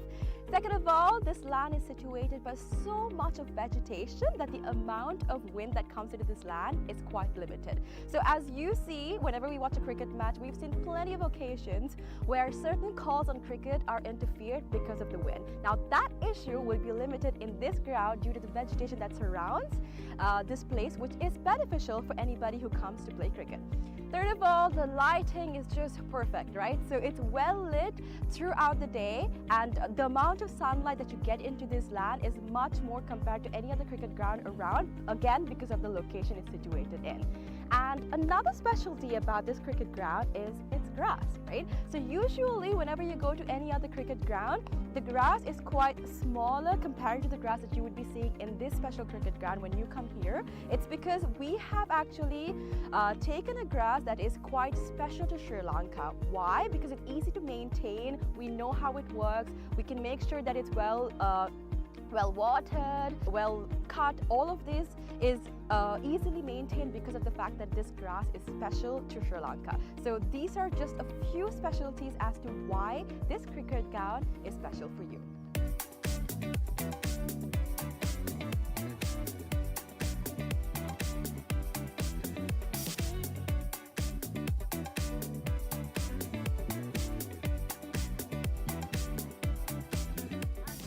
Alright, so let's talk about the pitch a little, right? So I'm here right now, and from the pitch to the ground, we have about 80 meters of a radius, right? And something special about the pitch is that it's elevated, meaning that anybody from anywhere on the ground can see the pitch properly because of its elevation. So even if you stay in that corner of the ground, the pitch very clearly because of the elevation that it has.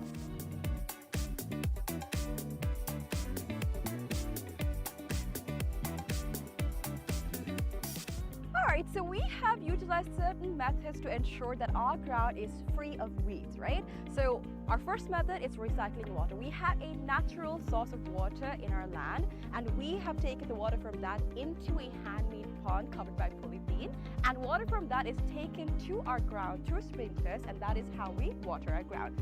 And that water is later on taken back into our drain, which I'm standing over, and this leads straight up to the natural water supply that we have in this land. All right. Apart from that, we've also utilized certain methods to ensure that no water from outside is brought to our land, our cricket ground basically. So these methods are basically what we use to ensure that there's no weeds in this grass and that our grass is the same that we have maintained throughout from the start.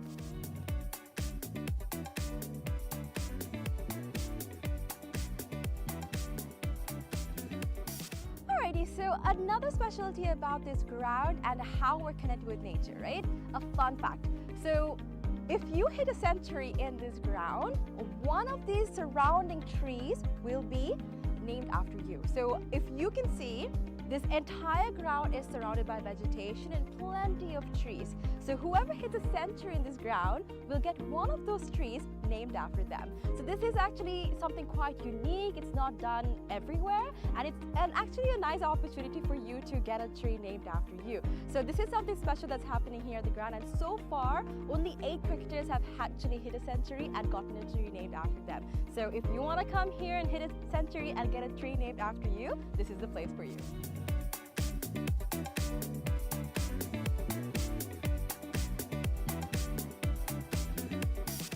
Alright, Alright, so you must be wondering what PUSA stands for. PUSA stands for Pujita Udavana Sports Academy. Pujita Udavana is actually the single owner of this cricket ground, and we actually have some exciting news. We will be providing this ground and facilities to the IMC Over-50 cricket tournament, right? So 9 of their matches will be taking place in this ground starting Feb 9th, and people from over 14 countries will be participating in this cricket tournament. So if you want to check out this ground and you would like to see a tournament, make sure you come and visit the PUSA cricket ground.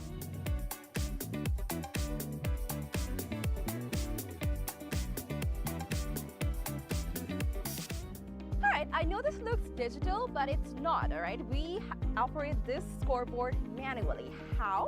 We've used door hinges and we've painted one side and we have not painted the other side. So using this method, we are able to make the numbers appear on the scoreboard. Usually it takes about 4 people to operate a scoreboard, but using this method, we just need one person to do all of the work. So it's a different way, it's environmentally friendly, and you can witness this when you basically visit the PUSA cricket ground.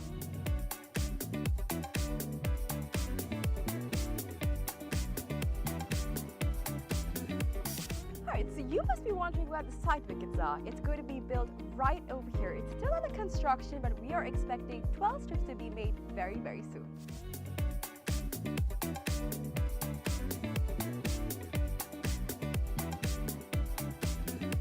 Alright, so now we're about to walk into where our hotel is going to be built. So we've chosen this specific location because it is right in between the golf course and the cricket ground. So in this hotel, we'll be having 2 wings, which is the cricket wing and the golf course wing. So depending on what sport you like the most, you can choose your stay.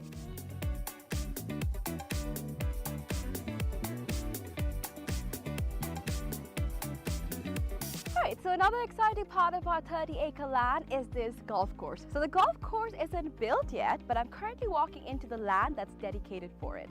So on this road that we see over here, there will be an array of houses that will be built with a backyard facing this very golf course. So if you're interested in becoming an owner of these properties, make sure you invest right away so that you can have a house with a backyard facing this amazing golf course. So people that actually walk on the streets will not have a clear view of the golf course except for the owners that actually reside in these houses. It will be exclusive just to y'all, so make sure you come and invest today.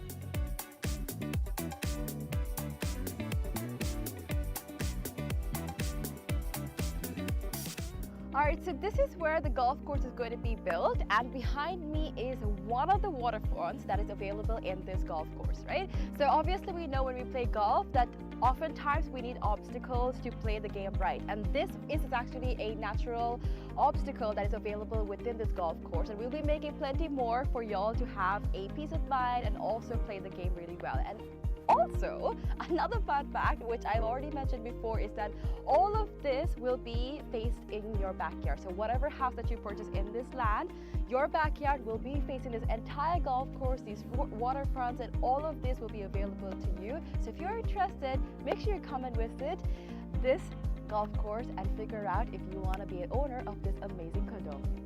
Alright, so today we've spoken about how we can leisurely spend our time at PUSA Leisure Private Limited. But now we're about to talk about some investment opportunities, right? So we have about 49% shares worth of about $30 million available for y'all to invest. So we have some individual houses going on, and from that you will be able to get the ROI in less than 5 years. So do not miss out on the opportunity for y'all to invest in some amazing properties like this.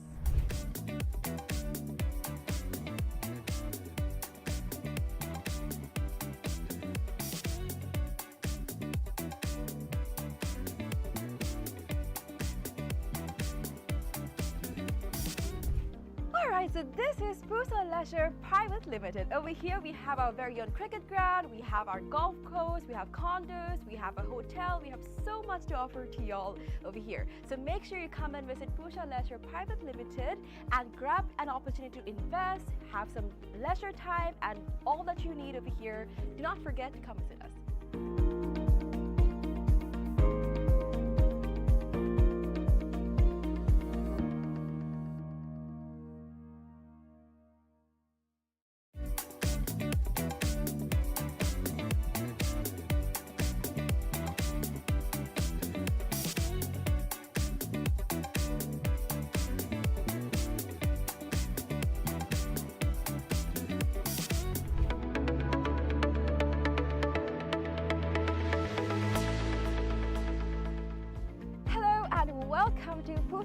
Leisure Private Limited, Sri Lanka's premier destination for cricket enthusiasts and sports tourism.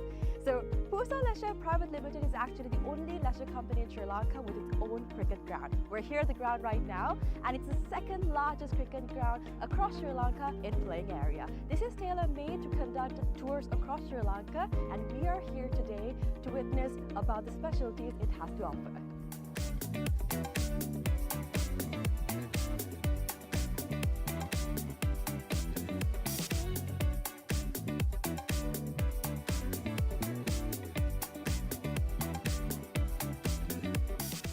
It's only natural for you to ask, what's so special about this ground? Well, let me list out a few reasons as to why it's special to cricket, right? So this is situated in a 30-acre land, meaning you have plenty of space to walk about, have a look, and relax yourself. Second of all, this land is situated by so much of vegetation that the amount of wind that comes into this land is quite limited. So as you see, whenever we watch a cricket match, we've seen plenty of occasions where certain calls on cricket are interfered because of the wind. Now that issue will be limited in this ground due to the vegetation that surrounds this place, which is beneficial for anybody who comes to play cricket. Third of all, the lighting is just perfect, right? So it's well lit throughout the day, and the amount of sunlight that you get into this land is much more compared to any other cricket ground around, again because of the location it's situated in. And another specialty about this cricket ground is its grass, right? So usually whenever you go to any other cricket ground, the grass is quite smaller compared to the grass that you would be seeing in this special cricket ground when you come here. It's because we have actually taken a grass that is quite special to Sri Lanka. Why? Because it's easy to maintain, we know how it works, we can make sure that it's well watered, well cut. All of this is easily maintained because of the fact that this grass is special to Sri Lanka. So these are just a few specialties as to why this cricket ground is special for you.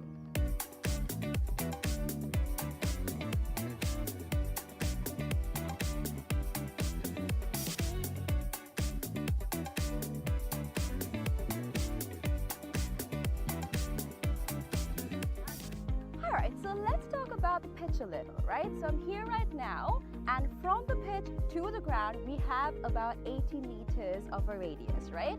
And something special about the pitch is that it's elevated, meaning that anybody from anywhere on the ground can see the pitch properly because of its elevation. So even if you stay in that corner of the ground, the pitch very clearly because of the elevation that it has.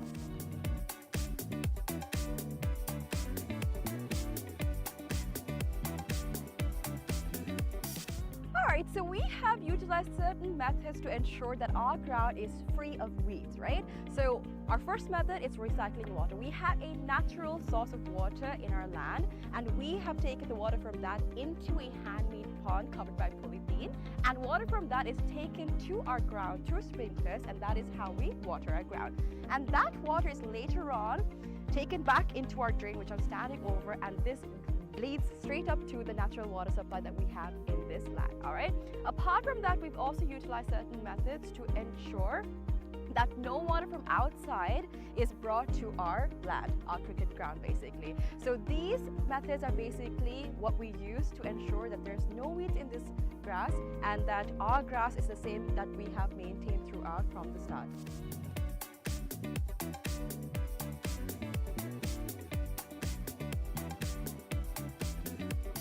Alrighty, so another specialty about this ground and how we're connected with nature, right?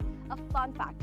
So if you hit a century in this ground, one of these surrounding trees will be named after you. So if you can see, this entire ground is surrounded by vegetation and plenty of trees.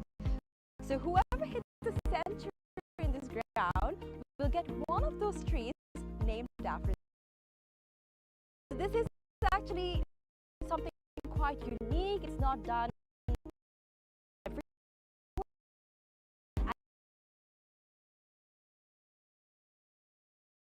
and actually nice opportunity for you to get a tree named after you. So this is something special that's happening here at the ground, and so far only 8 cricketers have actually hit a century and gotten a tree named after them. So if you want to come here and hit a century and get a tree named after you, this is the place for you.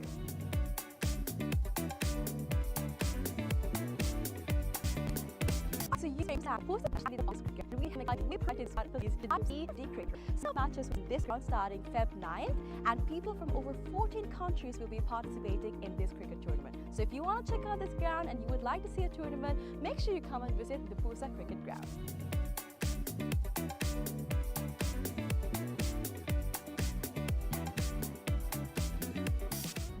Alright, I know this looks digital, but it's not, alright? We operate this scoreboard manually. How? We've used door. We've painted one side and we have not painted the other side. So using this method, we are able to make the numbers appear on the scoreboard. Usually it takes about 4 people to operate a scoreboard, but using this method, we just need one person to do all of the work. So it's a different way, it's environmentally friendly, and you can witness this when you basically visit the PUSA cricket ground.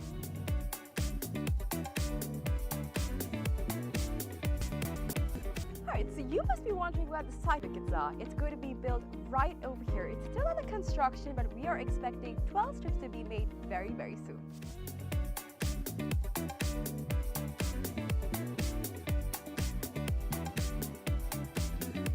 Alright, so now we're about to walk into where our hotel is going to be built. So we've chosen this specific location because it is right in between the golf course and the cricket ground. So in this hotel, we'll be having 2 wings, which is the cricket wing and the golf course wing. So depending on what sport you like the most, you can choose your stay.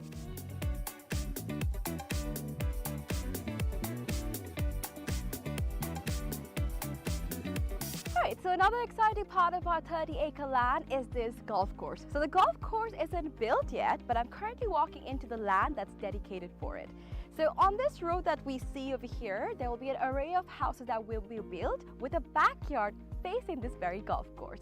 So if you're interested in becoming an owner of these properties, make sure you invest right away so that you can have a house with a backyard facing this amazing golf course. So people that actually walk on the streets will not have a clear view of the golf course, except for the owners that actually reside in these houses. It will be exclusive just to y'all, so make sure you come and invest today.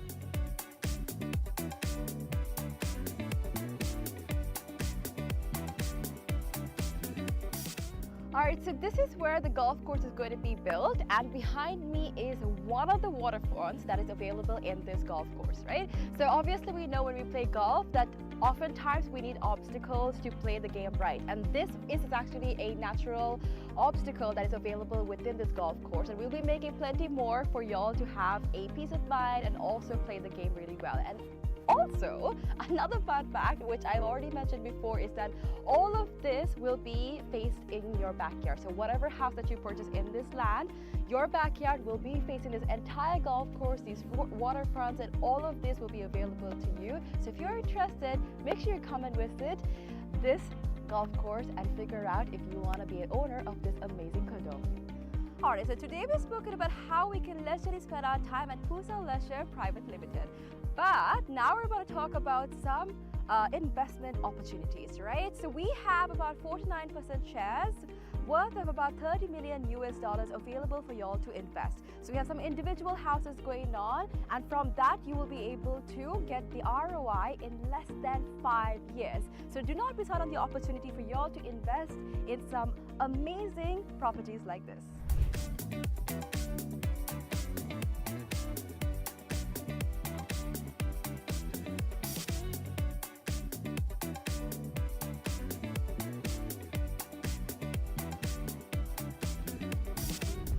Alright, so this is PUSA Leisure Private Limited. Over here we have our very own cricket ground, we have our golf course, we have condos, we have a hotel, we have so much to offer to y'all over here. So make sure you come and visit PUSA Leisure Private Limited and grab an opportunity to invest, have some leisure time, and all that you need over here.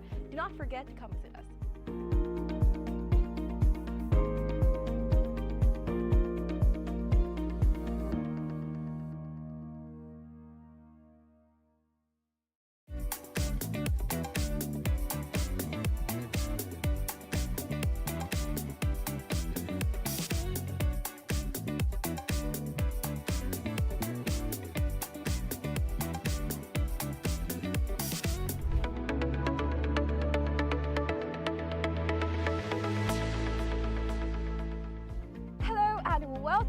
PUSA Leisure Private Limited, Sri Lanka's premier destination for cricket enthusiasts and sports tourism. So, PUSA Leisure Private Limited is actually the only leisure company in Sri Lanka with its own cricket ground. We're here at the ground right now, and it's the second largest cricket ground across Sri Lanka in playing area. This is tailor-made to conduct tours across Sri Lanka, and we are here today to witness about the specialties it has to offer.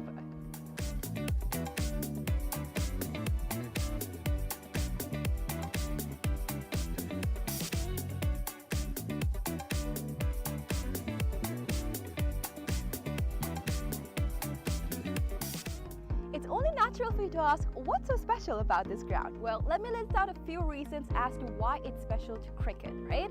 So this is situated in a 30-acre land, meaning you have plenty of space to walk about, have a look, and relax yourself. Second of all, this land is situated by so much of vegetation that the amount of wind that comes into this land is quite limited. So as you see, whenever we watch a cricket match, we've seen plenty of occasions where certain calls on cricket are interfered because of the wind. Now that issue will be limited in this ground due to the vegetation that surrounds this place, which is beneficial for anybody who comes to play cricket. Third of all, the lighting is just perfect, right? So it's well lit throughout the day, and the amount of sunlight that you get into this land is much more compared to any other cricket ground around, again because of the location it's situated in. And another specialty about this cricket ground is its grass, right? So usually whenever you go to any other cricket ground, the grass is quite smaller compared to the grass that you would be seeing in this special cricket ground when you come here. It's because we have actually taken a grass that is quite special to Sri Lanka. Why? Because it's easy to maintain, we know how it works, we can make sure that it's well watered, well cut. All of this is easily maintained because of the fact that this grass is special to Sri Lanka. So these are just a few specialties as to why this cricket ground is special for you.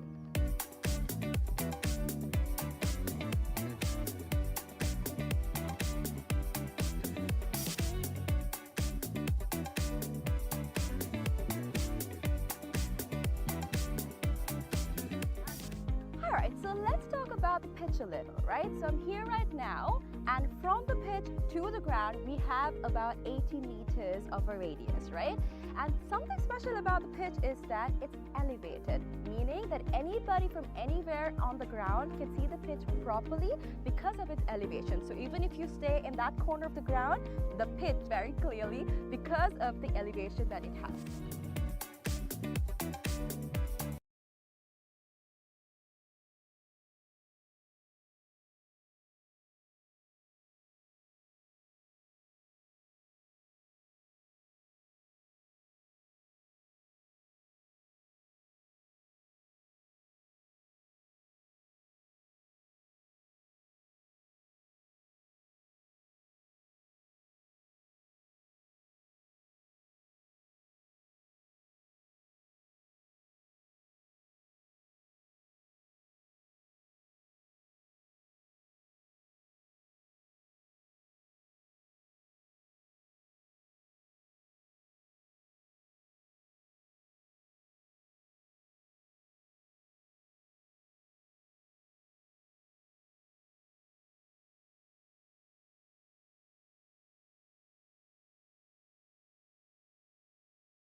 welcome to PUSA Leisure Private Limited, Sri Lanka's premier destination for cricket enthusiasts and sports tourism.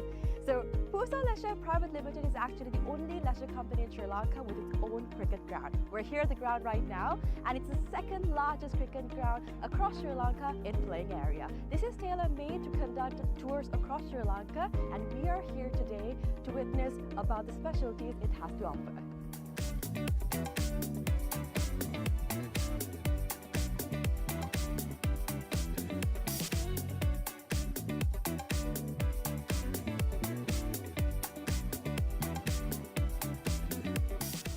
It's only natural for you to ask, what's so special about this ground? Well, let me list out a few reasons as to why it's special to cricket, right?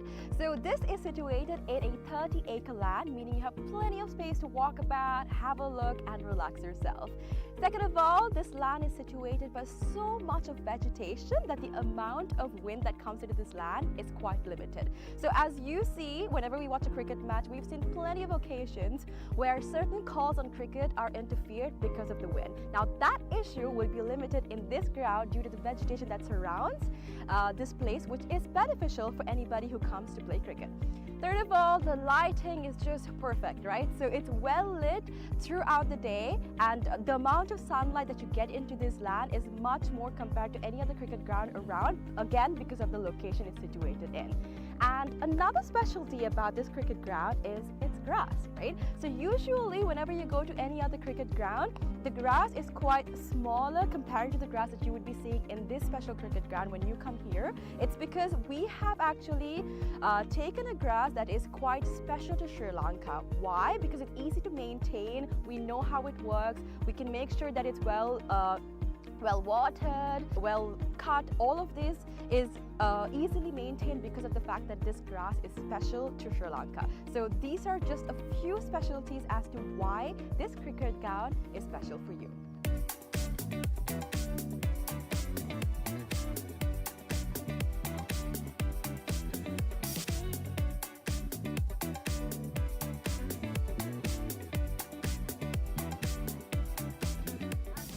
Alright, so let's talk about the pitch a little, right? So I'm here right now, and from the pitch to the ground, we have about 80 meters of a radius, right? And something special about the pitch is that it's elevated, meaning that anybody from anywhere on the ground can see the pitch properly because of its elevation. So even if you stay in that corner of the ground, the pitch very clearly because of the elevation that it has.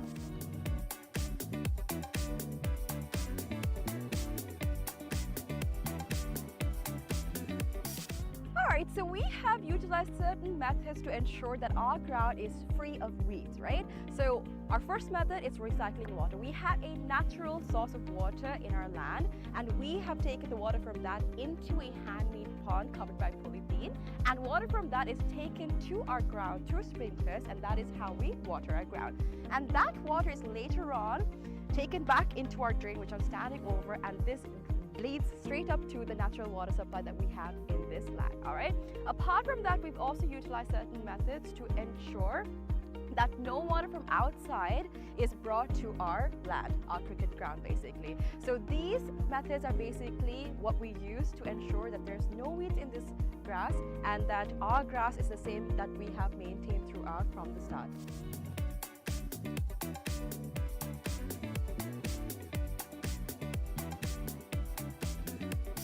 Alrighty, so another specialty about this ground and how we're connected with nature, right? A fun fact. So if you hit a century in this ground, one of these surrounding trees will be named after you. So if you can see, this entire ground is surrounded by vegetation and plenty of trees. So whoever hits a century in this ground will get one of those trees named after them. So this is actually something quite unique. It's not done everywhere, and it's actually a nice opportunity for you to get a tree named after you. So this is something special that's happening here at the ground, and so far only 8 cricketers have actually hit a century and gotten a tree named after them. So if you want to come here and hit a century and get a tree named after you, this is the place for you.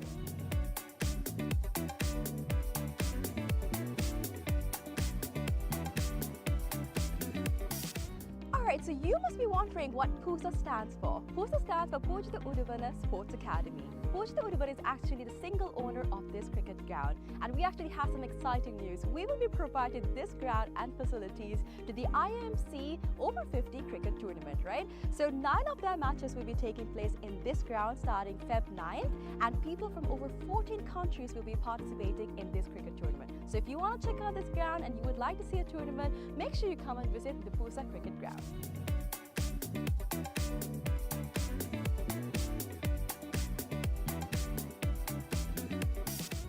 Alright, I know this looks digital, but it's not, alright? We operate this scoreboard manually. How? We've used door hinges and we've painted one side and we have not painted the other side. So using this method, we are able to make the numbers appear on the scoreboard. Usually it takes about 4 people to operate a scoreboard, but using this method, we just need one person to do all of the work. So it's a different way, it's environmentally friendly, and you can witness this when you basically visit the PUSA cricket ground.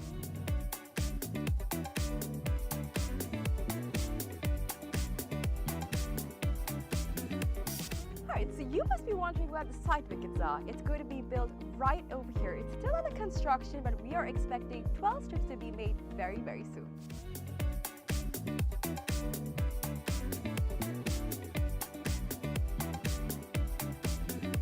Alright, so now we're about to walk into where our hotel is going to be built. So we've chosen this specific location because it is right in between the golf course and the cricket ground. So in this hotel, we'll be having 2 wings, which is the cricket wing and the golf course wing. So depending on what sport you like the most, you can choose your stay.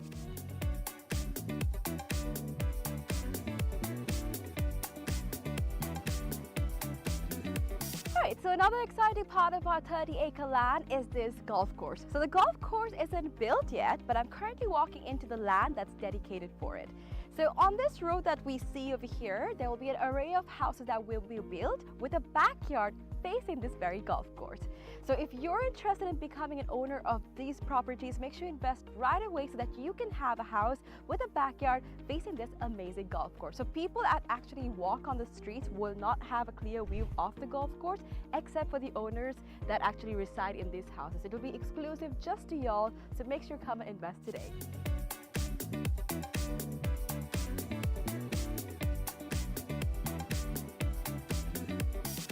Alright, so this is where the golf course is going to be built, and behind me is one of the waterfronts that is available in this golf course, right? So obviously we know when we play golf that oftentimes we need obstacles to play the game right, and this is actually a natural obstacle that is available within this golf course, and we'll be making plenty more for y'all to have a peace of mind and also play the game really well. And also, another fun fact, which I've already mentioned before, is that all of this will be faced in your backyard. So whatever house that you purchase in this land, your backyard will be facing this entire golf course, these waterfronts, and all of this will be available to you. So if you're interested, make sure you come and visit this golf course and figure out if you want to be an owner of this amazing condo.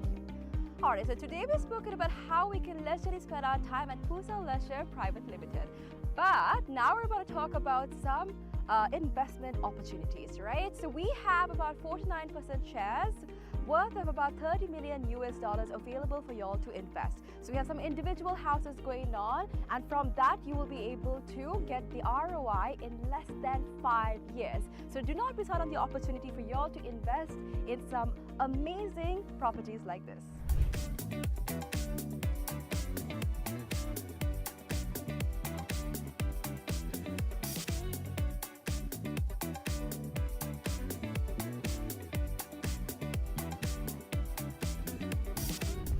Alright, so this is PUSA Leisure Private Limited. Over here we have our very own cricket ground, we have our golf course, we have condos, we have a hotel, we have so much to offer to y'all over here. So make sure you come and visit PUSA Leisure Private Limited and grab an opportunity to invest, have some leisure time, and all that you need over here. Do not forget to come visit us.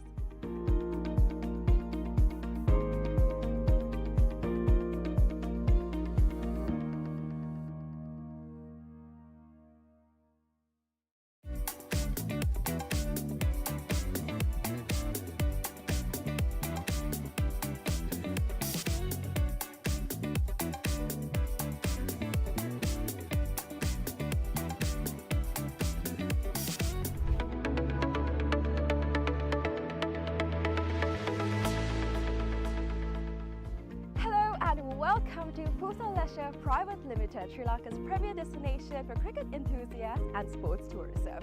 So PUSA Leisure Private Limited is actually the only leisure company in Sri Lanka with its own cricket ground. We're here at the ground right now, and it's the second largest cricket ground across Sri Lanka in playing area. This is tailor-made to conduct tours across Sri Lanka, and we are here today to witness about the specialties it has to offer.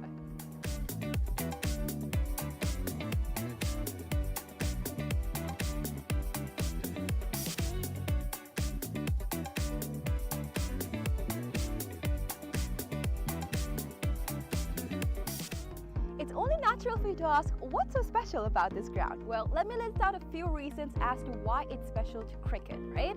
So this is situated in a 30-acre land, meaning you have plenty of space to walk about, have a look, and relax yourself. Second of all, this land is situated by so much of vegetation that the amount of wind that comes into this land is quite limited. So as you see, whenever we watch a cricket match, we've seen plenty of occasions where certain calls on cricket are interfered because of the wind. Now that issue will be limited in this ground due to the vegetation that surrounds this place, which is beneficial for anybody who comes to play cricket.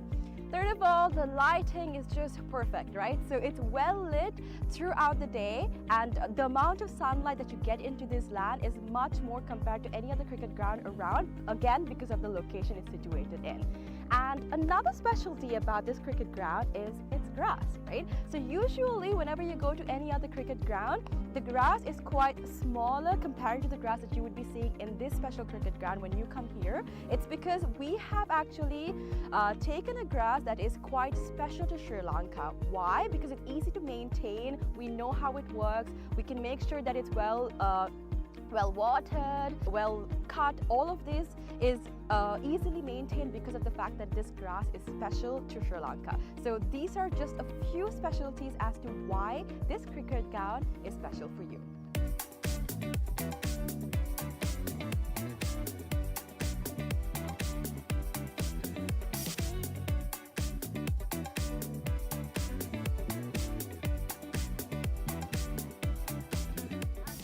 Alright, so let's talk about the pitch a little, right? So I'm here right now, and from the pitch to the ground, we have about 80 meters of a radius, right? And something special about the pitch is that it's elevated, meaning that anybody from anywhere on the ground can see the pitch properly because of its elevation. So even if you stay in that corner of the ground, the pitch very clearly because of the elevation that it has.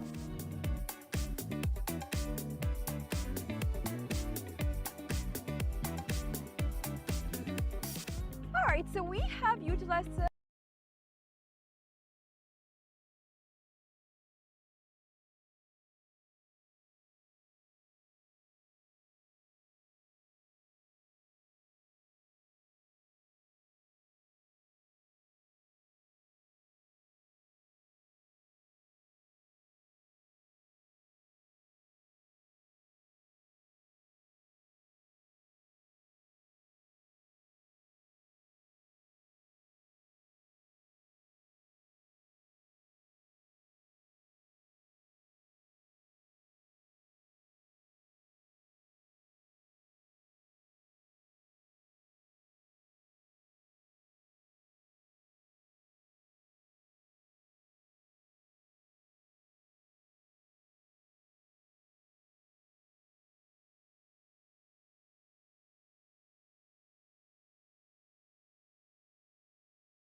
Good afternoon, viewers and listeners in Sri Lanka.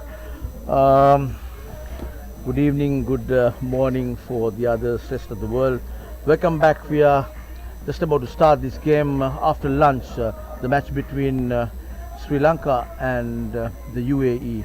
Sri Lanka's batting first has got to a target of 291.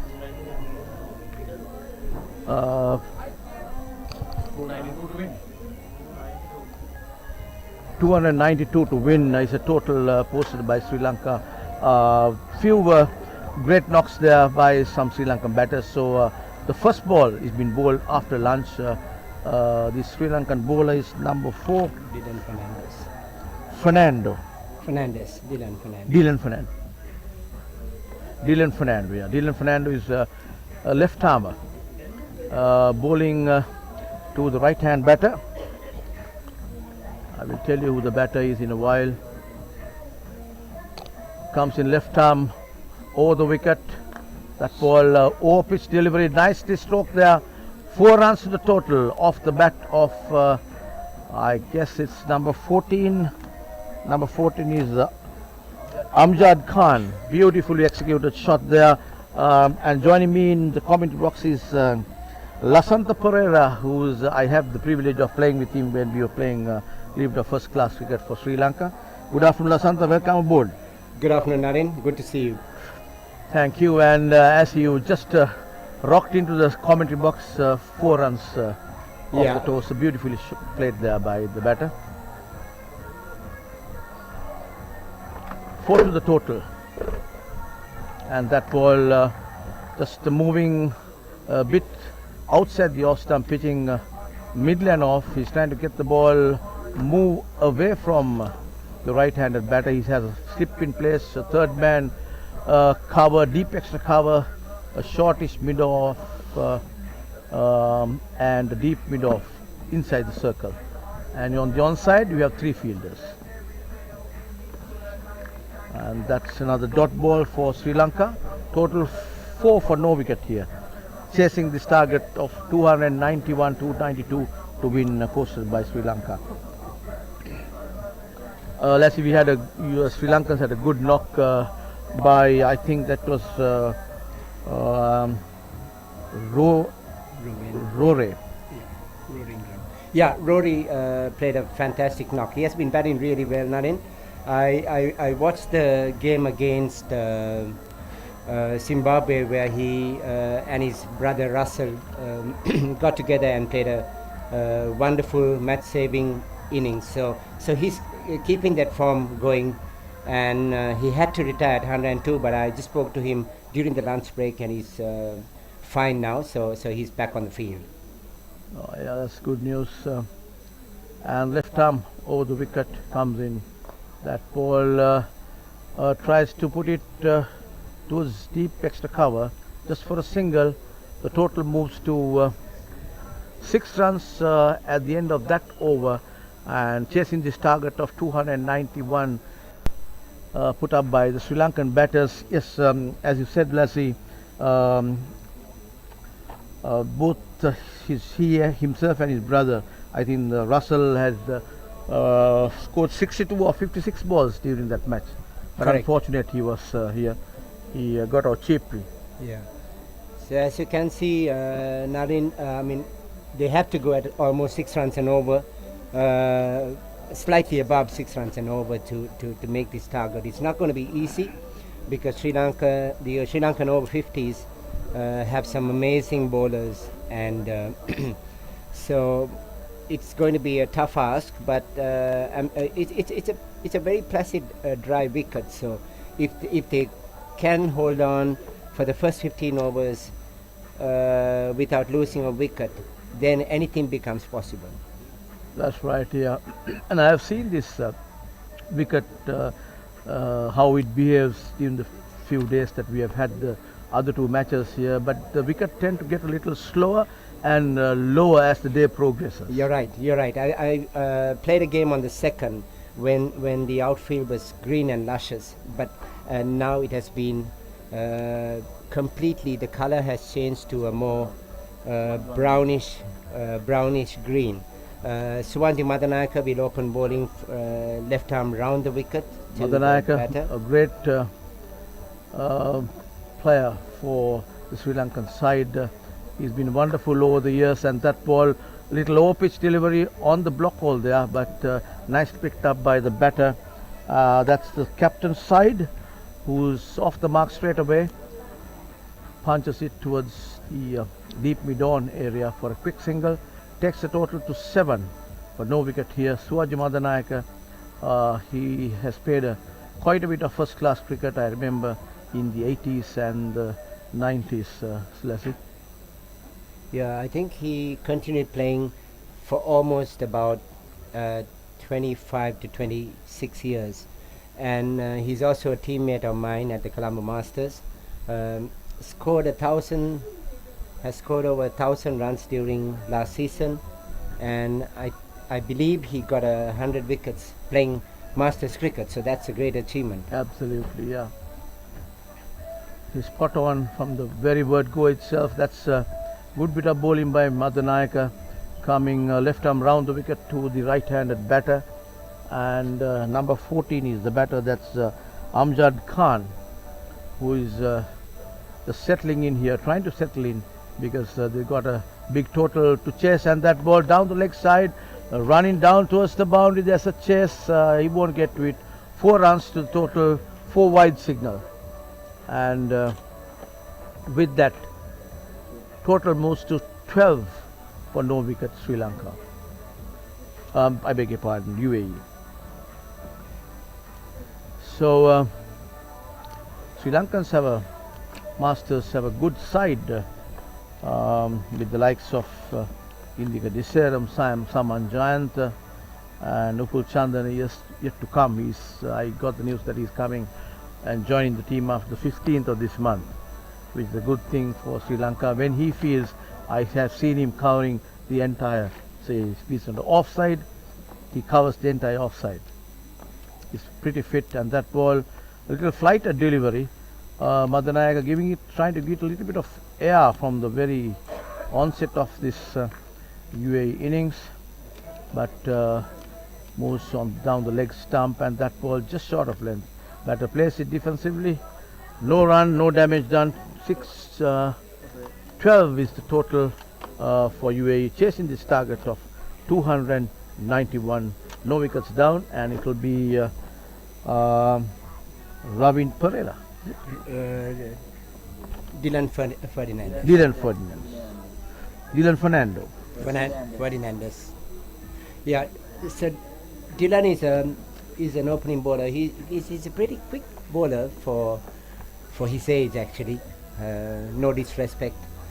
The Sri Lankans have a very, very balanced side, and in fact, cricketers such as Suwanti Madanayaka has to bat number 7 or 8 or even now 9. So it's going to be a very formidable team to beat, and probably will go on to win the World Cup. Oh, yeah, that's good. Good if Sri Lankans can do that, and Madanayak is batting such low down in the Sri Lankan batting lineup. There's so much of depth I can see here, as you rightly said. We have seen that in today's game as well. And Dylan from that ball just on the back foot pushes it towards the cover area. Ball runs down to the boundary. Just a little bit of boot work there by the fieldsman, just running in from the third man area, and picked up just inside the boundary. As the throw comes in, batters crossed over for 2 runs. The total moves to 14 for no wicket. And Dylan operating from the press box end here. Quite a big run up, does he, for a 50-year-old guy? Absolutely. I think he would probably bowl about 3 overs and probably take a break, because that's a lot to run for a 50-year-old. Absolutely, and that ball just short of length, rocks back on the back foot. The batter plays it defensively, no damage done. Total 12, chasing 292 to win this game. It's a 40-over game. 45 overs, I'm sorry. Oh, that's officially played there's a fieldsman covering up from the deep extra cover, just 2 runs. So Dylan is posing some threat to these 2 batters here. They don't want to get bogged down, just want to get the scoreboard ticking. So 2 runs to total. Total moves to 16 for no wicket here. We have 3 on the onside. At the first 15 overs of these UAE innings, you can have 3 fielders on the outside the circle. So the skipper Shane Fernando has got 3 already. 1 down, fine leg, 3rd man, and a fine-ish extra cover, deep extra cover there. Dylan bowling his seamers coming left arm over the wicket to the skipper, and that ball on the back foot timed beautifully, but a bit of a squarish bat lift coming from the gully region. He would have ideally would have loved it to go towards the extra cover, but nevertheless would have mistimed a little bit. Just a single. Is it? Yeah. No run. Yes. 16 for no loss. Still side Rafila is on the other side, and that was the end of the over. Now we are Madanayaka, Suwaji Madanayaka, operating from the far end.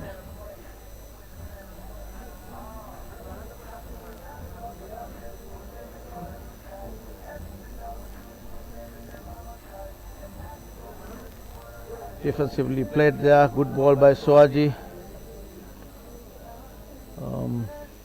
Amjad Khan is the batter, number 14, right hand batter. That ball beats him. He went for a big hit there on the offside, but misses it completely.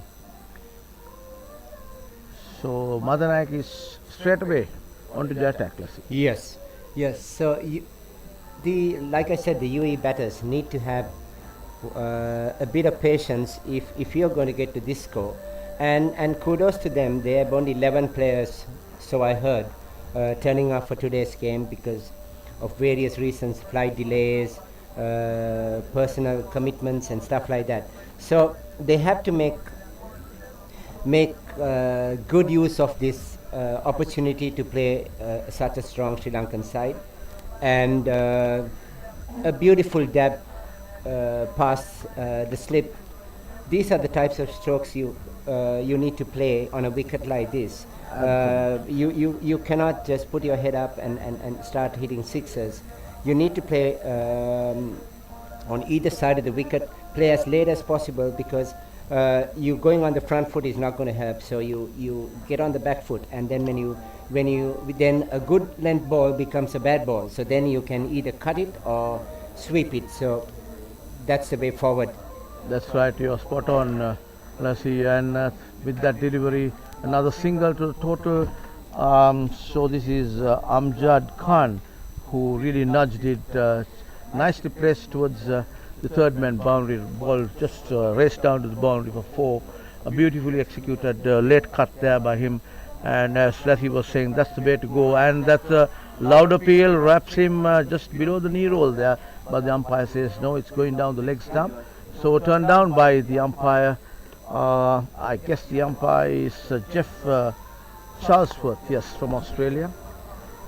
So that comes to the end of another Suwaji Madanayak over. Total 21 for no loss here.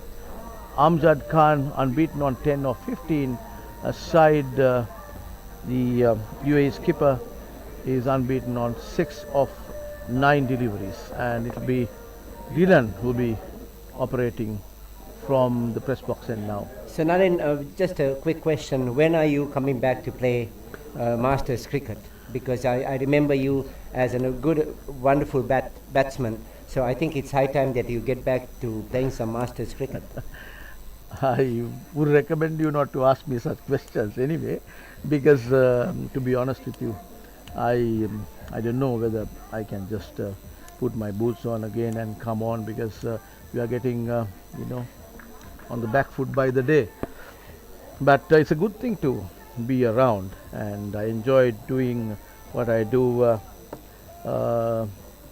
with the Masters and with when we have international games. Sadly, we have not been able to do the Aussie Sri Lankan game, but yeah, we'll have to wait and see if the body tells me that I can do it.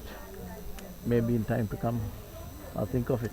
Yeah, another ball outside the off stump by Dylan. But it took me 27 years to come back to cricket, and I'm grateful that I'm playing a bit of cricket. It was tough to get on the field, just even to bowl one ball or to face one ball. So I didn't have any materials. So I have to be grateful to some of the cricketers at that time who loaned me all the material. I mean, my bat, which I still use from 2016, was donated by Faviz Maroof. My gloves by Dinesh Chandimal. So the pads were by Avishka Gunawardana. So, but the playing cricket at this age, it's a fun thing. Yes, you can make it very competitive, like we did at the World Cup, Over-50s World Cup in Chennai exactly 1 year ago to date. Or we can play social cricket and enjoy, the camaraderie, the after cricket celebrations. So I think it's high time, and I'm sure you're fit enough to play this game. Okay, let's be, this may not be the time to take decisions, Lassie. So now that you have got my mind ticking, let's see how it goes. And as we speak, Dylan comes in, ball left alone by the batter, ball just a little rising outside the off stump, and very well taken behind by the wicket keeper.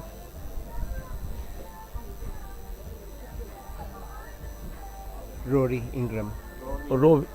Yeah. Rory Ingram is the wicket keeper who got that magnificent 100 today, and it's nice to see him field after that great knock. It was chanceless innings by him, and with that comes to the end of that over. UAE 21 for no loss at the end of 5 overs.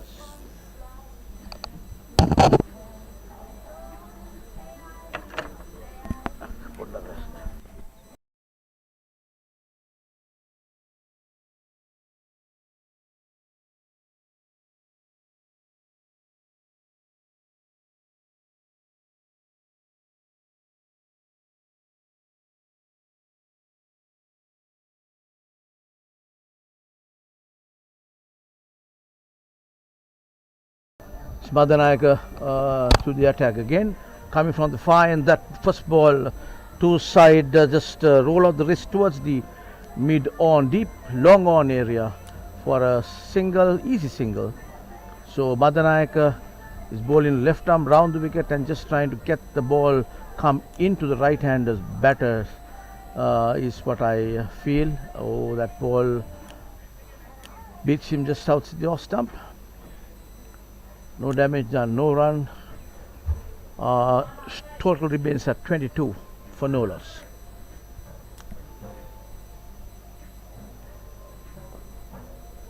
Again, defensively played there.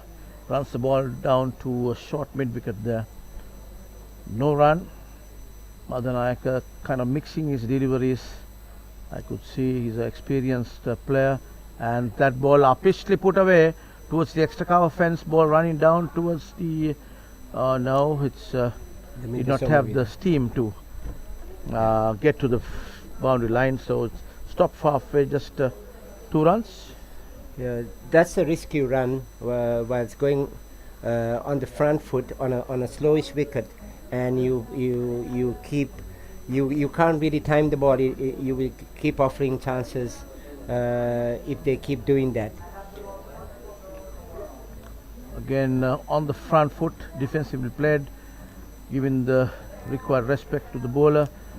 Picked up there by number 2, that is Ruin Pires, who could not do much with the bat today. He was out for 2. That ball nicely flicked away off the wrist towards the mid-wicket area, easy single to the batter, that is Amjad Khan. So that comes to the end of another Suaji Madanayaka over. 6 overs gone, UAE 25 for no wicket here.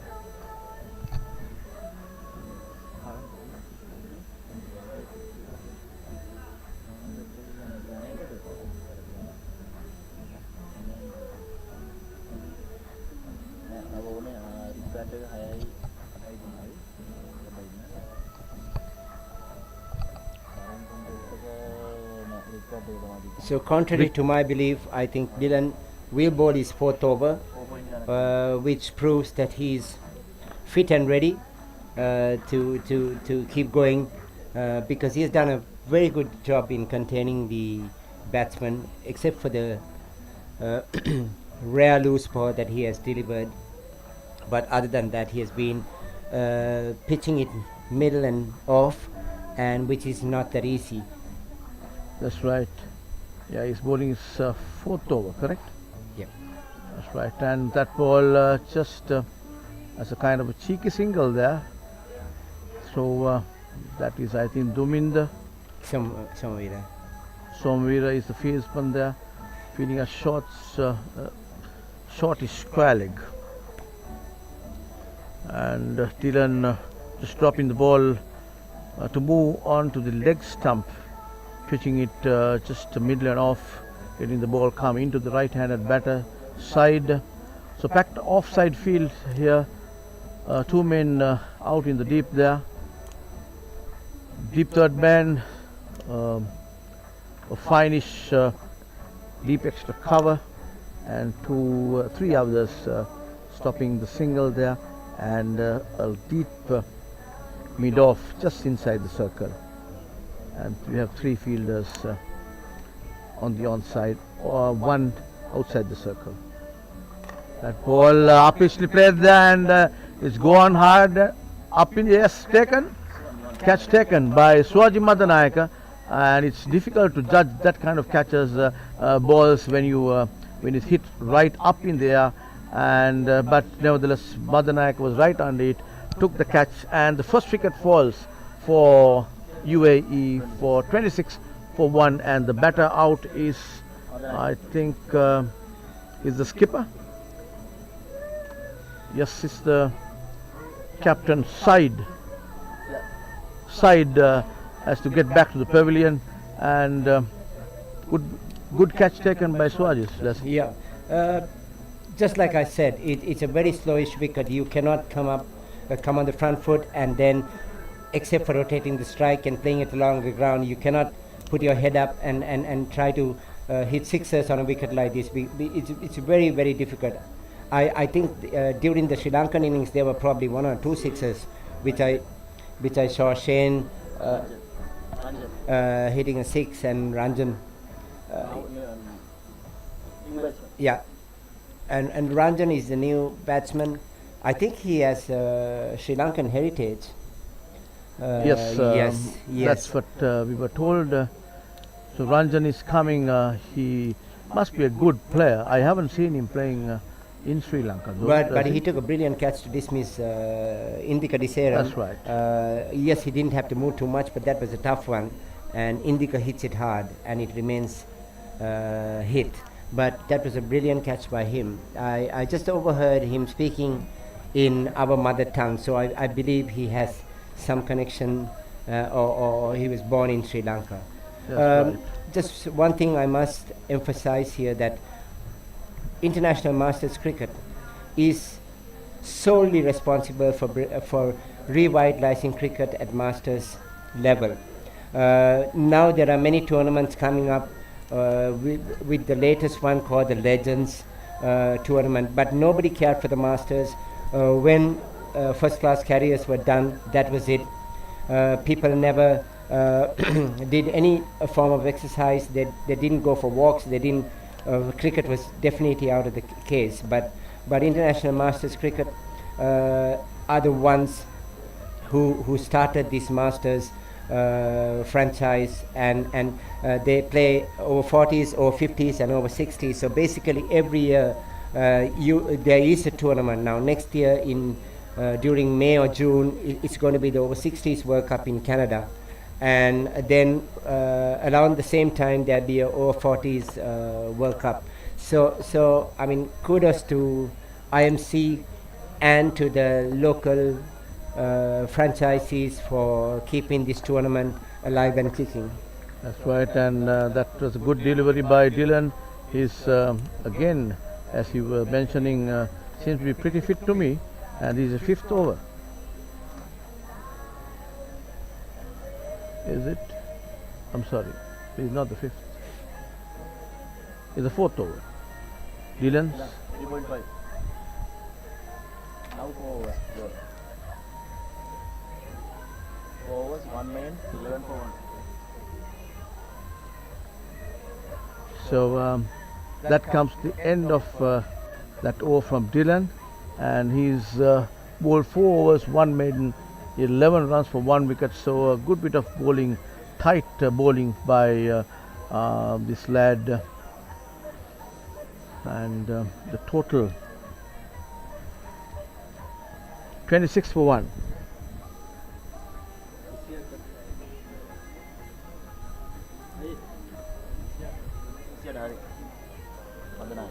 26 for 1, and Swaji Madanayaka is the man operating from the far end here, left armour. That ball just nice tickle down towards the fine leg, short fine leg, picks it up directly to him. No run.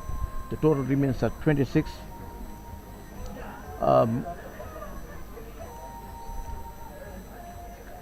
Madanayaka coming in to bowl at ball, just pushes it to the short extra cover area. No run to the total.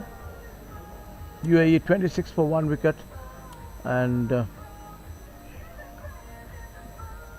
again with soft hands just plays it defensively.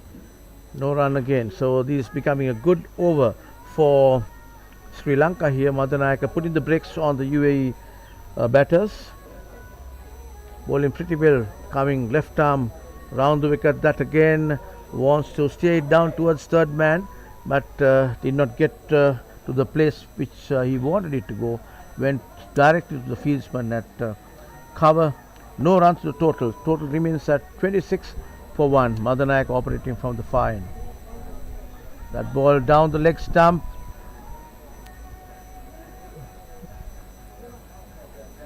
Yes, it's off the bat, and the batter was Amjad Khan, who just crossed over for a single, and Shen Ranjan is the man who is on strike now, who came at number 3, where after the captain had to depart, caught Swaji Madanayaka a little while ago, and that again is going for a big one there. He's no mincing words there. From the word go, he wanted to hit the ball out of the park, but I don't know whether that's a good strategy to go. And we were talking about the Masters cricket, Lassie, and about the 60s World Cup. It's happening in Canada, you said, right? Yeah, the last one was held in Chennai. 12 teams took part. Sri Lanka lost the semi-final to England, who lost to eventual champions Australia. But it was a fantastic effort by the Sri Lankan boys. We had a mix of talents from Sri Lankans from different parts of the world. So it was a fantastic effort to get to the semi-finals and to lose to the eventual champions, eventual runners-up. Yeah, it was captained by Gary Gunasekara, he ex-Josephian cricketer who brought in a lot. And actually the captain of the Over-50s was our manager, Shane Fernando. So it was we had a good time, and yes, looking forward to the next one in Canada. And 2 balls gone, 2 dot balls for Sri Lanka there. Good bit of bowling by Dylan. He's bowling to a good line and length here now, and just getting the batter to play. It's the senior partner in the UAE side, Amjad Khan, right-handed, and on strike, and that ball he wanted to put it away towards the sweeper cover area, but did not really get hold of that. Lucky not to. It was a loose delivery by Dylan there, shortish delivery. Total remains 27 for 1 wicket still, and Dylan 5 overs. This is for 5th over, Dylan, and that ball again with soft hands there just pushes the ball to the mid-off area. No run, so the total remains 27 for 1, and Dylan bowling from the press box end to Amjad Khan. Comes in left arm over the wicket. Very well played there. Good delivery by Dylan there. Given the new required respect for that ball by the batter. Very defensively played, watchfully played there. So it appears to me that he's a little much more focused than the other batters that we have seen thus far. And I don't know, Ranjan may have had other plans to try. He was trying to get the ball out of the park, the last delivery, and that ball, shortish delivery, put away towards the mid-wicket fence, but it doesn't have the steam to get to the fence, and the batters crossed over for 2 there, and that takes the total to 29 for 1, and that brings another Dylan over. He's bowled 5 overs, and the batters at the crease. Amjad Khan unbeaten on 17 of 39 deliveries, and Shen Ranjan is yet to make his mark. So thanks for that update, Lassie. You mentioned about the 60s World Cup. If I may ask you, how many clubs do we have in Sri Lanka playing Masters cricket? Okay, as far as I know, the premier club playing Masters cricket is the Colombo Masters Cricket Association, which has almost 100 members. And then we have the Cavaliers. Those are the clubs that I know of. And since then, most schools have started their own Masters versions. As you know, you're a part of St. Thomas, the Tomian Masters. Then I'm a part of the Royal Masters. So we have now the Ananda Masters, the Nanandians, the Richmondites, the Mahindians. So it's a growing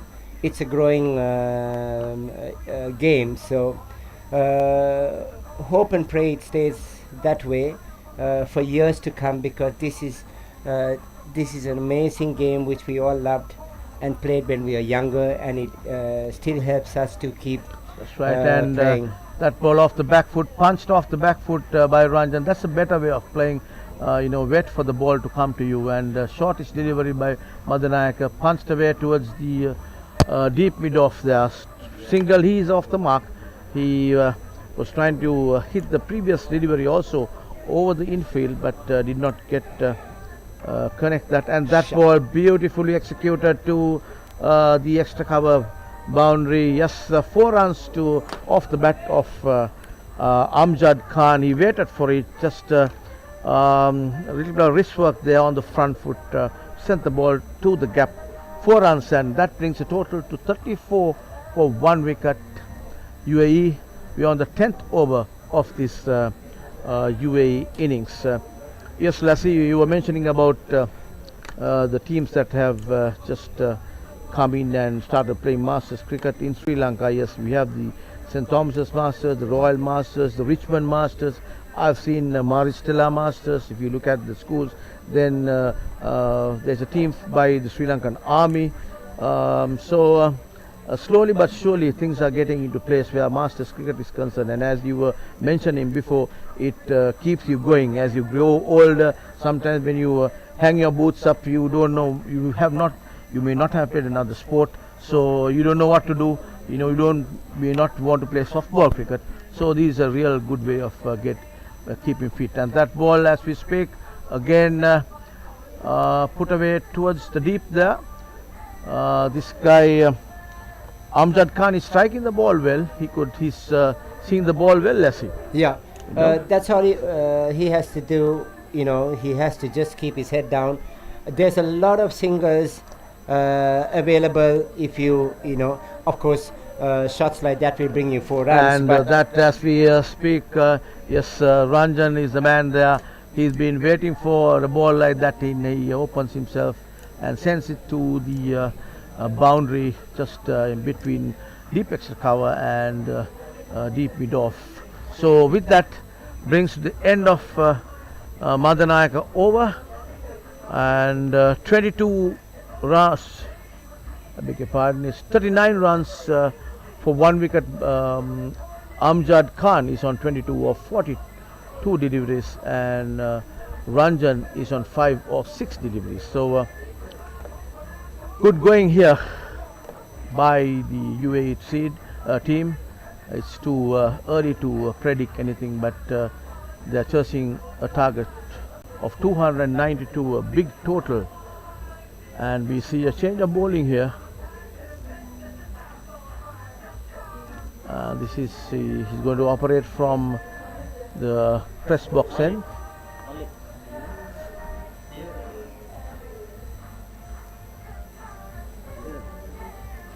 And that is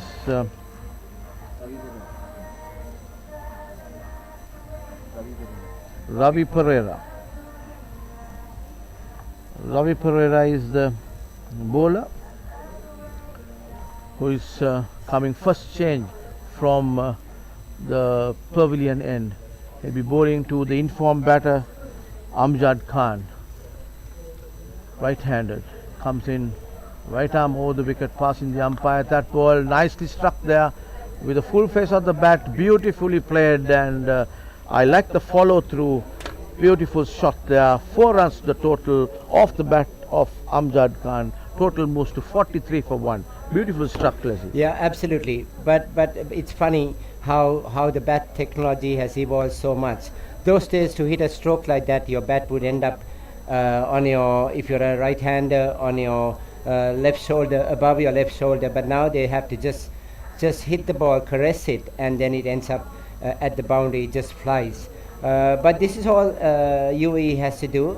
I know it's a pretty steep target, but they have to put their heads down and not lose another wicket. There are many singers available. Just keep rotating the strike. Getting 6 runs and over on such a massive ground, is nothing. And that ball takes a thick outside edge of the bat of Amjad Ahmed and runs down to the third man area. Just a single there. The total moves to 44 for 1 wicket, with Ranjan coming to strike the ball. Now he's on 5 of 6. Amjad Khan is 27 of 44. He is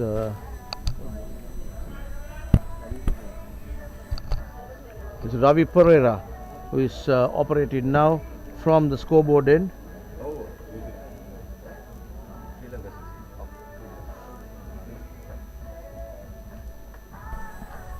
Ravi Pereira comes in right arm over the wicket to Ranjan, and that ball that's off the bat. Yes, that's off the bat of Ranjan. He was not very sure what exactly he should be doing with that ball, and nevertheless the ball runs down to the third man, very fine from the first slip area, like to the boundary. 4 runs the total moves to 48 for 1 wicket. Yes, Ravi Pereira actually represents the Sri Lankan Sports Club in Auckland, and his teammates include Nalin Jayasuriya, who is a member of the Over-50s, Kusal Bandaragama, who is also a member of the Over-50s.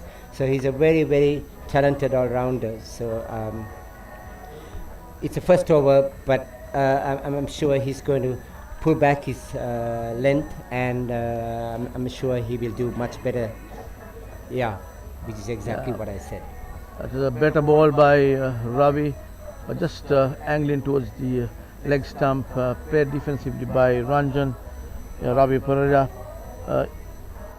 He's from he plays in Australia or in New Zealand? In Auckland, in New Zealand. Auckland, New In Zealand. Yeah, that's right. Yeah. For the Sri Lankan Sports Club. Okay.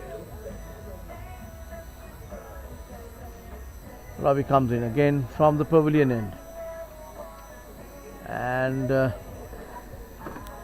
Ranjan just, I'm getting the feeling that he just took the eyes off the ball and just wanted to see whether he could hit that ball onto the gap. There's obviously a big gap where the mid-wicket fielding area is concerned, but you have to play to the where the ball pitches, and he makes no mistake again. Ravi Perera goes on the offside. That's a 6 on the off by Ravi Perera. Beautifully done by Ravi. We were just saying that he was taking the eyes off the ball. It doesn't seem to be. Yeah, because if Harsha Bhoge was commentating the earlier ball, he would have said stupid, stupid, stupid, because that was absolutely stupid try when he has in the previous ball, when he has so much of power to clear the boundary by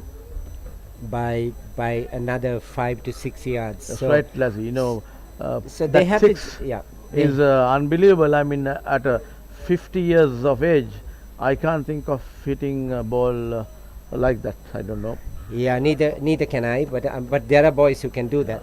Duminda Somavira, for example, in the Sri Lanka Over-50s, the number of sixes he has hit off me is a testament to that. He clears the boundary every time he hits a 6 off me. But this boy, he's a good cricketer. He showed that on the field. I really didn't see whether he bowled, but he has it. He has it in him. But he shouldn't, try to hoik the ball.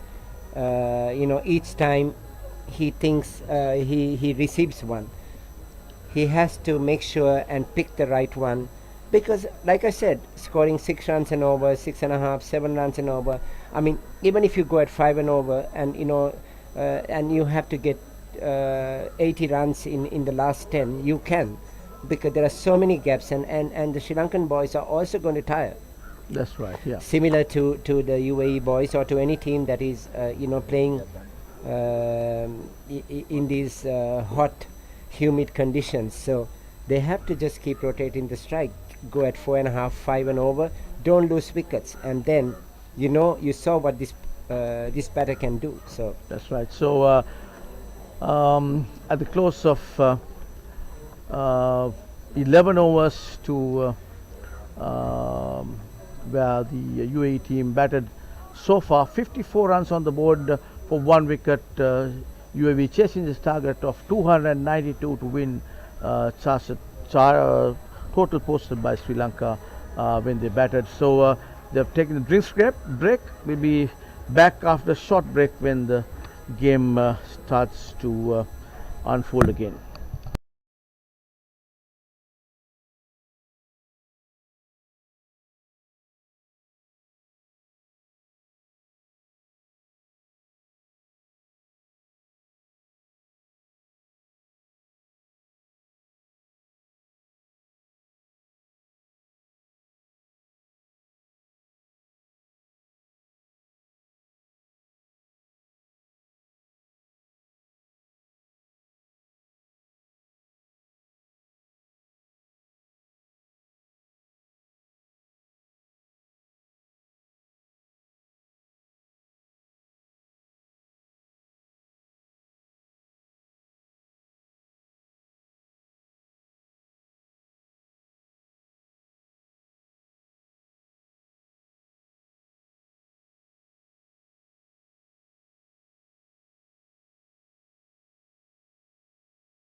We have the 12th over in progress now.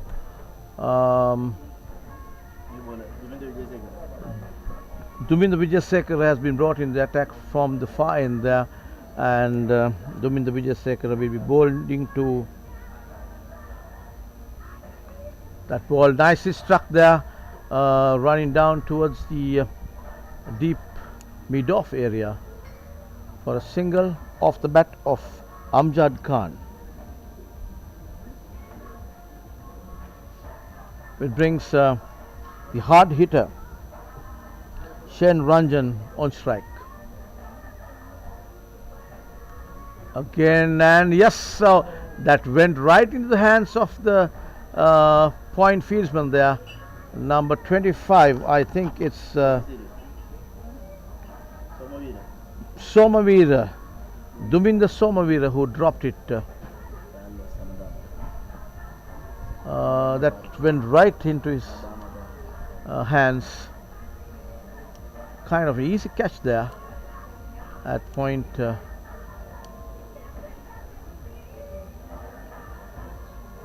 So Ranjan wants to go over the infield here, and that was good bit of bowling by Dumindu Vijayasekara. Again, that ball he connects it well. Ball runs down to the boundary. 4 runs off the bat of Ranjan. You give him whip outside the off stump. This is what he's going to do. He has shown that he is a quite capable player on the offside. Nicely played through the covers for point area for 4 runs. 4 runs to total. Total goes to 59 for 1 wicket here. And Dumindu Vijayasekara just not up to the batter there, but batter just slashed it outside the off stump. 4 runs to the total. Again, another full-bladed shot there directly to the fieldsman, fielding at long on. So Ranjan doesn't want to waste any time. We have seen his intentions are very clear. He wants to hit the ball hard as he could to see that his team is through, but still a long way to go. About 240 more runs to get if they are to win this game. Dumindu Vijayasekara comes in, left arm again, and that ball just on the back foot, very watchfully played by Amjad Khan. No run there, and that comes to the end of that over. 12 overs gone, total 60 for 1 wicket. It brings Ranjan on strike. Ravi Pereira is the bowler who is taking his mark now from, he's going to attack from the pavilion end. Just measuring his run up again.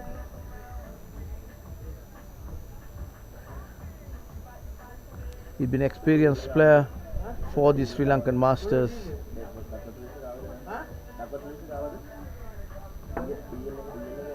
Comes in, right arm round the wicket this time,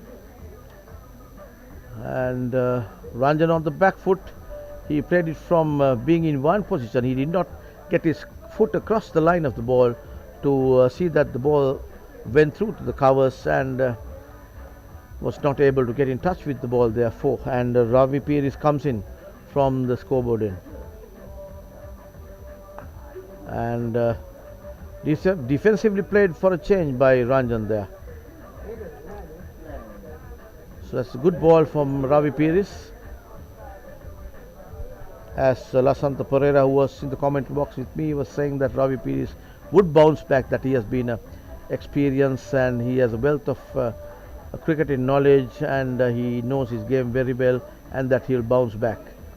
So that's exactly what is happening here. He's bowling well now, trying to get the batter to make the mistake, and Ranjan just taking a good look at his field, and I won't be surprised that if he doesn't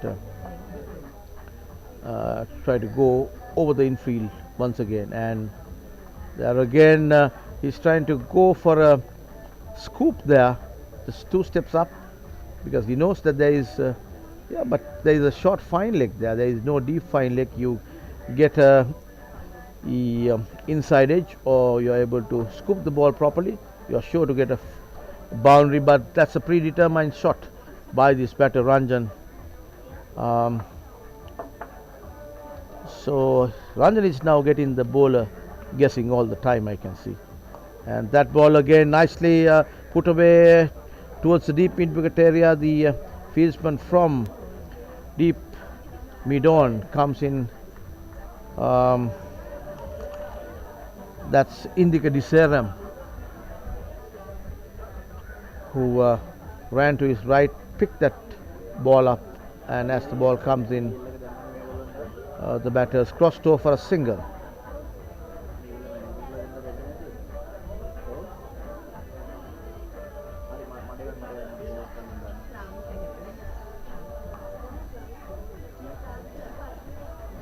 I get the feeling that Amjad Khan, he's seen the ball well now, and he has studied the wicket pretty well. He waits for the ball to come to him, because the ball tend to get a little slower to come onto the bat after its pitches.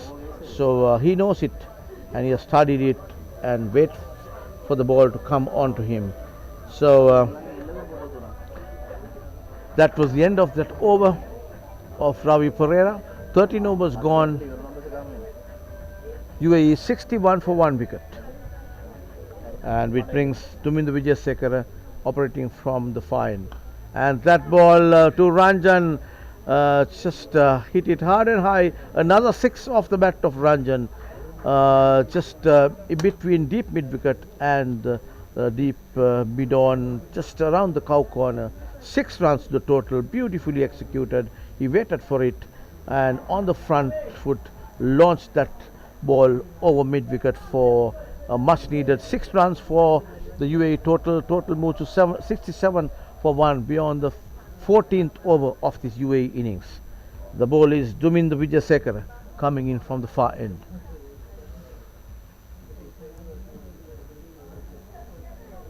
And that ball rocks back on his back foot and wanted to clear the infield there on the offside this time, but misses it. And Dumindu comes in again, and that ball he just pushes it to extra cover. No damage done, no run, the dot ball for Sri Lanka. Ranjan's intentions are very clear. He wants to get runs from the word go. It was seen from the very first delivery he faced. And Dumindu Vijayasekara comes in, left arm, and there again that ball misses it completely. Just throwing his bat at everything is what I can see where Ranjan is concerned. I do not know what the briefing has been for him where his captain is concerned. And that ball on the back foot, rocks back on the back foot, beautifully played through the covers for 4 runs there. Beautiful shot there by Ranjan. So he waited for it, rocked back on the back foot, and played it beautifully. So the total moves to 71 for 1 wicket. UAE cruising well here for the moment. 13. We are on the 14th over, and we have again Lasantha Pereira with me. So Dumindu Vijayasekara comes in, left arm around the wicket. That ball watchfully played there by Ranjan. That comes to the end of another Dumindu Vijayasekara over, and UAE 71 for 1 wicket.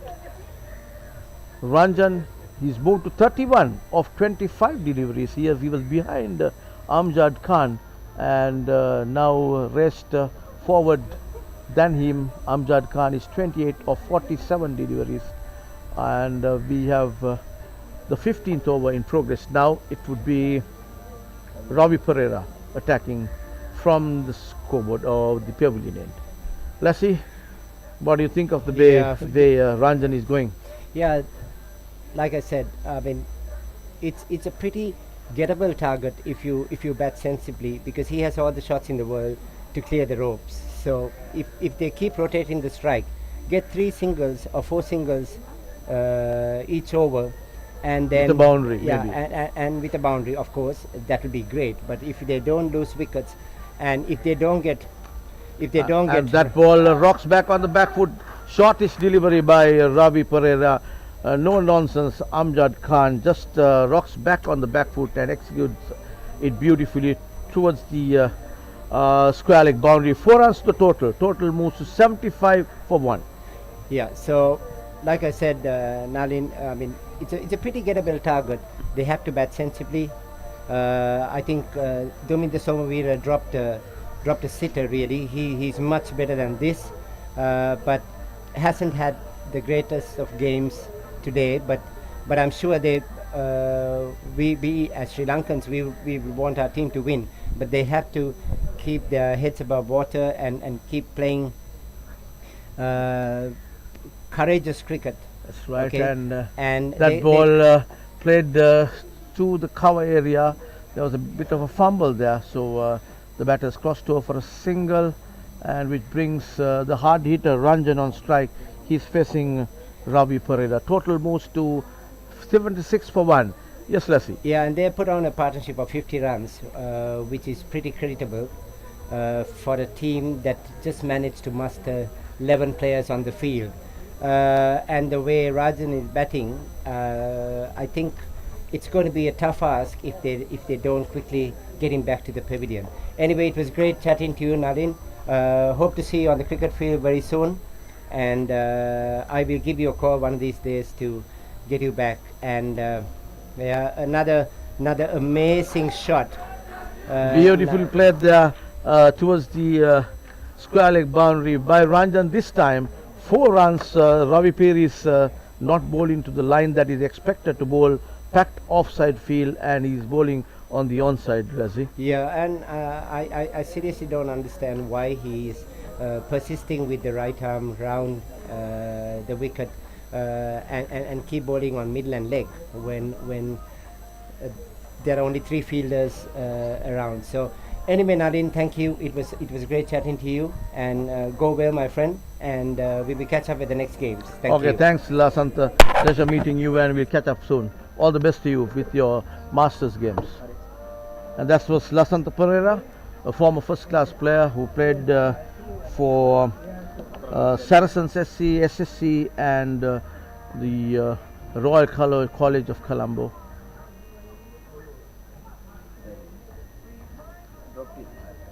And that's another catch to the wicket keeper who dropped. So Ranjan survives again. Hard luck for Ravi Perera here. So everything is happening here with this UAE innings after Ranjan came into bat, and he's really opened the game now for both teams. 80 for 1 wicket. That again upishly played. Diseram is under it. He will not miss that. So you're talking to a kind of a dolly catch to a former a test player, Indica Diseram. He made no mistake there. He's a guy who had played 4 test matches for Sri Lanka and 15 one-day internationals. He has taken many catches like that for Sri Lanka and in the first class arena. So Ranjan, innings of Ranjan made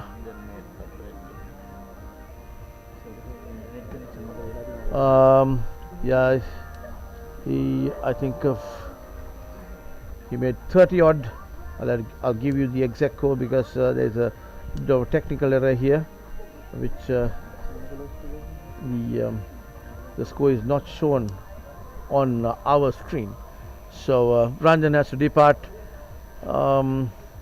Second wicket down for UAE, and the total is 2 wickets down. Sri Lanka, UAE chasing this target of the Sri Lankans 291, 80 for 1 wicket now. So Ranjan was out for 35 of 27 deliveries. He hit 2 sixes and 5 fours. What a knock by this lad, but ultimately had to go back to the pavilion off the bowling of Ravi Perera and caught Indika Diseram. He had to walk back to the pavilion. And Biju is the man, I beg your pardon, Viraj Mehra is the man who is coming into bat now. Viju Mehara. Number 4 batter is walking in, joining the most senior partner Amjad Khan, who is batting well on 33 of 49 deliveries. I haven't seen Amjad playing any risky shots, so he's very composed and wants to see the light into the tunnel if he can. It should be a tough task here, getting to the score of 292, but Amjad seems very composed and wants to bat through.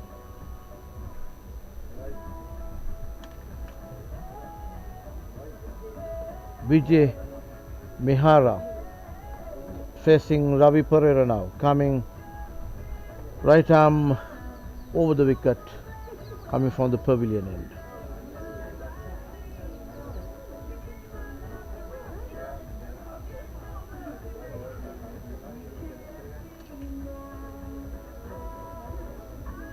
Ravi Pereira, right arm over the wicket, comes in. That ball down the leg side, put away on the onside by Amjad Khan. Ball running towards the boundary, beautifully executed. 4 runs, not much of hassle there for Amjad Khan. Just a little roll of the wrist and exquisite timing by him. And the ball just raced down to the square leg boundary. 4 runs to the total. Total moves to 84 for 2 wickets after 15 overs.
And beautifully played there through the covers, and ball running down towards the cover point boundary for 4 there.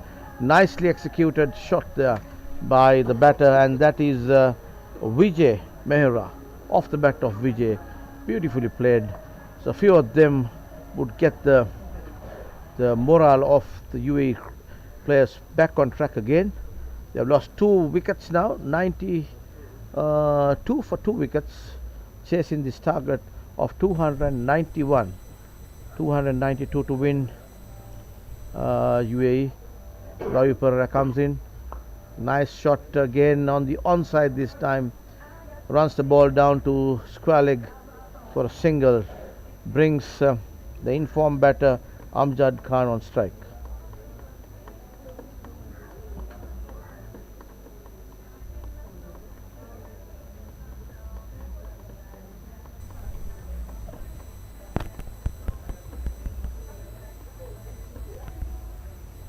Ravi Perera back again, a nice little tap there to the onside vacant area, no risks taken on the back foot, just pushes it nicely towards the short extra cover. There is no short extra cover there, and on the onside you got a short fine leg, deep square leg, and the man, this is Indika Diseram, feeling right in front of us here, who's at mid-on inside the circle, and that again where we are played by this UAE batter Vijay, defensively played, no run. That comes the end of that over. 17 overs gone, total 94 for 2 wickets. So with Vijay Mehra unbeaten on 10 of 6 deliveries, Amjad Khan not out on 37 of 56 deliveries. They're chasing this target of 292 to win.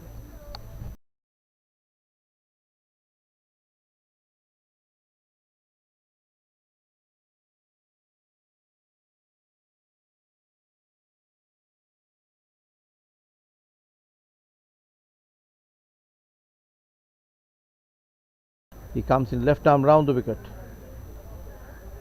and that's little nudge towards the point area as the ball is picked up by number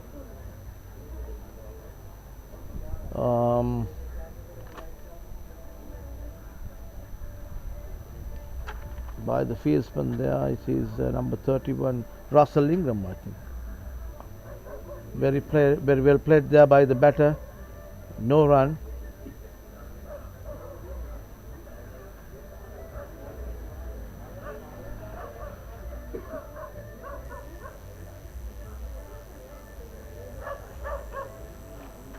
Ravi Perera comes in. That ball way outside the off stump, left alone by the batter there, and it's Vijay who is on strike now, right-handed batter. On the back foot, pushes it to the short extra shortish mid off. No run.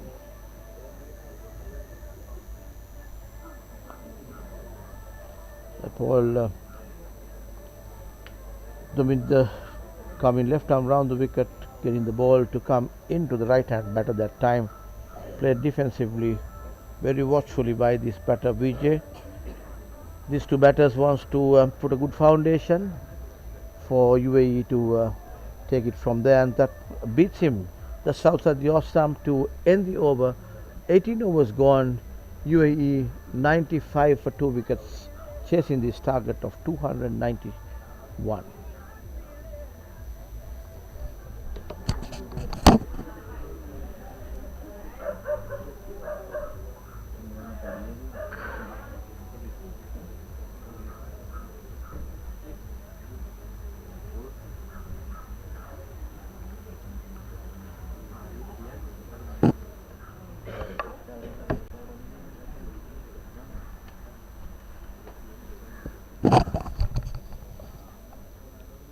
And the seems to be a change of bowling here.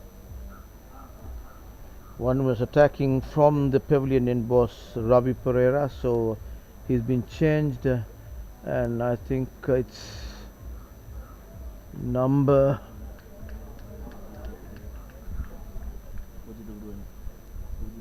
it's Pujita Udwana. Pujita Udwana, number 70, Pujita Udwana has been brought into the attack by the skipper. We are playing this match at this Pujita Udwana Cricket Academy grounds here in Millenia, and Pujita Udwana is the sole owner of these grounds. And that ball, flighter delivery by Pujita, just on the block hole.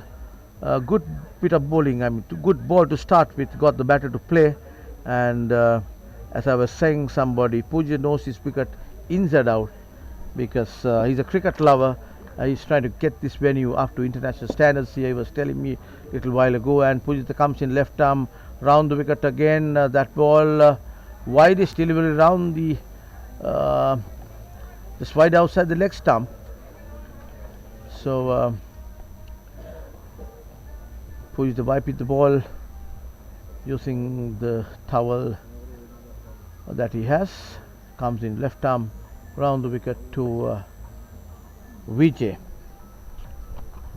That ball beautifully fielded there by the short extra cover. That's number 2, I think. Ruvin Pereira. Very well bowled by Pujita. Pitched up delivery. Nicely played by the batter there. Vijay. Just taking a good look at how Pujita bowls. He's a left armer. Coming left arm around the wicket to the right-handed batter Vijay. That ball just drifting towards the leg stump there. Pitched on the off stump, but Pujita is trying to get the ball drift into the right-handed batter coming off left arm round the wicket to the right-handed. That's what most of the left-hand bowlers do. And that ball, yes, as I was saying, he's getting the ball definitely come into the right-handed batter, and that ball was not pitched in line. It was just pitched little away from the leg stump. The batter got on further to the leg stump and misses the stump and the bat and the wicket keeper, and the ball ran down to the boundary. 4 runs to total. Total moves to 101 for 2. So with that 4 coming in, it's 100 mark for UAE. Good bowling by Pujita to start his quota of overs.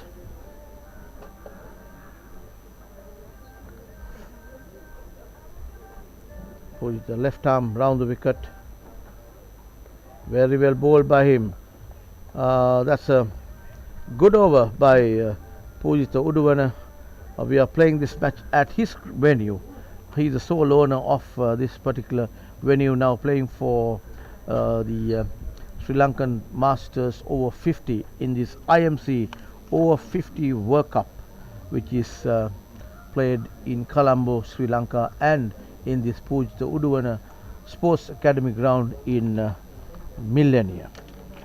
So with that over, total 101 for 2 wickets, 19 overs completed, and it would be Dumindu Wijasekara who will continue to operate from the far end.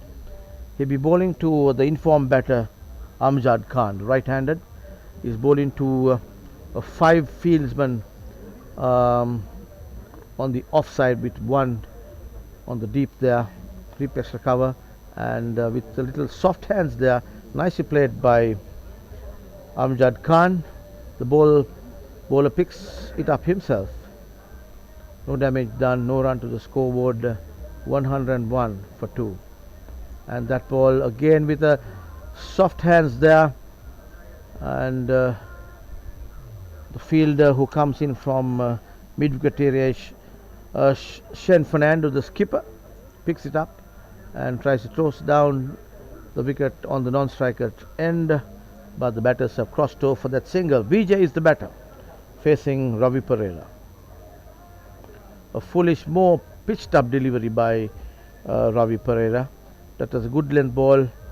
Vijay did not want to do anything much with that delivery, and no run to the total.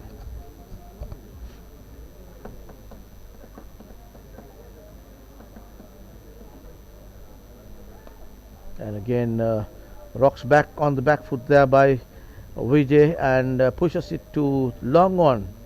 Easy single to the total, and that gets one to Vijay's credit. And we have Amjad Khan. Again with a little bit of soft hands there, very watchfully played. He has no hurry, doesn't seem show any hurry whatsoever by this batter Amjad Khan. He wants to pace himself for a big innings here. And that ball down the leg stump, but there was an appeal whilst Amjad Khan was trying to put it over the square leg fence, but misses it totally, and no damage done, no runs. So total remains at 102 for 2 wickets after 20 overs. Tuminda Wijayasekara was the bowler who bowled the last over, and we have Pujitha Uduvana coming in from the scoreboard end.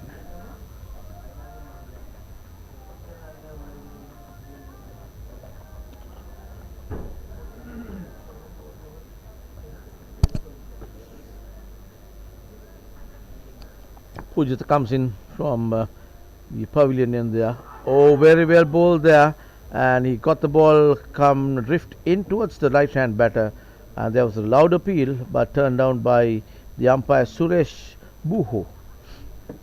Pujitha bowled into a good line and length now, kind of got his rhythm, and that was good bowling by Pujitha. I get the feeling that Pujitha had been practicing here overnight as well. Was he practicing here? I have Pujitha's family behind me. I just asked them whether the Pujitha was practicing overnight also, because this is his venue, and the ball Pujitha was able to bowl that delivery again, a good delivery. So he seemed to be gripping the ball well and getting the batter to play his strokes, and got the line and length already. Another good ball there, but equally fielded well by the extra cover fieldsman there. I think it's Samanjant. Very well fielded there, and otherwise we have run down to the boundary. So here comes Pujitha, left arm round the wicket to the right-handed batter. It is Amjad Khan.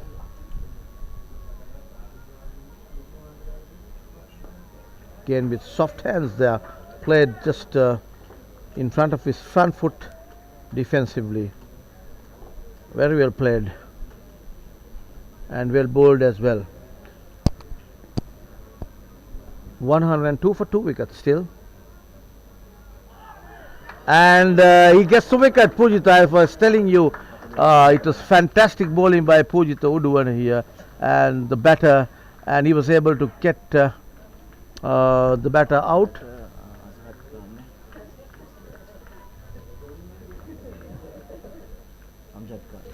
Amjad Khan. So Pujitha Uduvana gets the breakthrough. That was the wicket that the Sri Lankans were waiting for, and as I was saying, he was bowled into a good line and length. Fantastic bit of bowling by Pujitha, and since the informed batter Amjad Khan, he was looking good and looking in getting through that half century, but nevertheless had to get back to the pavilion. So Amjad Khan back in the pavilion. Required run rate is 7.92 now. 102 for 3 wickets is UAE now, and with that dismissal off the bowling of Pujitha Uduvana. I was just talking, his family is just seated behind the commentary box, and I was asking them whether Pujitha has been practicing here overnight, because it appears to me that he has straight away got his line and length really right, because he owns this ground. What can't he do? So uh, however, it's nice to see him getting that wicket of Amjad Khan. So 3 wickets down for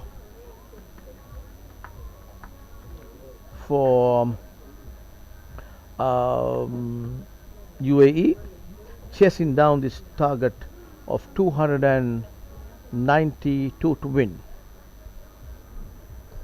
And just a quick drinks break there, and we'll take a small break and we'll be back.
Ravi Pereira, I beg your pardon, Duminda Vijayasekara, operating from the far end of that little drinks break taken.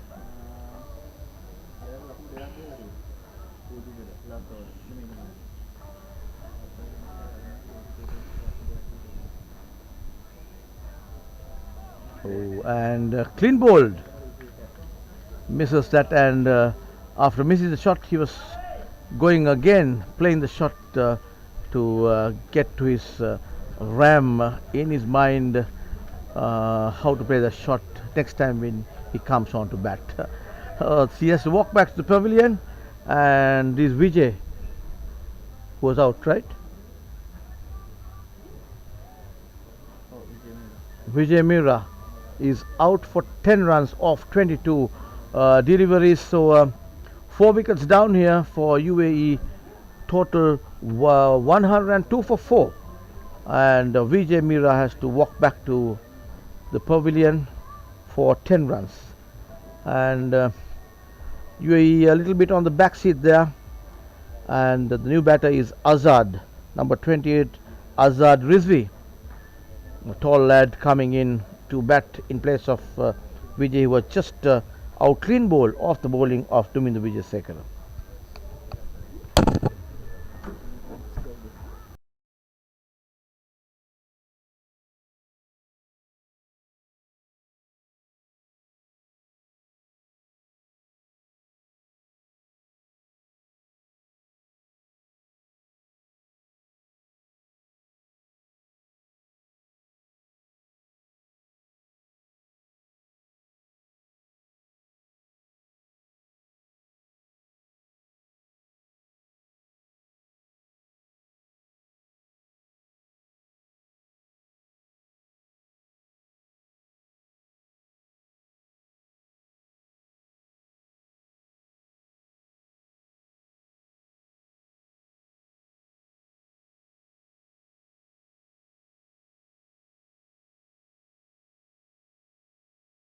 And Azad Rizvi is on strike now. He'll be facing Duminder Vijayasekara.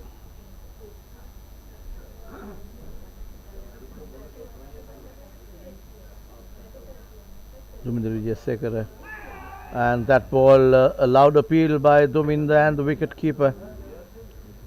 The turn down by the umpire.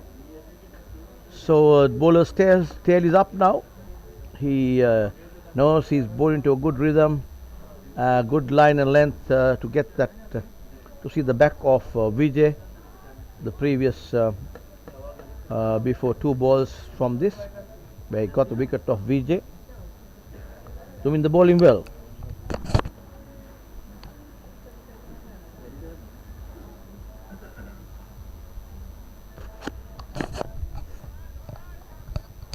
And he just sliced that ball down to the short fine leg area.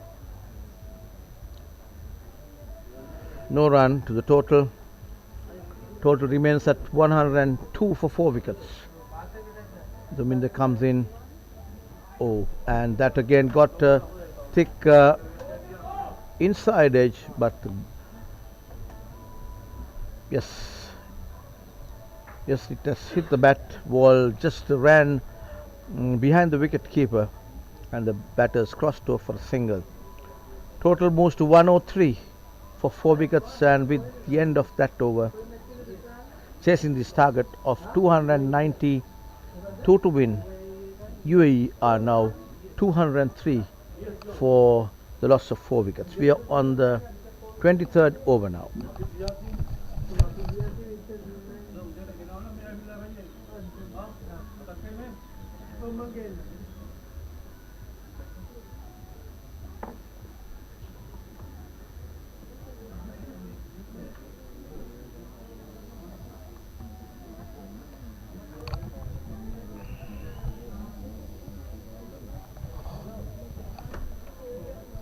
And it's Pujita Uduvana again, operating from the pavilion end, left arm round the wicket, nicely put away to the cover fieldsman. They are picked up by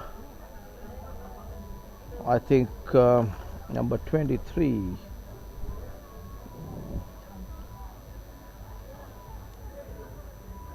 Again, that ball by Pujita, little drifting towards the leg stump there.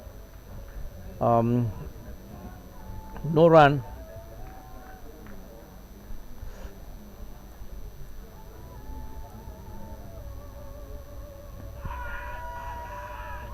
And given out, yes, Uduvana. That's another Uduvana wicket. Fantastically executed. He is happy. He knows how well this wicket can be turned into. And Pujita Uduvana, my goodness, isn't he having a good time?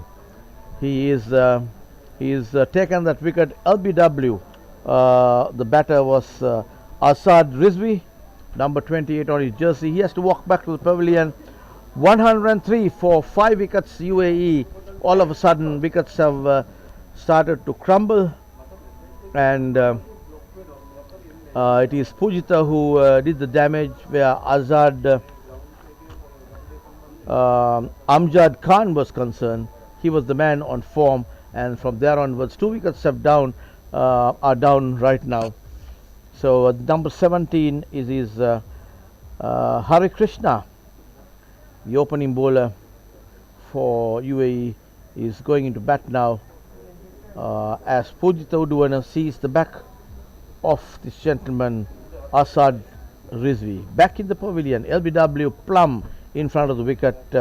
He has been worrying these batters, bowling his left armers coming from the pavilion and in playing in front of his colleagues who is managing this ground, his family and all that. His family is actually seated behind in this commentary box, watching how Pujita performs, and they seem to be really pumped up and happy with his performance. They were not happy when he got out cheaply when he went to bat, but now he's taken 2 quick good wickets for Sri Lanka. Pujita Uduvana on the attack again, comes in left arm round the wicket to the new batter, that is Hari Krishna, right-handed batter.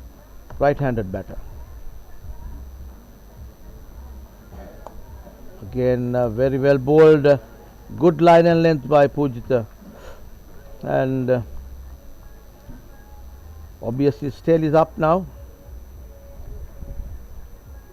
But he's taken 2 good wickets off the UAE batters, and again the batter wants to get on the other side because he's finding it difficult to face Udwana.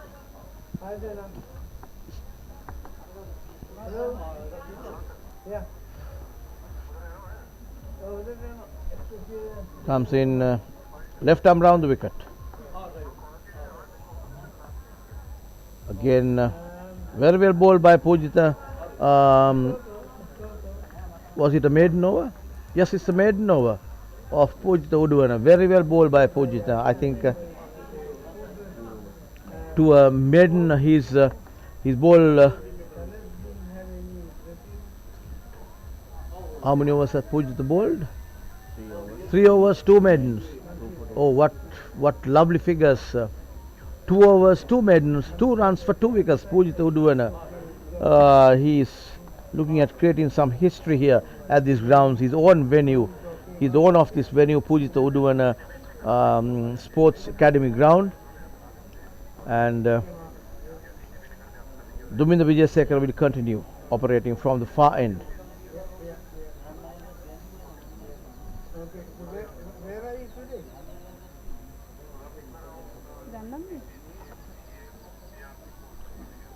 Rehan Khan is the batter, right?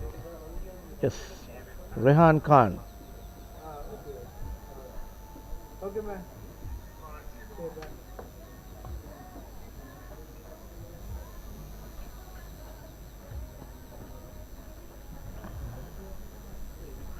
So Rehan Khan is off the mark there. 1 delivery faced of the bowling of Duminda Vijayasekara.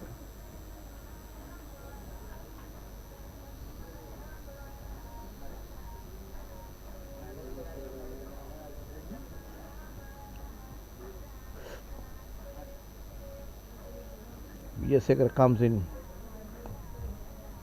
again played defensively by the batter. He wants a run and he has to rush back. Oh, had the throw comes in direct, and that's a big misfield by the man covering up. 4 runs to the total.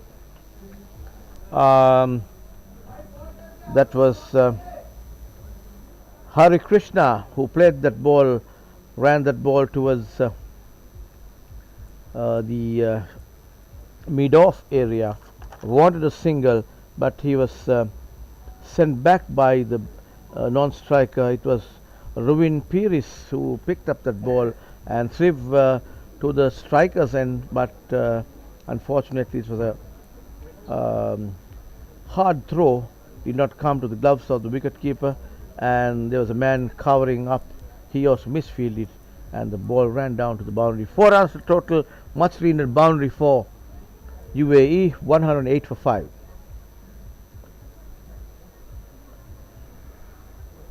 Duminda Vijayasekara. That ball short of length, played from the crease itself by the batter. Hari Krishna is the batter. Again, played defensively, no run.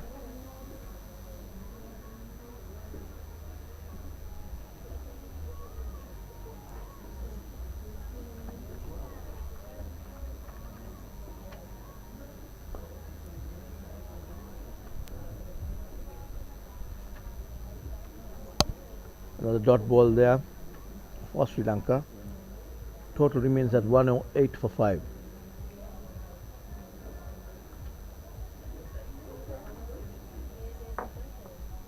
That ball, last ball of that over, got a thick outside edge and ball ran down to the point area.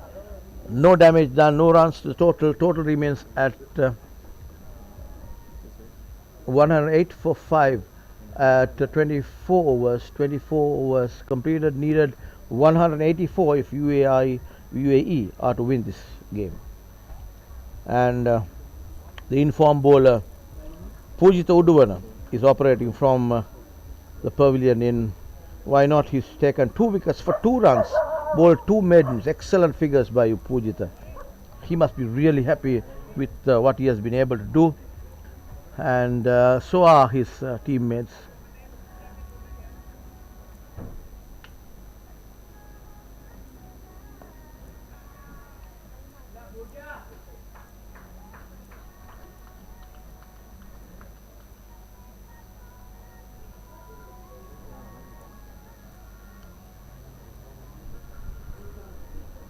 One the rate for 5.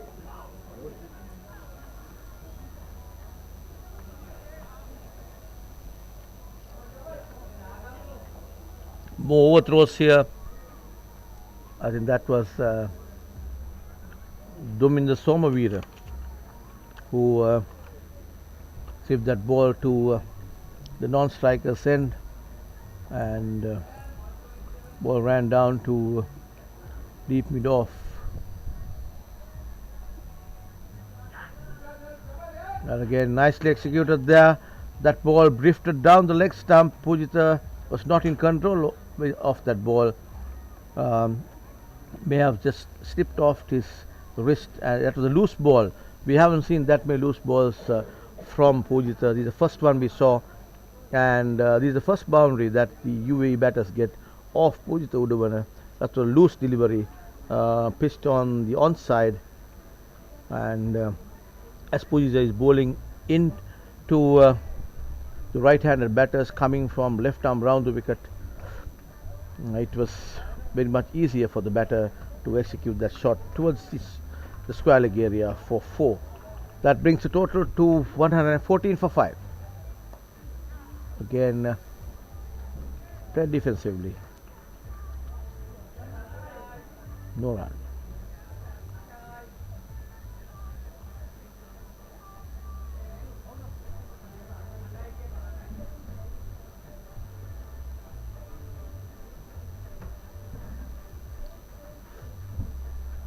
Again, leg bite there. Pujitha just losing control of his bowling a little bit until this over. He had 2 maidens to his credit. This over has been a little expensive.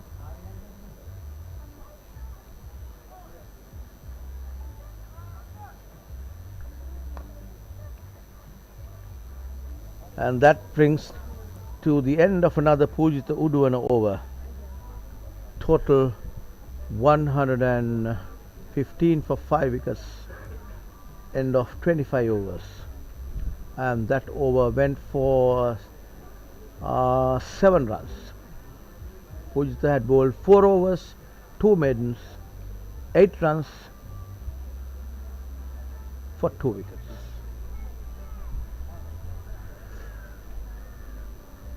So until this over, Pujitha had given only 1 single run off his bowling, so this is quite a expensive over from Pujitha's standards,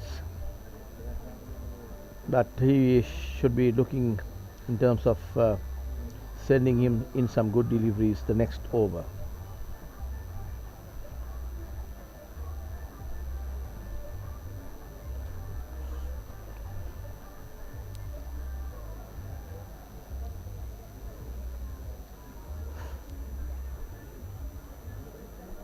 It's Duminda Wijesekara into the attack again.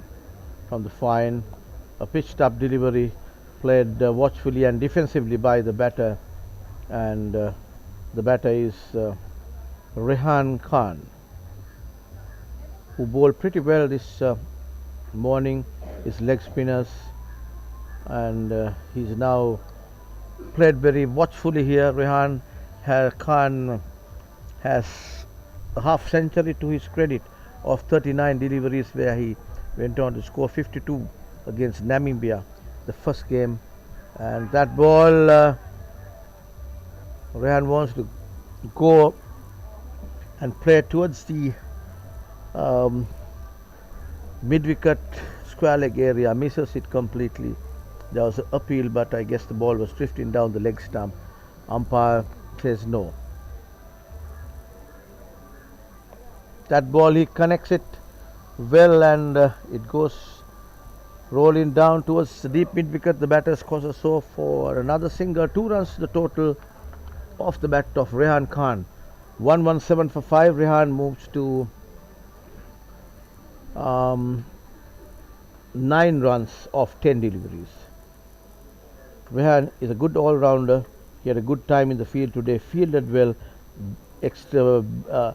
bowled really well, and again with soft hands there. Nice single there. Oh, that's a direct hit, but the batter has crossed over to the other side. It was Shen Fernando, the skipper of Sri Lanka, who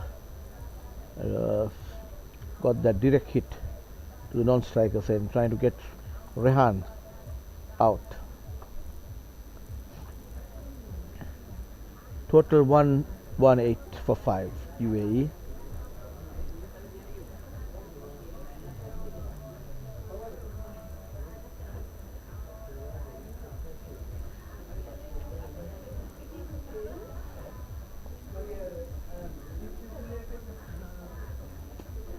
And that ball outside the off stump. The batter tries to put it in between the slip and the cover fieldsman to run it down towards third man, but really could not do that. Ball ran towards the cover point area, and no damage done. That brings to the end of that over. 26 overs gone. 118 for 5 wickets. Required run rate is moving up. 9.16 is what they need now to win from here. So Pujitha may put the brakes on for UAE further if he's able to bowl tight this over.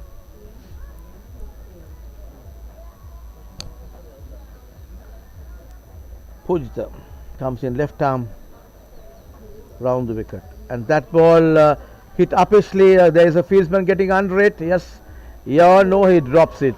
Oh, that was kind of an easy catch to the fieldsman there. I'll have to see who that person is. But Pujitha, bad luck for Pujitha Uduvana. He would have been 3 wickets to his credit if that was taken. And I was saying Pujitha always bowls to a good line and length, and that was also a good ball. And the next one just drifting towards the off stump there. No run, no damage done. A dot ball to Sri Lanka. Which comes in flighted delivery, swept away towards the square leg area, picked up by Duminder Somavira. As the throw comes in, batters crossed over for a quick single. 1 to the total, 120 for 5 wickets here. Pujitha Uduvana attacking from the pavilion end. And that ball nicely connected there. 4 runs off the bat of Rehan Khan. I've said that he's a good batter. He got that 52 runs half century against Namibia of just 39 balls. So he's just gearing up a little bit here. He's been very cautious and patient since the time that he came into bat. But a little bit of aggression shown by Khan now. So Pujitha Uduvana went for 4 runs there. The drop catch there of Pujitha's bowling. Just sheer bad luck for him. Otherwise, Rehan would have been back in the pavilion had that catch been taken. Pujitha to Rehan Khan. Again blocked. That comes to the end of another Pujitha Uduvana over. UAE are now 27 overs gone. 124 for 5. And Sachindran, that is Harikrishna Sachindran, is not out on 5 of 12 deliveries. Rehan Khan unbeaten at 15, faced 15 deliveries. And it's Duminda Wijasekara again operating from the far end.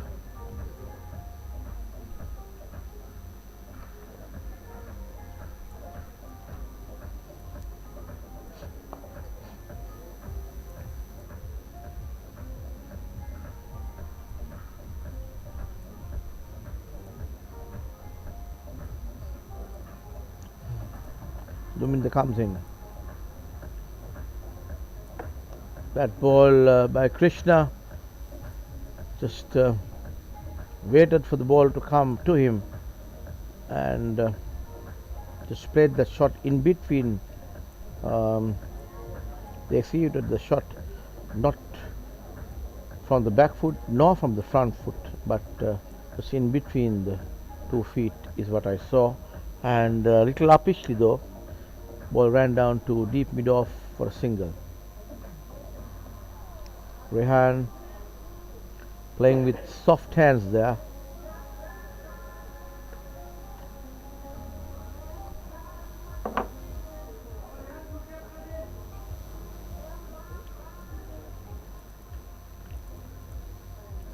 Wijasekara, and that ball just 2 bounce to the fieldsman there in the deep. Rehan seemed to be changing gear here. He knows he is one of the recognized batters of the UAE side. If they are to come anywhere close to this total, he'll have to change gear right now. And that ball nicely put away, shortish delivery, nicely executed by Hari Krishna over the infield there. No deep extra cover. 4 runs to the total. Total moves to 130 for 5. Loose delivery by Duminda Wijasekara, and gets the punishment that it should have been given. Ball runs to the boundary for 4 off the bat of Hari Krishna.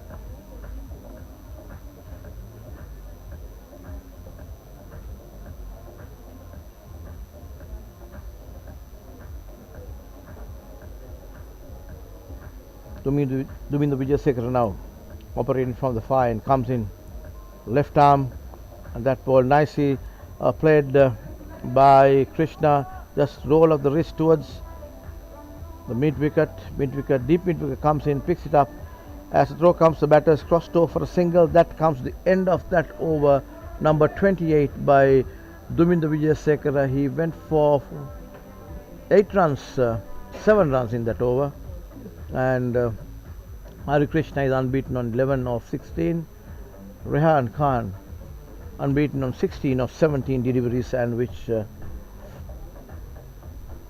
brings Hari Krishna again on strike, facing Pujitha Uduvana. He's been the pick of the bowlers for Sri Lankan Masters here.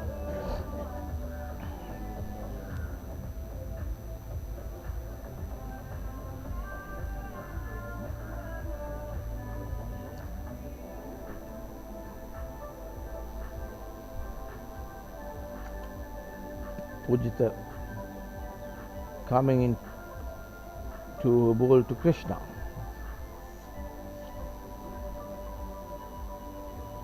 And very well bowled there by Pujitha. He's not afraid to give it a flight. Good loop by Pujitha, and he's flighting it. Wants to get the batter coming down the track and playing when he bowls, because he has the fieldsman placed in catching positions.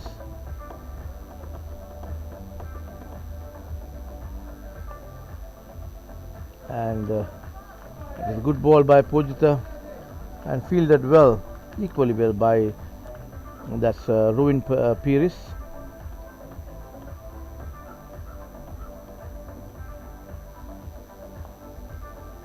Another flighted delivery by Pujitha, very respectfully played by the batter there. So there is a good round of applause coming from the spectators here Pujita playing his bowling in front of his home crowd. Very well bowled again. The batter wants a run, but sent back by Rehan. So all dot balls from Pujita. He's bowled 5 dot balls now, 4 dot balls.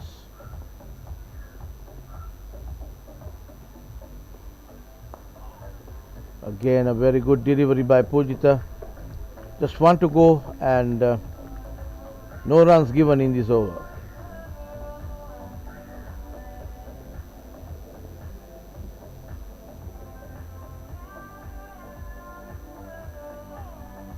That's a wide delivery by Pujita.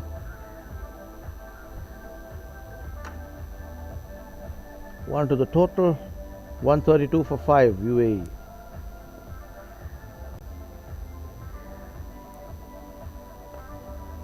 And that's another maiden over by Pujita Uduvan, beautifully bowled by this lad from Millionaire, and in doing well in front of his home crowd, wearing a nice bluish hat there. He having a chat with the wicket keeper, and wicket keeper is Rory Ingram. Rory Ingram is the wicket keeper. Duminda Vijayasekara into the attack again.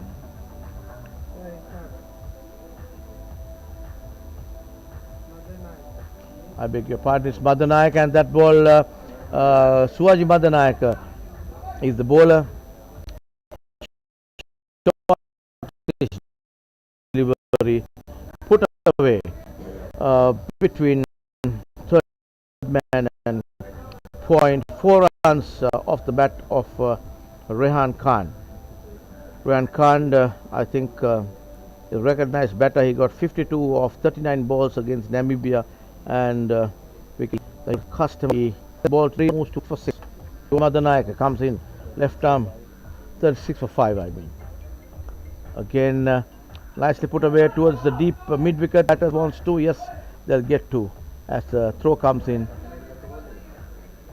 2 runs to total and 2 to Rehan. Rehan is batting well, rotating the strike and just waiting for the loose ball to be put away to the boundary. 138 for 5 wickets. UAE again.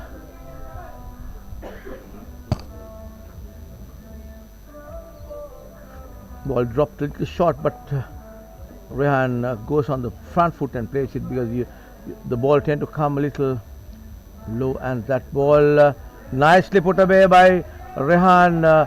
4 runs to him off his bat, so he's kind of pacing his innings properly now. He's taken the time to settle down, and this time around thrashes Madanayaka just around the square leg boundary. 4 runs to total, 142 for 5. We are on the 30th over, and Madanayaka has gone for 7 runs in this over. Now the 2 more balls to go. Madanayaka not bowling to the line that is expected to bowl. That is a wrong line by Madanayaka. Again down and that ball is going, oh, and that was taken, but just over the rope. 6 runs. Although the catch was taken, he had gone over the line. There, the fieldsman there, down deep square leg.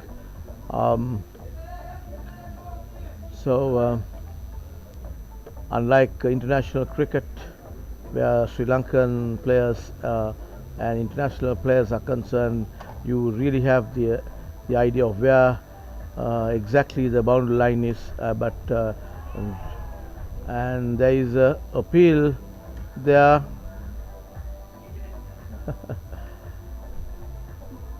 So appealed for a run out, but turned down by the umpire. So that was a six. The previous ball off the bowling of Madanayaka, hit by Rehan. So that comes the end of Rehan's over, Madanayaka's over. Madanayaka went for 16 runs in that over. Suhaji Madanayaka hit for 16 runs. So 148.5 is the total. 30 overs gone. And the informed bowler, Pujitha Uduwana,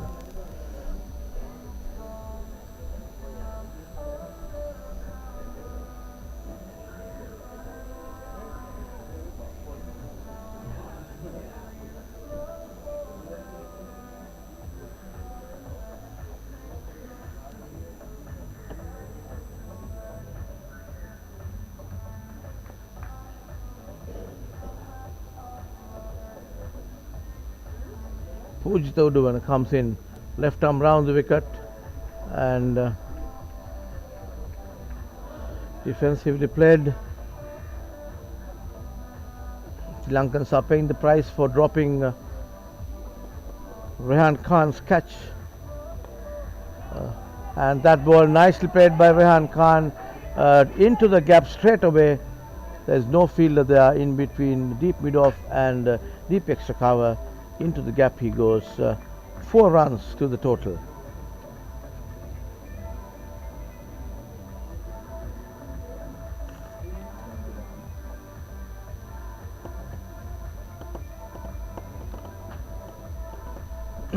Four runs to the total.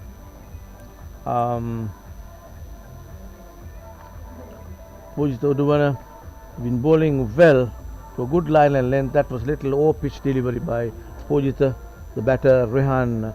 I think that's not Rehan. That's off the ball of a bat of yes, Rehan Khan, and no, that's Hari Krishna who played that boundary and the 2 singles to him. 154 for 5 wickets. So 150 coming up in the 31st over of this UAE innings. Chasing 292 to win, 154 for 5 wickets. We are on the 31st over.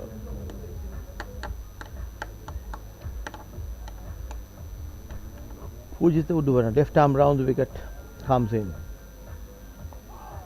And very well bowled by Pujitha.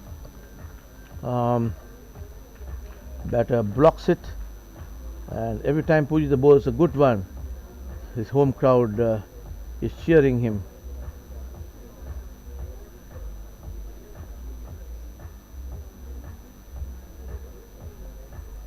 And just a little glance towards that fielder there, and Rehan takes 2 there.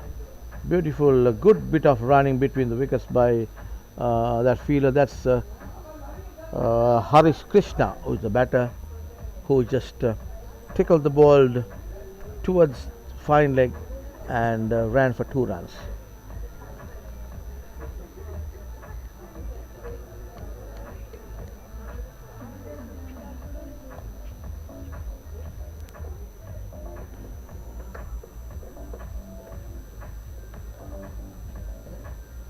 And that comes to the end of Pujitha over. He went for 8 runs in that over, a little expensive from his standards. 31 overs gone, total 156 for 5, chasing this total of 291 posted by Sri Lanka.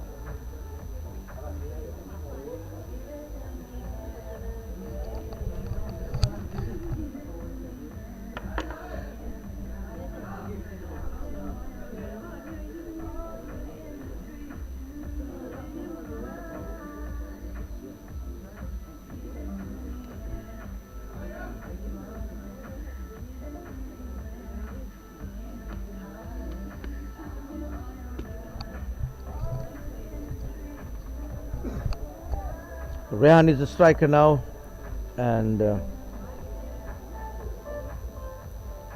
Suhaji Madanayaka, left armer.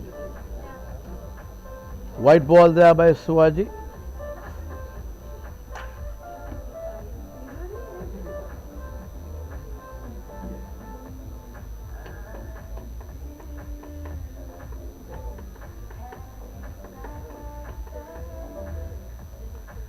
And that ball hit, he wanted to get over the infield there on the offside, but nevertheless got a thick inside it, and the ball trickled down to the fine leg, short fine leg area. Just a single to the batter Rehan. Brings Hari Krishna on strike. Hari Krishna just beautifully played there towards the deep there, and the ball runs down towards the fieldsman, picks it up, and the ball comes. Batters have crossed over for a single, another single to a total 159 for 5 wickets UAE.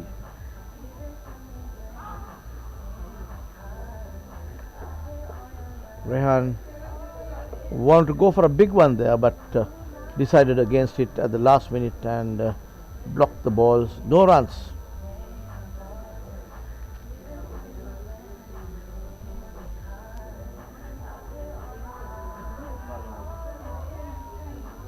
And there was an appeal by Swaji and some of the close-in fielders. Ball ran down towards the short fine leg, turned down by the umpire.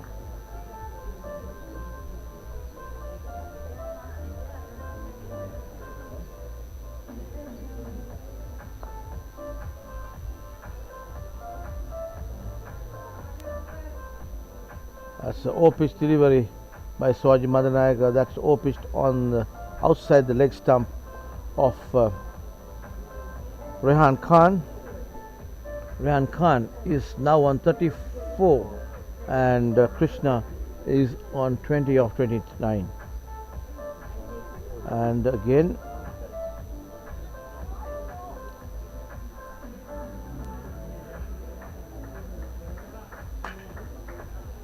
and just that was off the bat. One run to Krishna, which brings Rehan Khan on strike. He's tired, obviously, taking a couple of twos this over.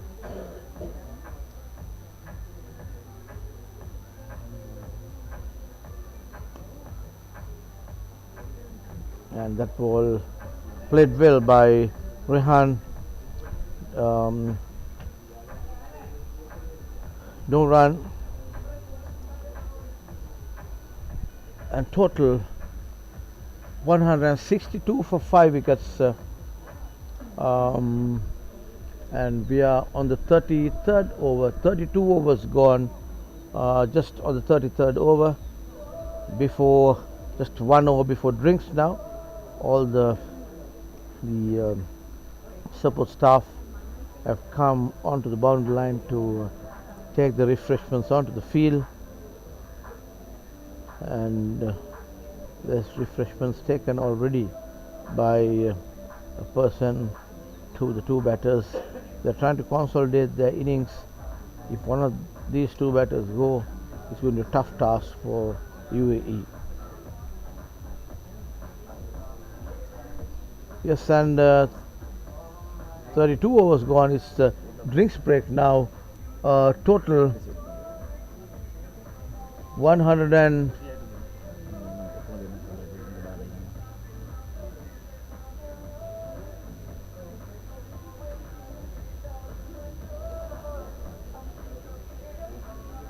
total 162 for 5 wickets UAE. So the batters out.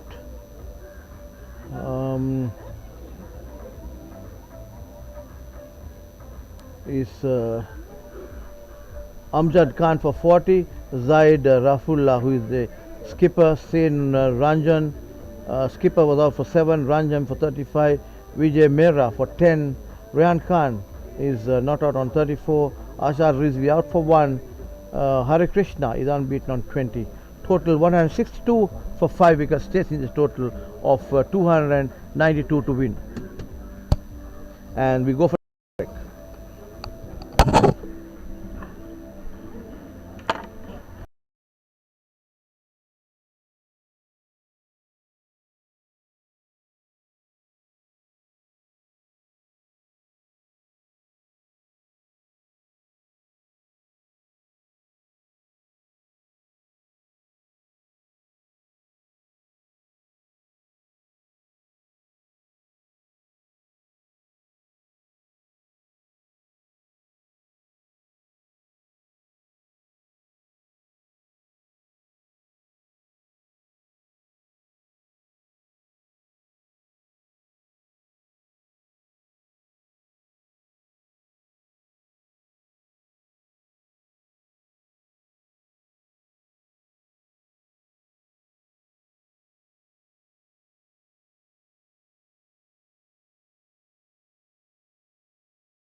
what we saw was the next wicket falling for UAE.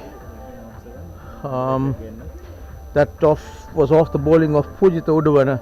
So he's been fantastic this evening, bowling at his own venue, Pujitha Uduvana Sports Academy Cricket Ground here in Millenia, south east of Colombo. It's about a 45 minutes drive from Colombo towards the south, and Pujitha is the single owner of this particular grounds, and he's playing for the Sri Lankan Masters Over-50.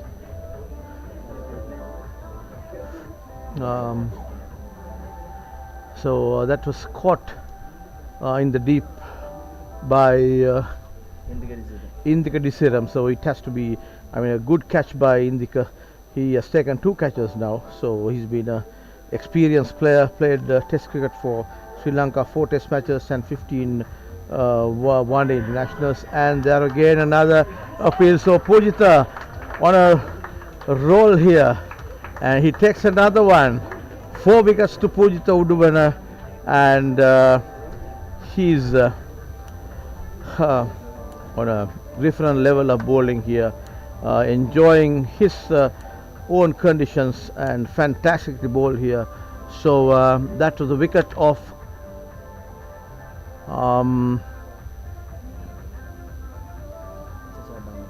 Shashad Ahmed. First ball he faced, and he has to get back to the pavilion with no score.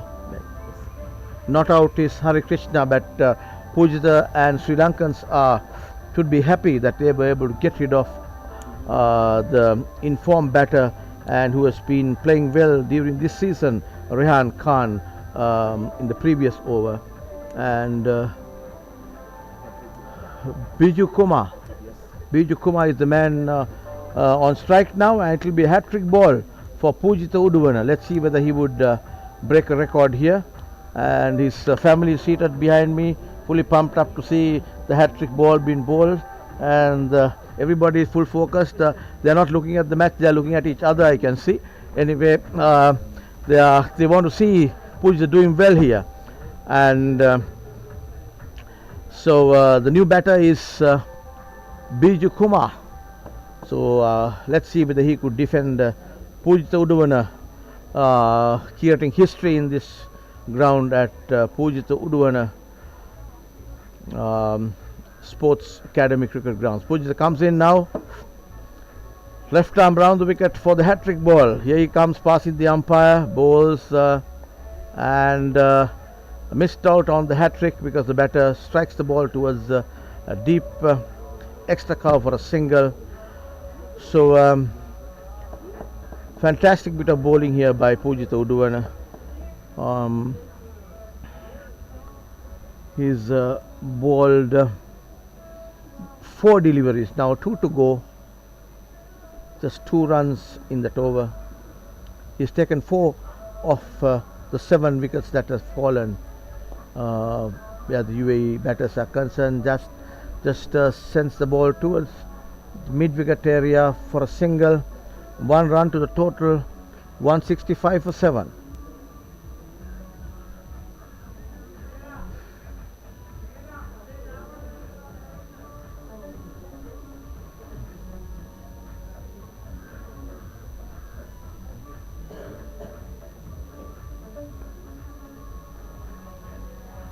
Very well bowled again. A fantastic over by Pujitha Uduvana. Took 2 wickets off the UAE side, putting the brakes on the UAE.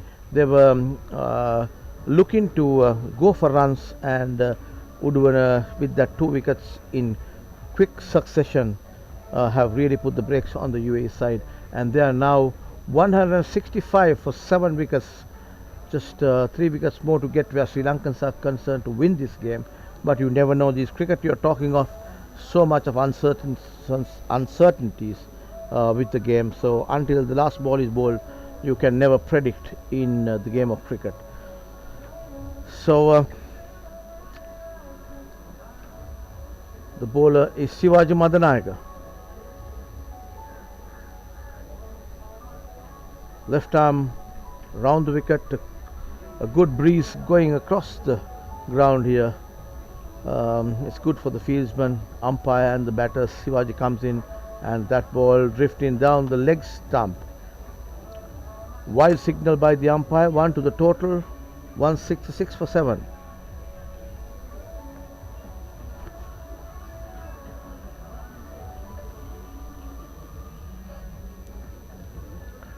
Madanai comes in and put away towards the mid wicket. Fieldsman there, deep mid wicket. He comes in as the batters crossed over for a single. 1 to the total, 167 for 7. 2 balls of Madanayaka over gone, 4 to go.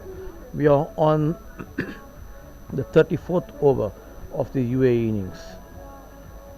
And that's a loud appeal given out. Very well bowled by Madanayaka. There is no questions asked because just the ball hitting below the knee roll there, just trapped right in front. Madanayaka, as I was saying, he gets the ball to come into the right hand batter, bowling from a little outside the popping crease sometimes. That has been his forte, even during the time that he used to play first class cricket.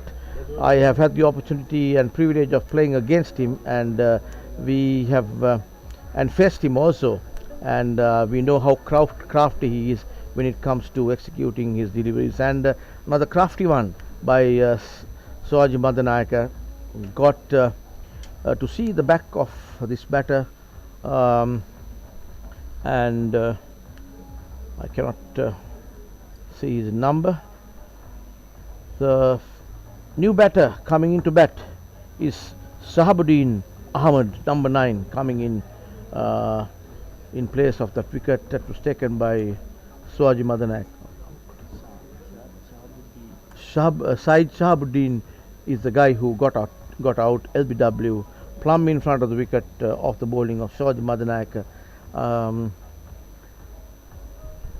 coming left arm round the wicket. So Madanayaka takes 1 wicket there. He's taken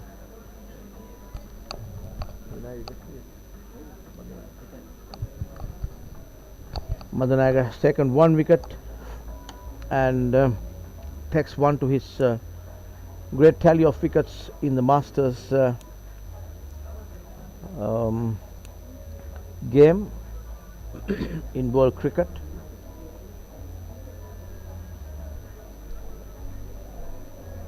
So the new batter is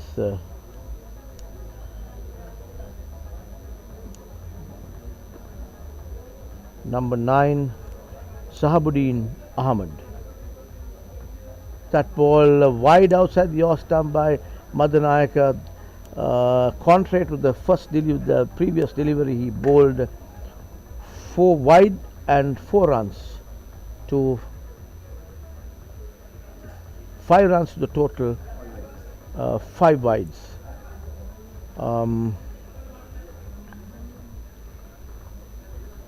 172 for 8 wickets.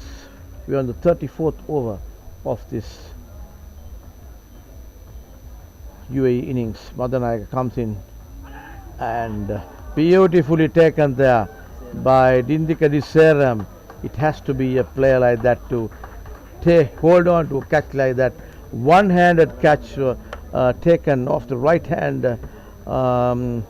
and unbelievable catch there. At Masters level, you only see people like Indika Diseram, who's played the game at the highest level, taking such catches in these Masters games over 50. So 9 wickets down here for UAE, 9 wickets down, and the last man in is Kulkarni, and 172 for 9 here, 33.3 overs, need 120 to win of 69 deliveries, required run rate over 10 runs per over. So that was a good catch, fantastic catch I would say by Indika Diseram. If there was a best fielders award, it should definitely go to Indika Diseram. He has taken 3 catches so far. Diseram 3 catches. 1, 2, 3 years. Yes.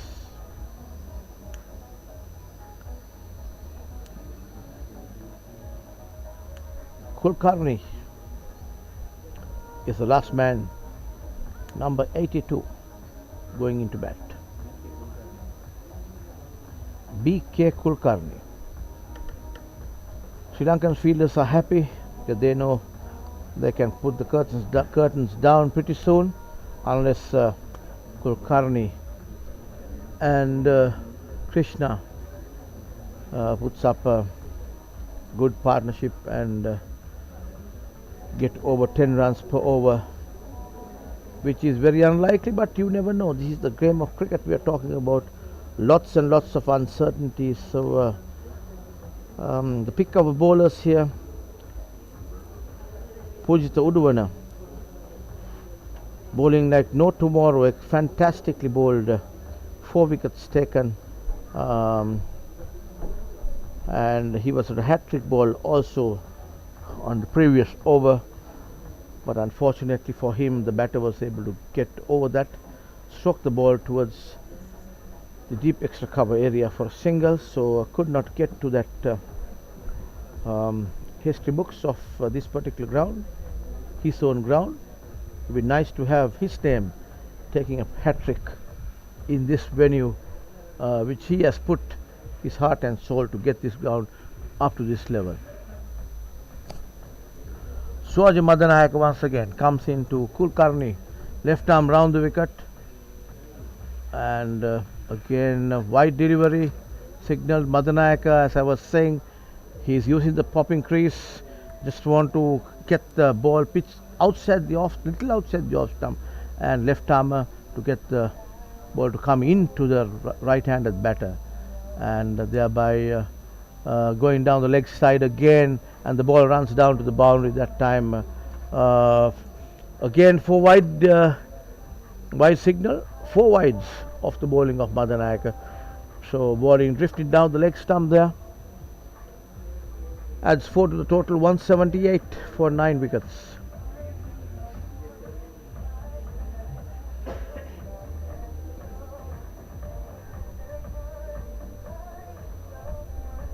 .178 for 9.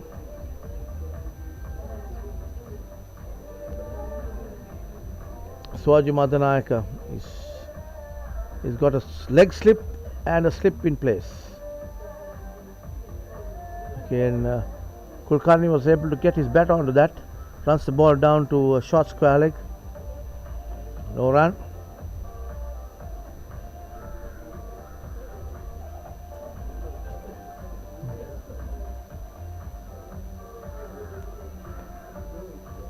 Again, runs it down to the short square leg, no run again. That's good Madanayaka over, 1 wicket in that over. So total 173 for 9 wickets. Sri Lanka batted first after Shane Fernando won the toss, got some good batting practice in this track, 1 century and 2 half centuries in the it was the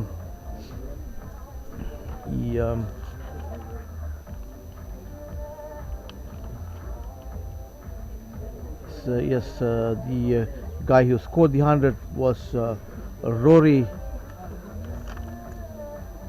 Ingram, who scored 107, I believe, yes, and there was in Saman Giant,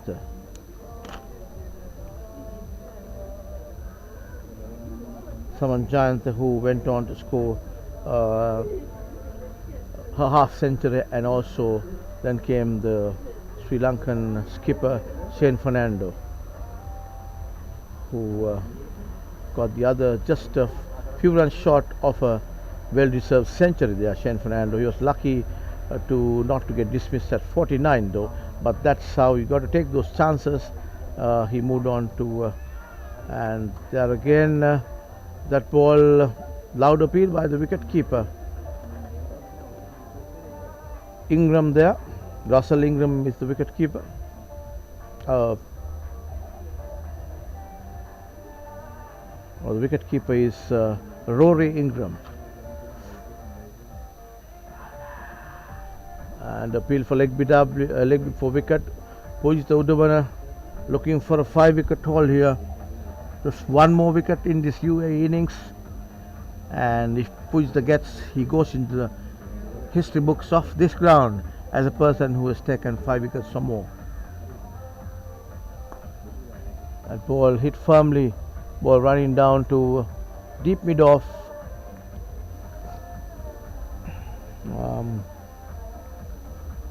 Fielded there by Dylan Ferdinand. Dylan Ferdinandez. Dylan Ferdinandez, who fielded that ball. Pujitha Udavana comes in left arm round the wicket, and again blocked, played defensively by Kulkarni, so no damage done. That comes to the end of another Pujitha Udavana over, and Swaji Madanayaka has been brought into the attack again. He's coming from the far end there. Just 1 wicket to get Sri Lankan Masters to win this game here at Pujitha Udavana Sports Academy Stadium grounds here, cricket grounds.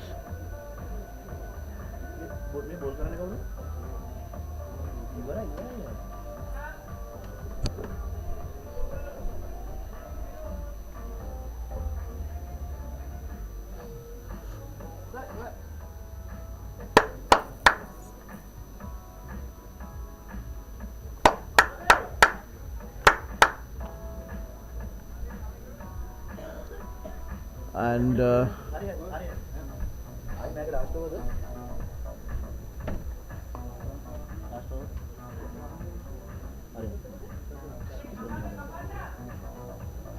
Swaji Madanayaka coming in left arm around the wicket there. Flighter delivery. First time I saw Swaji Madanayaka giving it a little bit of flight. He never did, even during his heydays. Left armers were always quick ones. He was a spinner, but used to bowl really flat around the wicket. Again, flighter delivery, nicely put away by the fieldsman there, but they're not taking any runs because they don't want Kulkarni to face Savaji. Krishna is the batter. He's on 24.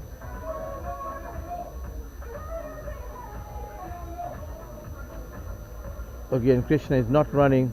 He hit that ball directly to the deep mid on there.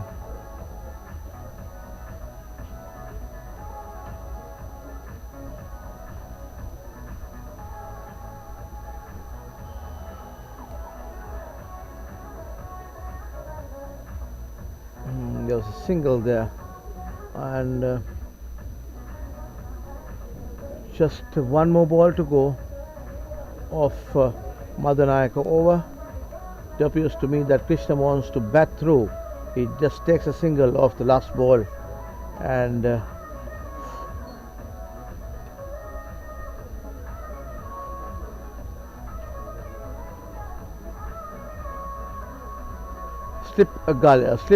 leg slip, and blocked, played defensively by Kulkarni. 179 for 9 wickets, and 36 overs of this UAE innings have been bowled by the Sri Lankans. 37th over is in progress. Just about to bowl the 37th over. 2 bats have been brought into the grounds to be chosen by Krishna, who is batting unbeaten on 25.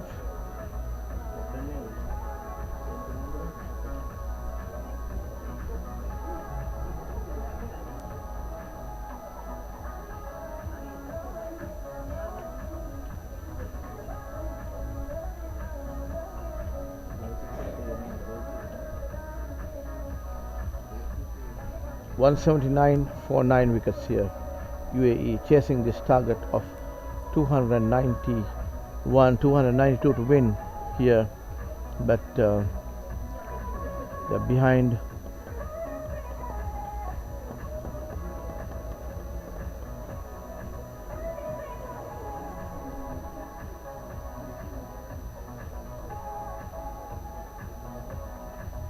Into this stretching himself a little bit, and that ball put away nicely. Ball running down towards the boundary. Yes, 4 runs off the bat of Krishna. Takes 4 to the total, and Shane Fernando is the bowler. Pujit Oduan has been taken off. Shane Fernando bringing himself in to bowl.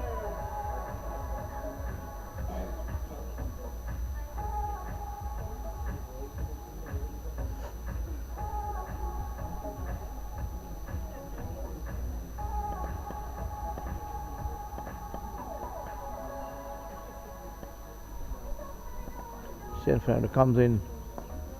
That ball drifting towards the leg stump there. Just sends it down to deep mid wicket as the ball comes in. No run to the score. Shane Fernando, right arm over the wicket to the right-handed Krishna, and that ball put away nicely towards square leg area again. Duminder Somaratna comes in and fields. No run.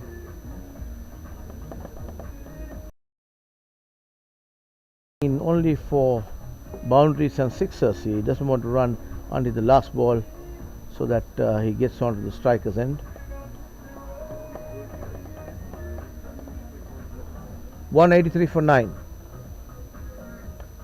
Again, flighted delivery by Shane Fernando. Ball running down towards the mid wicket boundary, picked up just inside the boundary. Just 1 to the total. 184 for 9 wickets.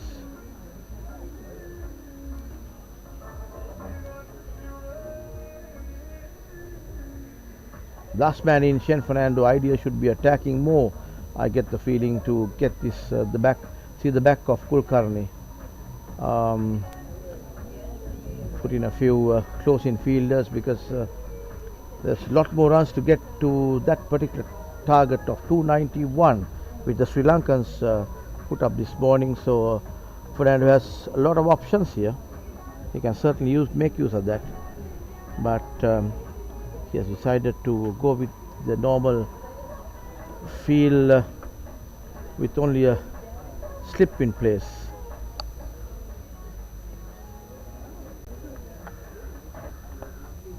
And Kulkarni placed that ball defensively. No damage whatsoever. Comes to the end of Shane Fernando over.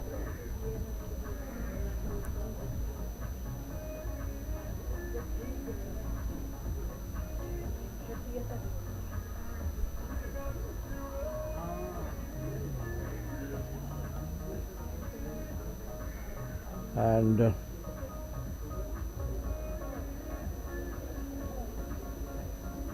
a new bowler coming in from the far end. It is I think Ravi Pereira, is it? Ruvin Pires, yes. Ruvin Pires coming in to bowl from the far end. He'll be bowling I guess orthodox left arm spinner coming in place of Savaji Madanayak, who was also bowling left arm from the far end. He's coming left arm round the wicket to Krishna, the right hand batter. And nicely glanced away towards the fine leg area. No runs taken. As a loose delivery to bowl the first one.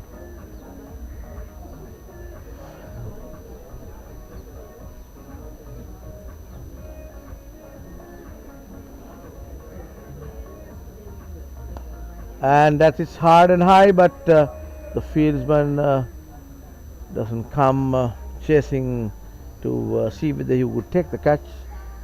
He waits until such time the ball comes to him. No runs taken here. Again, that ball, typical left arm leg spin, moving outside off the bat of the right-handed Krishna.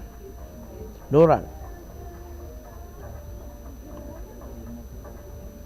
Again, very watchfully played there by Krishna. Krishna is on 30 or 50 runs, 50 balls. So 4 dot balls for Sri Lanka there. Bowled by Ruin Piris, and no ball signaled by the umpire, because I think he, whilst bowling, he hit one of the bails down. So no ball called by the umpire. Free hit for UAE. And nicely put away, but straight to the fielder there. And he takes a single and crosses on to the other side, giving Kulkarni just one more ball to defend. Ruin Piris attacking from the far end.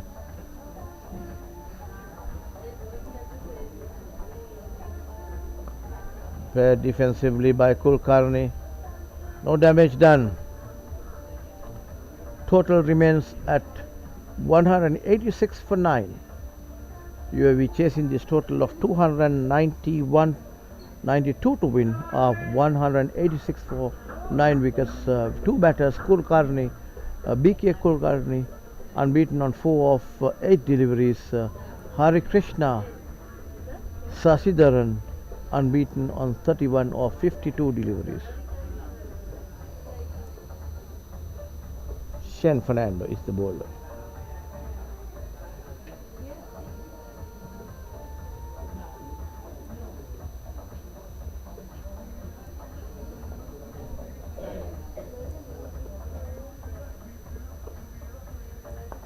And that's hit hard and high, direct to the fieldsman there at deep mid off. Taken a good catch there by Dylan Ferdinandez. The ball went direct to him, so all out for UAE, all out for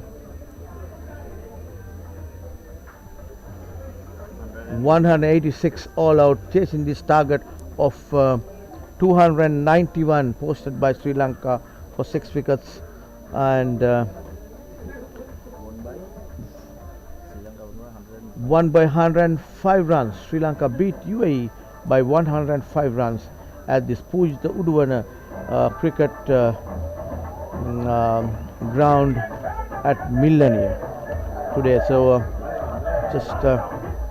that comes to the end of this match between these two countries. So Sri Lanka beat UAE in this group game. This is the 3rd match that was played at these grounds, and beat UAE convincingly, and UAE all out for 186. Sri Lanka scored 291, and with that we come to the end of this live streaming. Just to give you a idea of the scorecard here, Amjad Khan was out for 40. Zaid Rafiullah got 7 runs. Ranjan 35 of 28 deliveries. Vijay Mehra 10 runs of 22. Rehan Khan made 34 of 29 balls.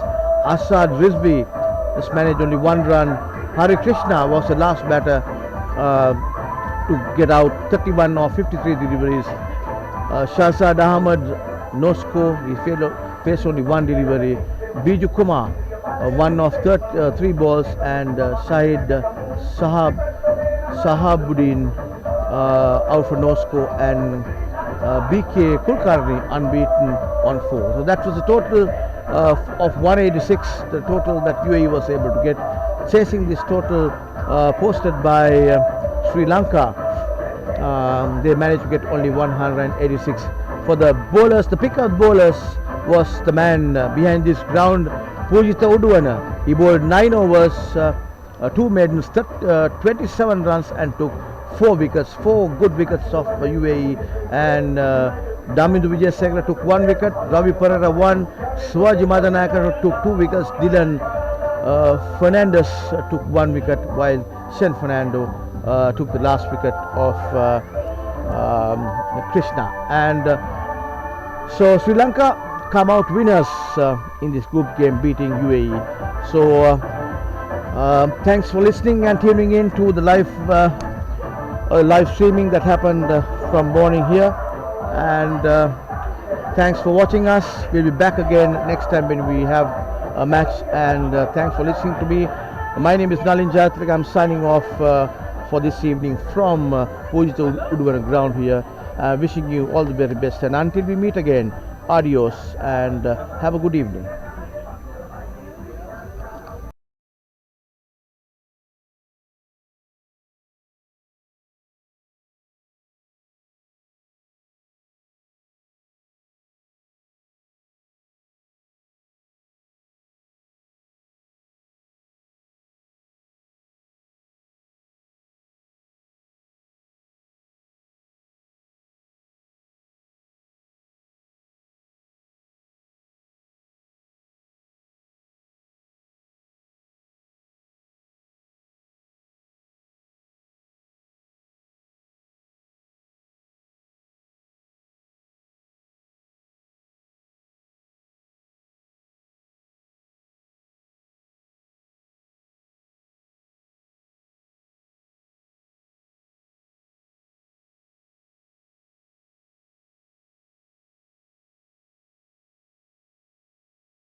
PUSA Leisure Private Limited, Sri Lanka's premier destination for cricket enthusiasts and sports tourism. So PUSA Leisure Private Limited is actually the only leisure company in Sri Lanka with its own cricket ground. We're here at the ground right now, and it's the second largest cricket ground across Sri Lanka in playing area. This is tailor-made to conduct tours across Sri Lanka, and we are here today to witness about the specialties it has to offer.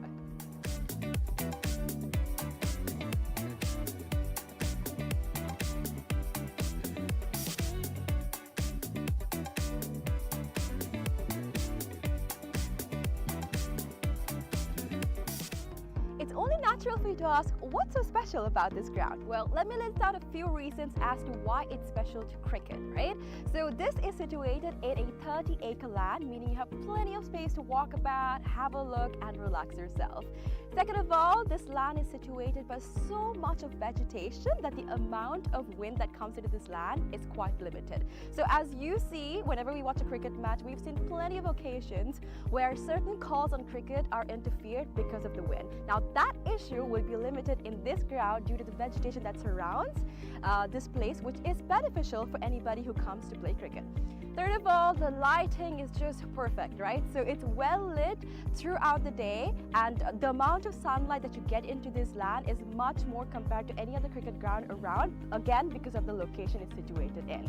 And another specialty about this cricket ground is its grass, right? So usually whenever you go to any other cricket ground, the grass is quite smaller compared to the grass that you would be seeing in this special cricket ground when you come here. It's because we have actually taken a grass that is quite special to Sri Lanka. Why? Because it's easy to maintain, we know how it works, we can make sure that it's well watered, well cut. All of this is easily maintained because of the fact that this grass is special to Sri Lanka. So these are just a few specialties as to why this cricket ground is special for you.